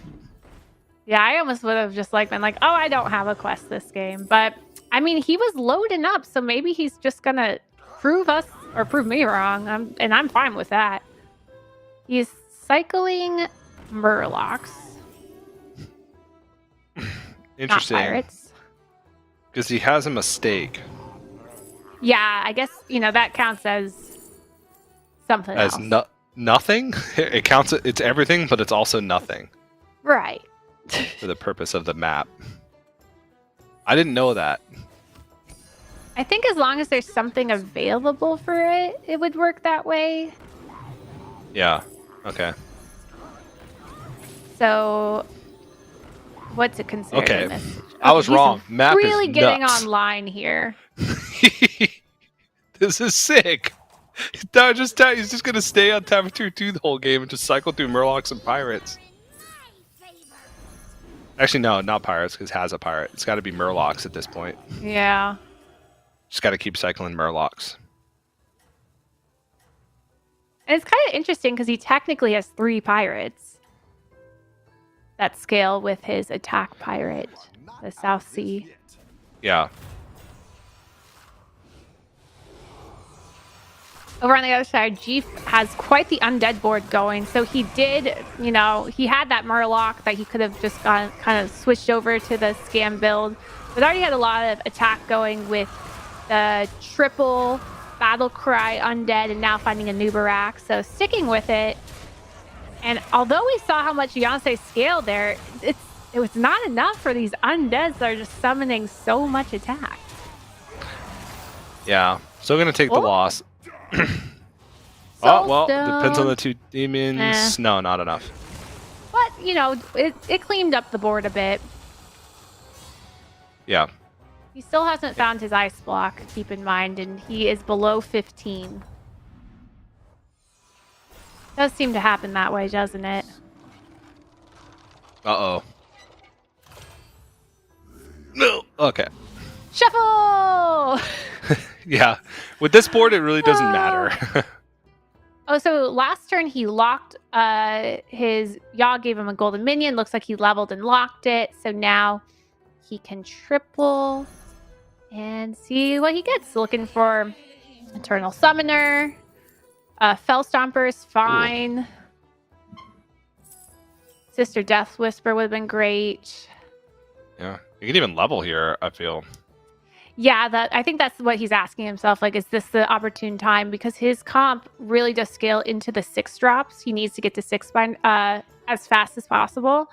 So, Is he going to survive here? If he does it, is it too greedy? I think that was the right time. Because I feel like if he didn't do it that turn, it would be too late. And he wouldn't have a good opportunity after that. Over here, we're cycling pirates. Love to see that. We haven't got to see too much APM pirate today, which is a bit disappointing. It is. Yeah, we've seen that pirates in actually a lot of lobbies, but it seems like most are just using it for like Blade Collector. Yeah, they're just using the cleave. Yeah, we saw a Golden Peggy once, but there was like no payoff. There was like no pirates on board. Right. Which was weird. So, but now this is a good setup. Blade Collector would be good. It's pretty good with Illidan. That's true, yeah. If you could just find a Blade Collector. See, on the other side, AFK with only 7 health. Oh, and there's the Bream. We see a Bream today.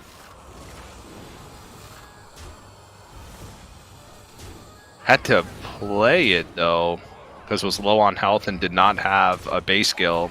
Did he it play looks it? like, I thought so. It came from a base skill, did it not? Oh, did it come from a base skill? Sorry, I was looking. Now I can't remember. It might not No, have. you're probably right. I could be imagining things. It's been a day. No, there's 2 The cards in last hand, game so. just had my brain reeling, so. Yeah. All right, so I'm excited to see here. Does he triple into tier 5? He does have a lot of extra money, so he could just level and look at the 5 drops. Yeah. Ooh, I think this is a good shop here. Yeah. I think trying to find a Tethys here is pretty valuable. Okay, another Peggy. Getting a golden Peggy is good. There's still a lot of scaling happening with the the dealer. I don't know what word it is. Lovesick Balladist, right? Zorgo has hit a triple, and he has a golden duo. Now, his board is pirates, so his triple is not what he was looking for. He was looking for Tethies, did not hit it, but has plenty of money. Plenty of money with his quest. His quest is very good. This increase of gold every turn, really good for his hero power.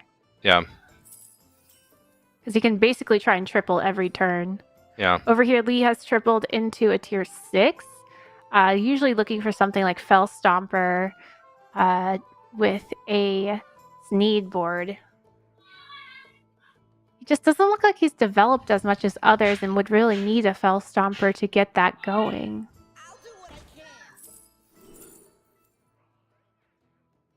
Zorgo.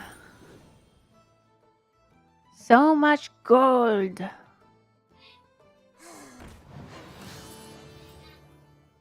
That's a ton. And a golden Peggy, so slightly ahead of whoever was on Illidan, I forgot already.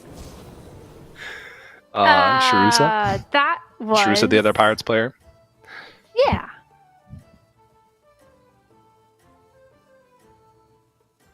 Now we know Zorgo's playing a lot of tokeny styled undead, so the Venom probably won't do much, but I think Zorgo's banking on maybe hitting an Abomination on the other side that's scaled in the back.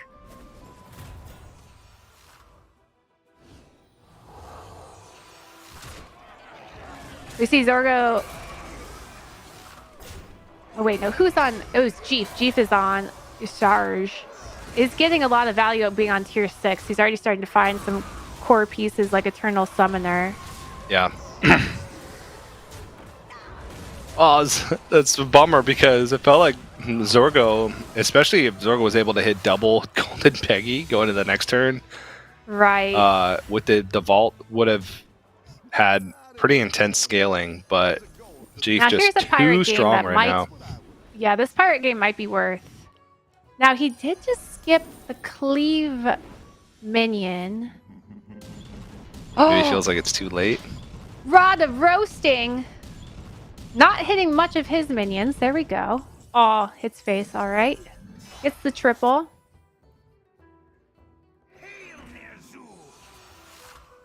You could brand with the battle cry in the shop to buff attack again. As a Sister Death Whisperer, Eternal Summoner, or Colossus, all 3 of the undead have been given to him. I know, that's insane. Take your pick.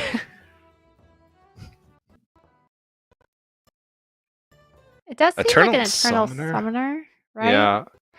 Yogg is already given him the scaling that he needs on like the minion stats. Like everything's already outside of range of like a Tunnel Blaster already, just from like Rod of Roasting and the buffing.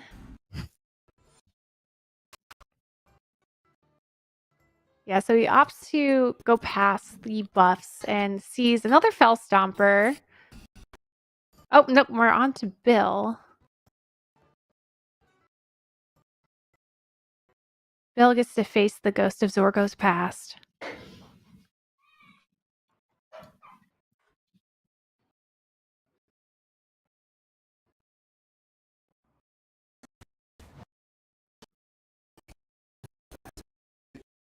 Apologies for the lags you guys are experiencing right now. We are working on fixing it quickly. Yeah, I thought I was going crazy for a second. I thought it was just me. Did my internet die again? No, it did not. Yeah. Sorry, us casters are in Florida thinking that the storms are taking out our internet. Yeah, which happens frequently, especially in the summer when there's storms here every afternoon, basically. Yeah, but we're learning it's a little lag on the production side. They're working on fixing it. But for now, we can see what's going on between Bill. Will they fight? Will they not? They're just facing off against each other. I guess it's a long time to ponder. Will this work out for Bill? Yeah. Bill's had a rough day. I want it to work out for him. Yeah, at least a top 4 for this lobby for Bill is what we're looking for. I know. I don't know if the scaling's quite there, but Yeah, it looks like he's got this. He's beat the ghost. Congratulations, Bill. Yeah. And he looks like he's going to go into this like endless base skill as well.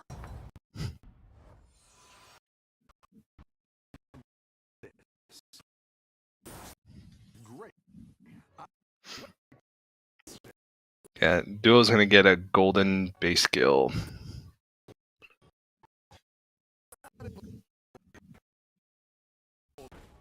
And the suspense is killing me. Random death is on board too.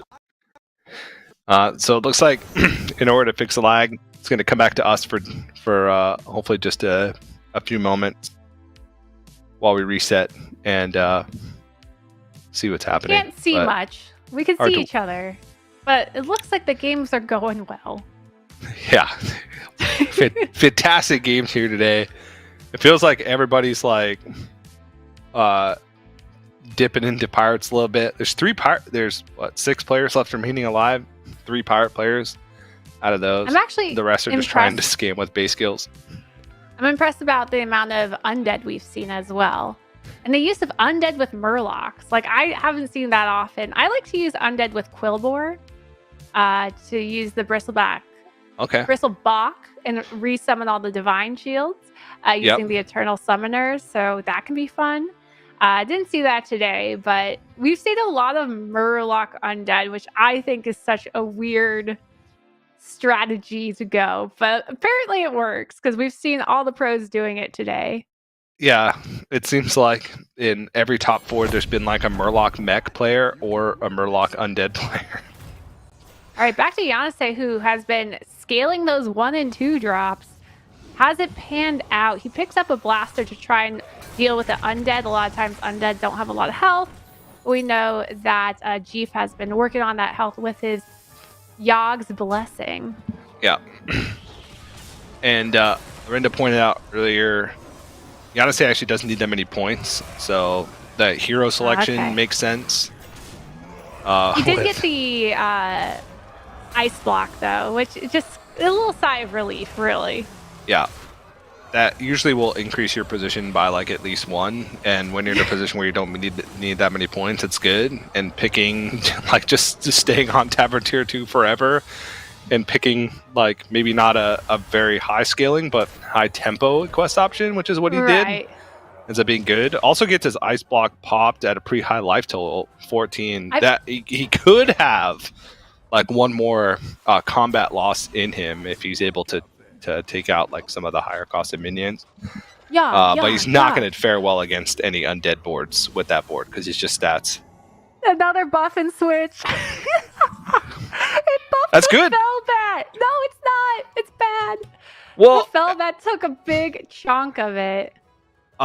However, everything's out of range of Tunnel Blaster now. The second Eternal Summoner that he has on board was at 1 health prior to this. I don't think he's happy. Look at his face. Does he look happy with this? So, okay, traded a little bit of stats on his other minions. A little bit of stats. He had to not have to find another way. There. He felt all... I feel terrible. It's a tiny bit of stats. It's only like plus 30, plus 30. That's it. Tiny. Okay. There is a Leroy in the shop. So he's fighting. But Leroy's not Futureside. normally good versus undead unless you throw it in the back. And we are going to do our Barom's Blessing between an undead player and a non-undead Futureside. And Golden Sindora, that's interesting. Plus a reasonably sized cleave. Golden Champion of Yashraj. Fighting Yashraj, that's weird. Everyone's gunning for you. Watch out. I have hope for Settle, but I picked Jeef as well. I picked Jeef. I think Jeef has this one. He just has so many summons. And just that. What's in the base skill is well. How big is this in the base skill? He's got the golden scour fin, so it's possible this has been going for some time now. Let's see. Oh, it's tiny. It's puny. The heck? It was a good cleave, though.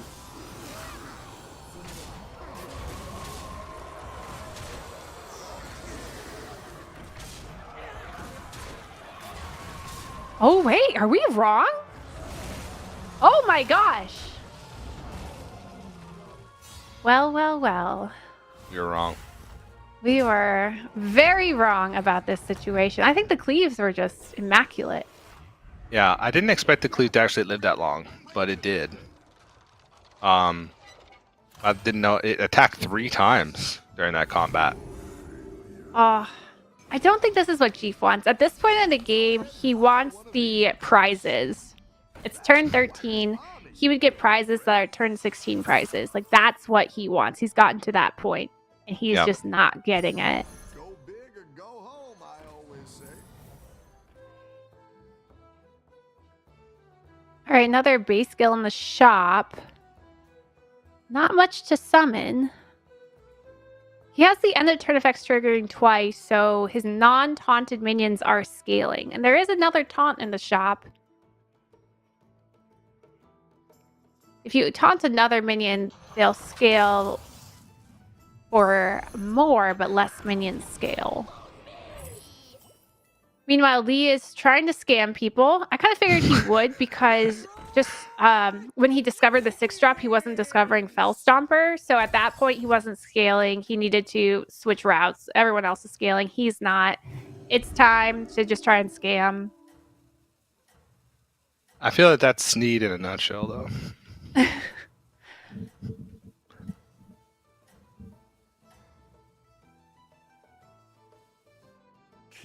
He's gonna put the parasol on the Mantid And the Mantid. Queen. It helps the man to get reborn, to have the... Oh, wait, no, it doesn't. What am I thinking? Never mind. But it is, when you play Undead, you want to try and hide your poison for the end so that you can get an abomination or something scaled in the back. So, makes sense.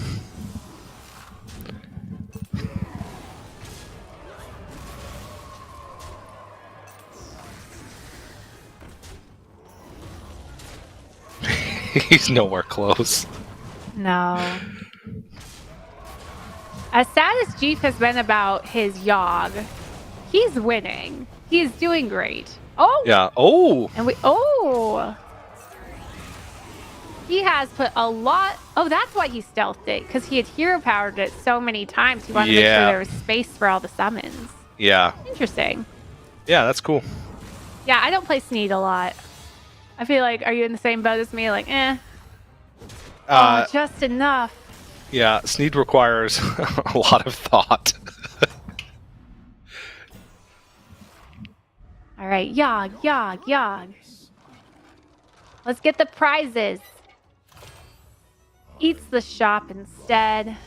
Nice. All right, nothing Stats. too bad. He didn't lose out on a triple or anything.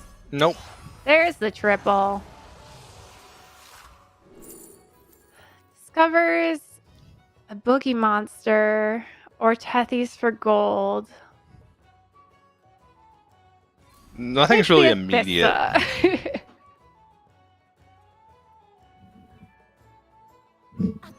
for Ashara. Yeah, All gonna right, use the a tiny zesty. buff to his Divine Shield unit there. A little 1/1.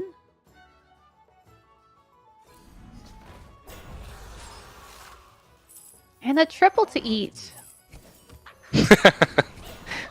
Yummy, yummy.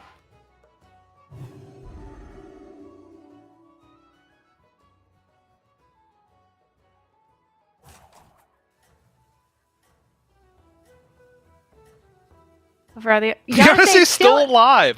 He still has his ice. No, I think that's a. No, he lost his ice block. I think. Yeah, that's a splitting image. That's a splitting It's a image. good Yeah. splitting image, if you know. And he's on tier 3 now, so he's really moved up. He was on tier 2 for like basically the whole game, just trying to play to the map. Basically just trying to get like tiny bit higher positioning and ended up getting top 3, which is nutty for how this game has gone. Yeah, I feel like with oh man, I call him Akamakadu. I don't know his real name, but with Akamakadu, I feel like it's like he's a 5-6 place hero, but with the ice block gets you 3-4. Yeah. Yeah, if you look at like the placement curve, it's all like 3-4. Yeah. And there's not 3-4. that many firsts. But that's good. That's exactly what enough, Yanase yeah. needed to secure a spot in the top 4. Because Yanase Yeah, so had he's already happy done well. with this. Yeah. Yeah. This is perfectly fine. He'll take a third. That'll guarantee that Yanase moves on to day 2. And my boy Jeef needed this top 2. Let's see if that helps him move on to Sunday. Seville also needed it. They were both kind of on the cusp there. So we'll have to see how this shakes out in the points. Seville... They were tied going into this final lobby. They were both at 6.5 points, Seville and Jeef. So whoever wins the lobby passes the next person. Now, I don't know how it shook up because Yanase just made his first place go even higher, so he's out of the question. Lee, I think, went out pretty early, so it's possible that both of them could pass into top 4. Lee got 4th. Oh, Lee got 4th. Okay. And yeah, but Dragon, what was he playing? Was he was the AFK? All Dragon was AFK, so All Dragon only got 1 extra point. So All Dragon's at 9. So both Seville and Jeef have passed All Dragon. So it actually might come down to whoever wins this lobby secures. They might. Lee would have gotten 5 points. I don't know. I think it comes down to whoever wins this gets the last spot. That's not official. Lee gets 4, I think. Right? First gets 7. Lee gets 4, so I would put him to 13. So whoever gets second in this lobby would be at 12.5 if he does get 4. So it literally might come down to this top 2 to see who gets the last spot. And last time we bear off guessed this, we thought Jeef had it, but he didn't. Now does Jeef have it? He's scaled quite a bit since then. But so has Seville. The golden Scourfin has been there for quite some time, buffing whatever's there. It's still the Ursel. Oh, what a great cleave.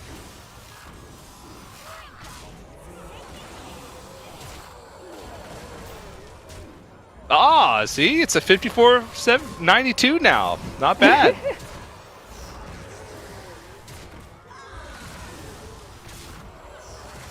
It all depends on if this cleave gets off another attack, I think. And if we lose Reborns here, which we just did. Okay. That's 2 6s. 18. That's it's a 22. Oh my gosh. Oh my gosh. We are on to turn 16 or 17? 16? Let's see what Yogg does. Just kidding. Who cares what Yogg does? No, I do. Okay. Oh, okay. Whew. Okay, just buffs the shop. Ugh. Yeah. We want prizes. We did get confirmation. Thanks, Chris. From production that this matchup does determine who moves on. So between these two players, one gets into the top 4, moves on to day 2, and one leaves. Jeef can go all in here. He can get rid of his poise or his glowing crown, glowing glow scale.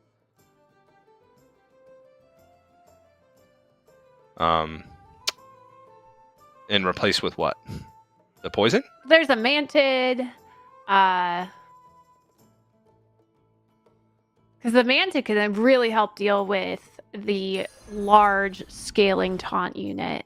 And it might get reborn. There's 2 different minion types out right now. If we get rid of the undead with Divine Shield, now we'll have 3 units. So then there's more likelihood of getting a reborn. He could also put in the Murloc, because that could get reborned. But is that worth getting rid of all the attack from the Faceless? Because the Faceless has a lot of attack with reborn.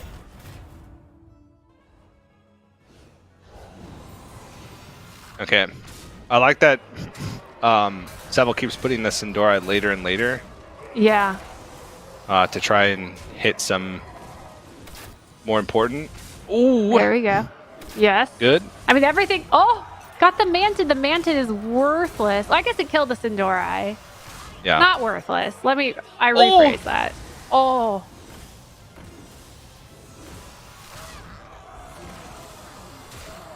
Is he going to have enough? Now he's going to go into the... Taunt does 120 health. It is And growing. not enough. And Jeef stays alive with 7 health and a Yogg dream of prizes. As an Eternal Summoner in the shop that's frozen for a triple, it's eat gonna it. eat it. It's Don't gonna eat eat it. It's for sure gonna eat it. Oh no. Okay. Okay, it's fine. It's fine. It's gonna... Nope, that was the most worthless. Wow. Okay, no prizes. Wow. Disappointment.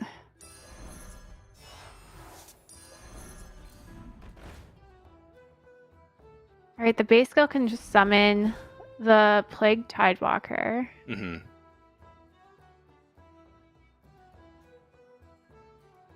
And I think that's it, right? He could hear... If he hero powers, then it might be bad, because he might summon whatever that is, and who knows what that will be. Yeah. So we gotta see what his 6-drop is from what he discovers, because if it's the Manted Queen... Problem is that Sindora moved back.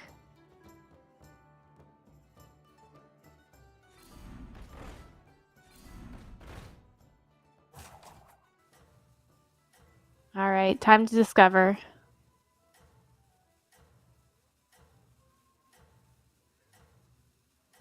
He could just base skill and Plagued and not play it and let it come out of hand so it doesn't get shot at.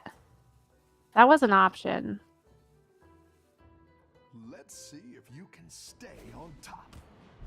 All right. This Endure just has been one spot later every single Move it back. combat phase. Ooh, the base base skill didn't die. Yeah. But it will die. Oh, Oh, the cleave! no cleave. All right. Okay, and the Eternal Summoner survives. Yep. Cleave's gone. I think this is Jeeves. But the taunt's coming out now. Yeah, but this is a reborn Eternal Knight, and they're just getting bigger and bigger. Oh, it's going to Jeef. Jeef wins the round and therefore moves on to tomorrow. Nicely done. Nicely done. That was more back and forth than I thought it would be. It didn't feel like Seville really had like enough scaling. Was that turn 18? Was it? I saw an 18. Okay, I'll believe you. It was turn 18 then. Ooh, spicy, spicy. But was the puzzle box question worded, will a turn go later than turn 18? Or was it worded, it will go to 18? Because we were wrong on the less than 3 health. Semantic Or on the less than 4 health. words. I think we got it to turn 18. I think that's what it was. I don't know, though. I'm just hoping it's in my favor. That's all I care about. Because I don't want to rap tomorrow. I want to be serenaded by your Hearthstone rap. My fantasy team for Group B was very good. It was. That's true. Mine. Very, very good. No, you dropped Jeef last minute, and I had Jeef. Yes, but I had Sharusa in place, and Sharusa also did very well. That's true. That's true. I think I had Jeef Sharusa had and more Lee. points at the end. Lee did pretty well also, but I had Lee. I had Lee too.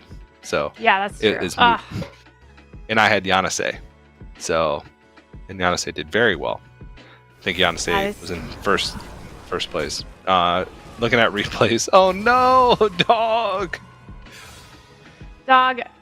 I mean, Rubbing we it saw so in. much undead today. Eternal Summoner had a comeback today in Lobby Legends. which makes me happy because I think Undead is super fun to play. We see Max 7K moving on to tomorrow. Citro moving on with the 7 Caligos comp ETC, easily winning the lobby here. And Odd Dragon as well, destroying with his big little dragon that could. Yep. From what? Turn 3? Turn 4? That dragon Turn and just 3. kept scaling up. Yep. So He was a believer in the dragon. Volatile Venom taking a second place here. And Jeef turn 18, you were right. made it to turn 18 for the win with Fell Stomper Undead. Yeah. Very wide variety of minion types in terms of the players that were winning. I don't think we saw Murlocs win. We didn't see Demons win. Demons are kind of in a rough spot, and Naga only are successful with the Golden Hammer, which is what we saw. We saw it successful with Golden Hammer. It's the only time it can really be used. Otherwise, I mean, good luck. Good luck. Yeah, but felt like every other minion type did pretty well. Got to see Quill Borers, got to see a good amount of Undead. Did see a Naga win. A lot of mechs, a lot of mech Murloc hybrid. Yeah, but we're not in the mech show anymore, where we were in that mech era for 2 weeks that I was losing my mind during. But that's gone. Like, ooh, it's not as crazy anymore with mechs. They're more low key now, so at least we have that going. Yeah, I feel like because quests are they're add so much power to the game that when everybody gets power, it brings what was powerful previously down a notch from like the pre-quest era. So you can do more now than you could with some of the other like maybe underplayed minion types. But I still think there's a good amount to explore in terms of what you can do, because quests have been out for what? Has it been 2 weeks? Yeah, I think so. A little less than 2 weeks? I'm sure soon soon we're going to have it where the new quests aren't shown as often, and we're going to see a lot more of the old quests. And then hopefully there's one quest that's actually been missing. There's a quest called Boom Squad, I think, and it's Avenge 3, deal 10 damage to the highest health minion. And we haven't seen it because it's been missing. So hopefully that comes back maybe next week or the week after, because that would be a fun one to play with in token style lobbies. And yeah, I think that there'll be a lot of fun with that.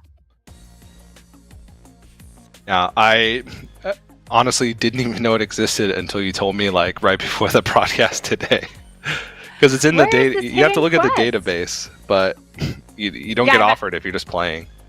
I've played it one time because I was playing the Panda Quest, and so the Panda Quest offered it to me, and I was like, oh, what is this? What is this quest I've never seen? But yeah, it's a hidden quest right now. Hopefully it's coming. But yeah, let's check out the puzzle box of what we selected. Oh, no. I'm 1 up. Wait, go longer than 18 turns? No. Oh, then we were at, see, I told you, we were at turn 18 and had to go after 18 because he died on turn 18. Will the game go at least 10 turns without elimination? Nope. I had faith. No. All 6 winners did use a different hero. Nobody went with Doppelganger's Locket, even though we saw it a decent amount. I think like it Not was, as much as I was expecting. Yeah, it was completed probably like what 5 or 6 times over the course of the day, but nobody was able to win. Of course, Wisdom Ball. I think we had one player. No, nobody picked it. I don't think. Lee got it. Anyone picked it from Panda. From Panda, yeah. Or the Panda quest, whatever it's called. Eternal something. Yeah, sure. Ethereal. You could literally say any word, and I would say, yeah, that's the one. Yeah, I believe you. But puzzle box questions aren't weighted as highly as some of the other things, so don't feel too sad. Okay. It's like 10 points a question or 20 points a question. So Just having one additional puzzle box answer than you is not too bad. Don't fret. But taking a look at the standings. Ooh.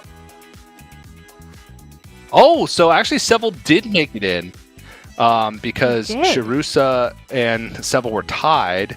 The tiebreaker is their highest finish. They both had a second place, but then it goes to second highest finish, in which case Seville did get that third in the second lobby. So that did surpass Sharusa. So Seville squeaks in to the top 4. Wow. By the skin of his teeth. That was an intense Group B, and I think we were expecting it. We saw so many great players in Group B, such a stacked lobby. So to see that come down to these 4 players, just very well done. The bottom 4 players played amazing. I mean, Odd Dragon had a first place and didn't even make it to day 2 because it was just such a rough competition. But now we can see who is moving on to our check format tomorrow. Max, Citro, Waterloo, Tomb, Yanase, Jeef, Lee, and Seville. Yeah. 2 players from the top 8 of the Spring Championship, I believe. Tomb was in there, and Yanase was in there. We almost had 3 if Sharusa had made it through, because Sharusa was in the top 8 for the last one. We also have... How many Battlegrounds winners do we have in this top 8? Max I have it is somewhere. 1. Waterloo is 1. And Max. And Yanase, 3. Wow. Just consistent players here. Yeah. Not bad. Not bad. I'm excited for tomorrow. Should be a good one. And we have a good mix of regions as well. Oh, yeah. I didn't look at that. Yeah, I think we did have a really good mix of regions there. Yeah. So we have... At least I lost 3... the top 8. I'm looking at that thing. Seville, Europe, Lee, Americas, Jeef, Americas, Yanase, Asia Pacific, Tomb, Europe. I think I saw 3 Americans and at least 2 or 3 Europeans. Yeah. Max, Europe. Seville. Yeah. So a good mix. A good mix across the 3. Asia Pacific, Americas, and Europe. So not too bad. I've been used to, in Lobby Legends, Asia Pacific domination. And by Asia Pacific, I mean pretty much Japan exclusively. Looking at the spring, it was... The top 8 was 6 Japanese players, and then Peter Babbitt and Tomb. That was the top 8, and top 3 within that final check lobby was Alex, then Penguin San, and then Yanase. So the top 3 was all Japanese players too. So safe to say that Japan's been dominating, not only in Battlegrounds but also in Constructed for quite some time. So with many of the previous world champions all being from Japan. Yeah. Alrighty. And it looks like we actually have an interview at the end of day 1 here to cap things off. I believe they're trying to get Jeef on the line, who did end up winning that last lobby and securing a top 8 spot. Jeef, can you hear us? Yep, I can. Hello. Hey, Jeef, you're probably riding high after a win in that final lobby that secured yourself. How you feeling right now? Feel pretty good about that one. I was really nervous going into that, especially after I picked my quest, but turned out well. I was talking a lot about that, how much Yogg could really hurt you versus help. And in the end there, I assume you were hoping for prizes and not getting it. Is that what you were looking for? Yeah, I honestly, I don't think I played with the quest that game, but it's fine. Like it felt that way, but your other 2 options weren't great either. That game. Your other 2 quest options weren't really quests Yeah. either, though. Well, I'm happy I pulled that one through. It's my Yeah. first time qualifying too. It's been Oh, time. well, congratulations. I noticed there you guys had 3 Murloc lobbies. Do you feel confident with that scammy Murloc build, and were you Well, leaning yeah, towards it a lot? that's probably why my undead build actually like pulled through. It's because people were playing Murlocs, so I got fortunate that no one high rolled pirates pretty much. I saw there were a couple of pirate players. Yeah, they got hurt by some tempo players. But Mm, there were 2 players going, pirates and just didn't quite get there in time. Yeah, yeah, they that died was like the that turn was they got really pick. intense. So you mentioned that, first time qualifying, you were nervous today. Are you still going to be nervous tomorrow, or do you feel that now, hey, I got a day of Lobby Legends under my belt, you feel more comfortable going in tomorrow after how today went for you? Honestly, I don't think I'll be that nervous tomorrow. Like going going to a final stage is pretty much my goal. Like I know everyone there is going to be really really good, so it's kind of up to like how good your quests are. But so I'm just there to have a blast and like do as best as I can. But I think the result, whatever result, I'm fine with as long as I make it to a final stage, which I did. So happy about that. Yeah, I was gonna ask what your goals for tomorrow are, but it just sounds like your goal is to have fun. Yeah, my goal is pretty much just to get to a final stage. I'm honestly pretty lucky to even be in Lobby Legends, like as a whole. Like I almost didn't qualify. Well, Well, you did I'll great. ask Is you. there Oh, go Go ahead. ahead, Mhm. Sosa. No, you go ahead. I get to I interview was all just the gonna time. say, do you wanna shout out any of, like, your Twitch channels or anything? Oh, uh, I stream on Twitch under GFHS. Also, just really thank you to my fans and everyone who's like supporting me along the way. Couldn't have done it without you. Oh. Well, Sosa, that was going to be my question as well. So there we go. Well, Chief, congratulations on making it to the final stage, and we look forward to seeing you play tomorrow. Thank you so much. Yeah, thanks for having me on. Hi, Thank you. Jeef. It might have been a sore spot, but I was going to ask him if he's sad that we're in like a basic curve meta game. Oh, yeah, instead of And- his Jeef curve. But we could have told him that other players did play the Jeef curve today. We saw it. They did. We did see it with our very own eyes, but he is losing out on some of the royalties that he has going on with people on live broadcasting. Jeef curve. 'Cause every time someone says Jeef curve, Jeef makes He has 3 a cents. penny. Oh. Oh, I Yeah. thought it was 1 cent. But he's Nope. 3. Wow. He had a Impressive. good lawyer that negotiated his royalty deals. So I've said Jeef curve like 3 times in the past 2 minutes. So that's 9 cents in Raking it Jeef's in. pocket. Oh, Nicely gosh. done. I'm nervous about this next part. Are we showing the scores? Is that what's Yes. next? I'm not nervous because I'm very confident you squeaked it out. Well, let's see. Who won the Tavern Buddy today? I can't even look. No! No, yo! Oh, it's so bad. Yes. Let me message Sal on No. Discord and tell him that he doesn't have to write my rap. No, tell him to send it to me. Okay. Sodal, sorry. There was a misunderstanding. You need to write a rap for Slissa now. And Slissa with 3 S's. So Yes. now he really knows. Well, 4 total. Oh, gosh. 3 consecutive. Okay. Tomorrow I will be rapping a Hearthstone pun. Oh, no. And you actually have to morph into Octosari the Rap God. That's part of the deal. Part of it? It's writing. I don't know what that means.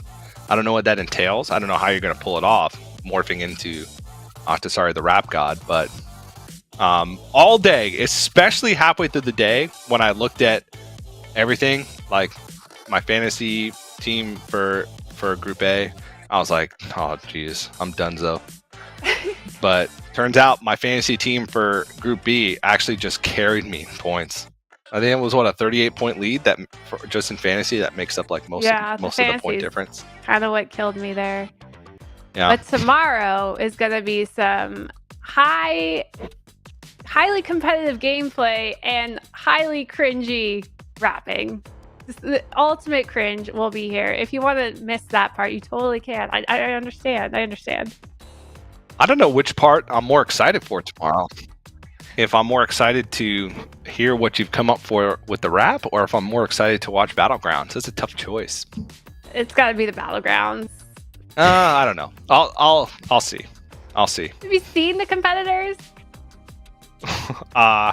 Yes, and that's why I might be more excited for your rap, because I have seen high-level Battlegrounds. I saw a lot today, but I have yet to see you rap about Hearthstone using at least 3 puns after you've morphed into Octosari Rap God. So, yeah. Well, I'm glad you're excited because I am smiling in fear.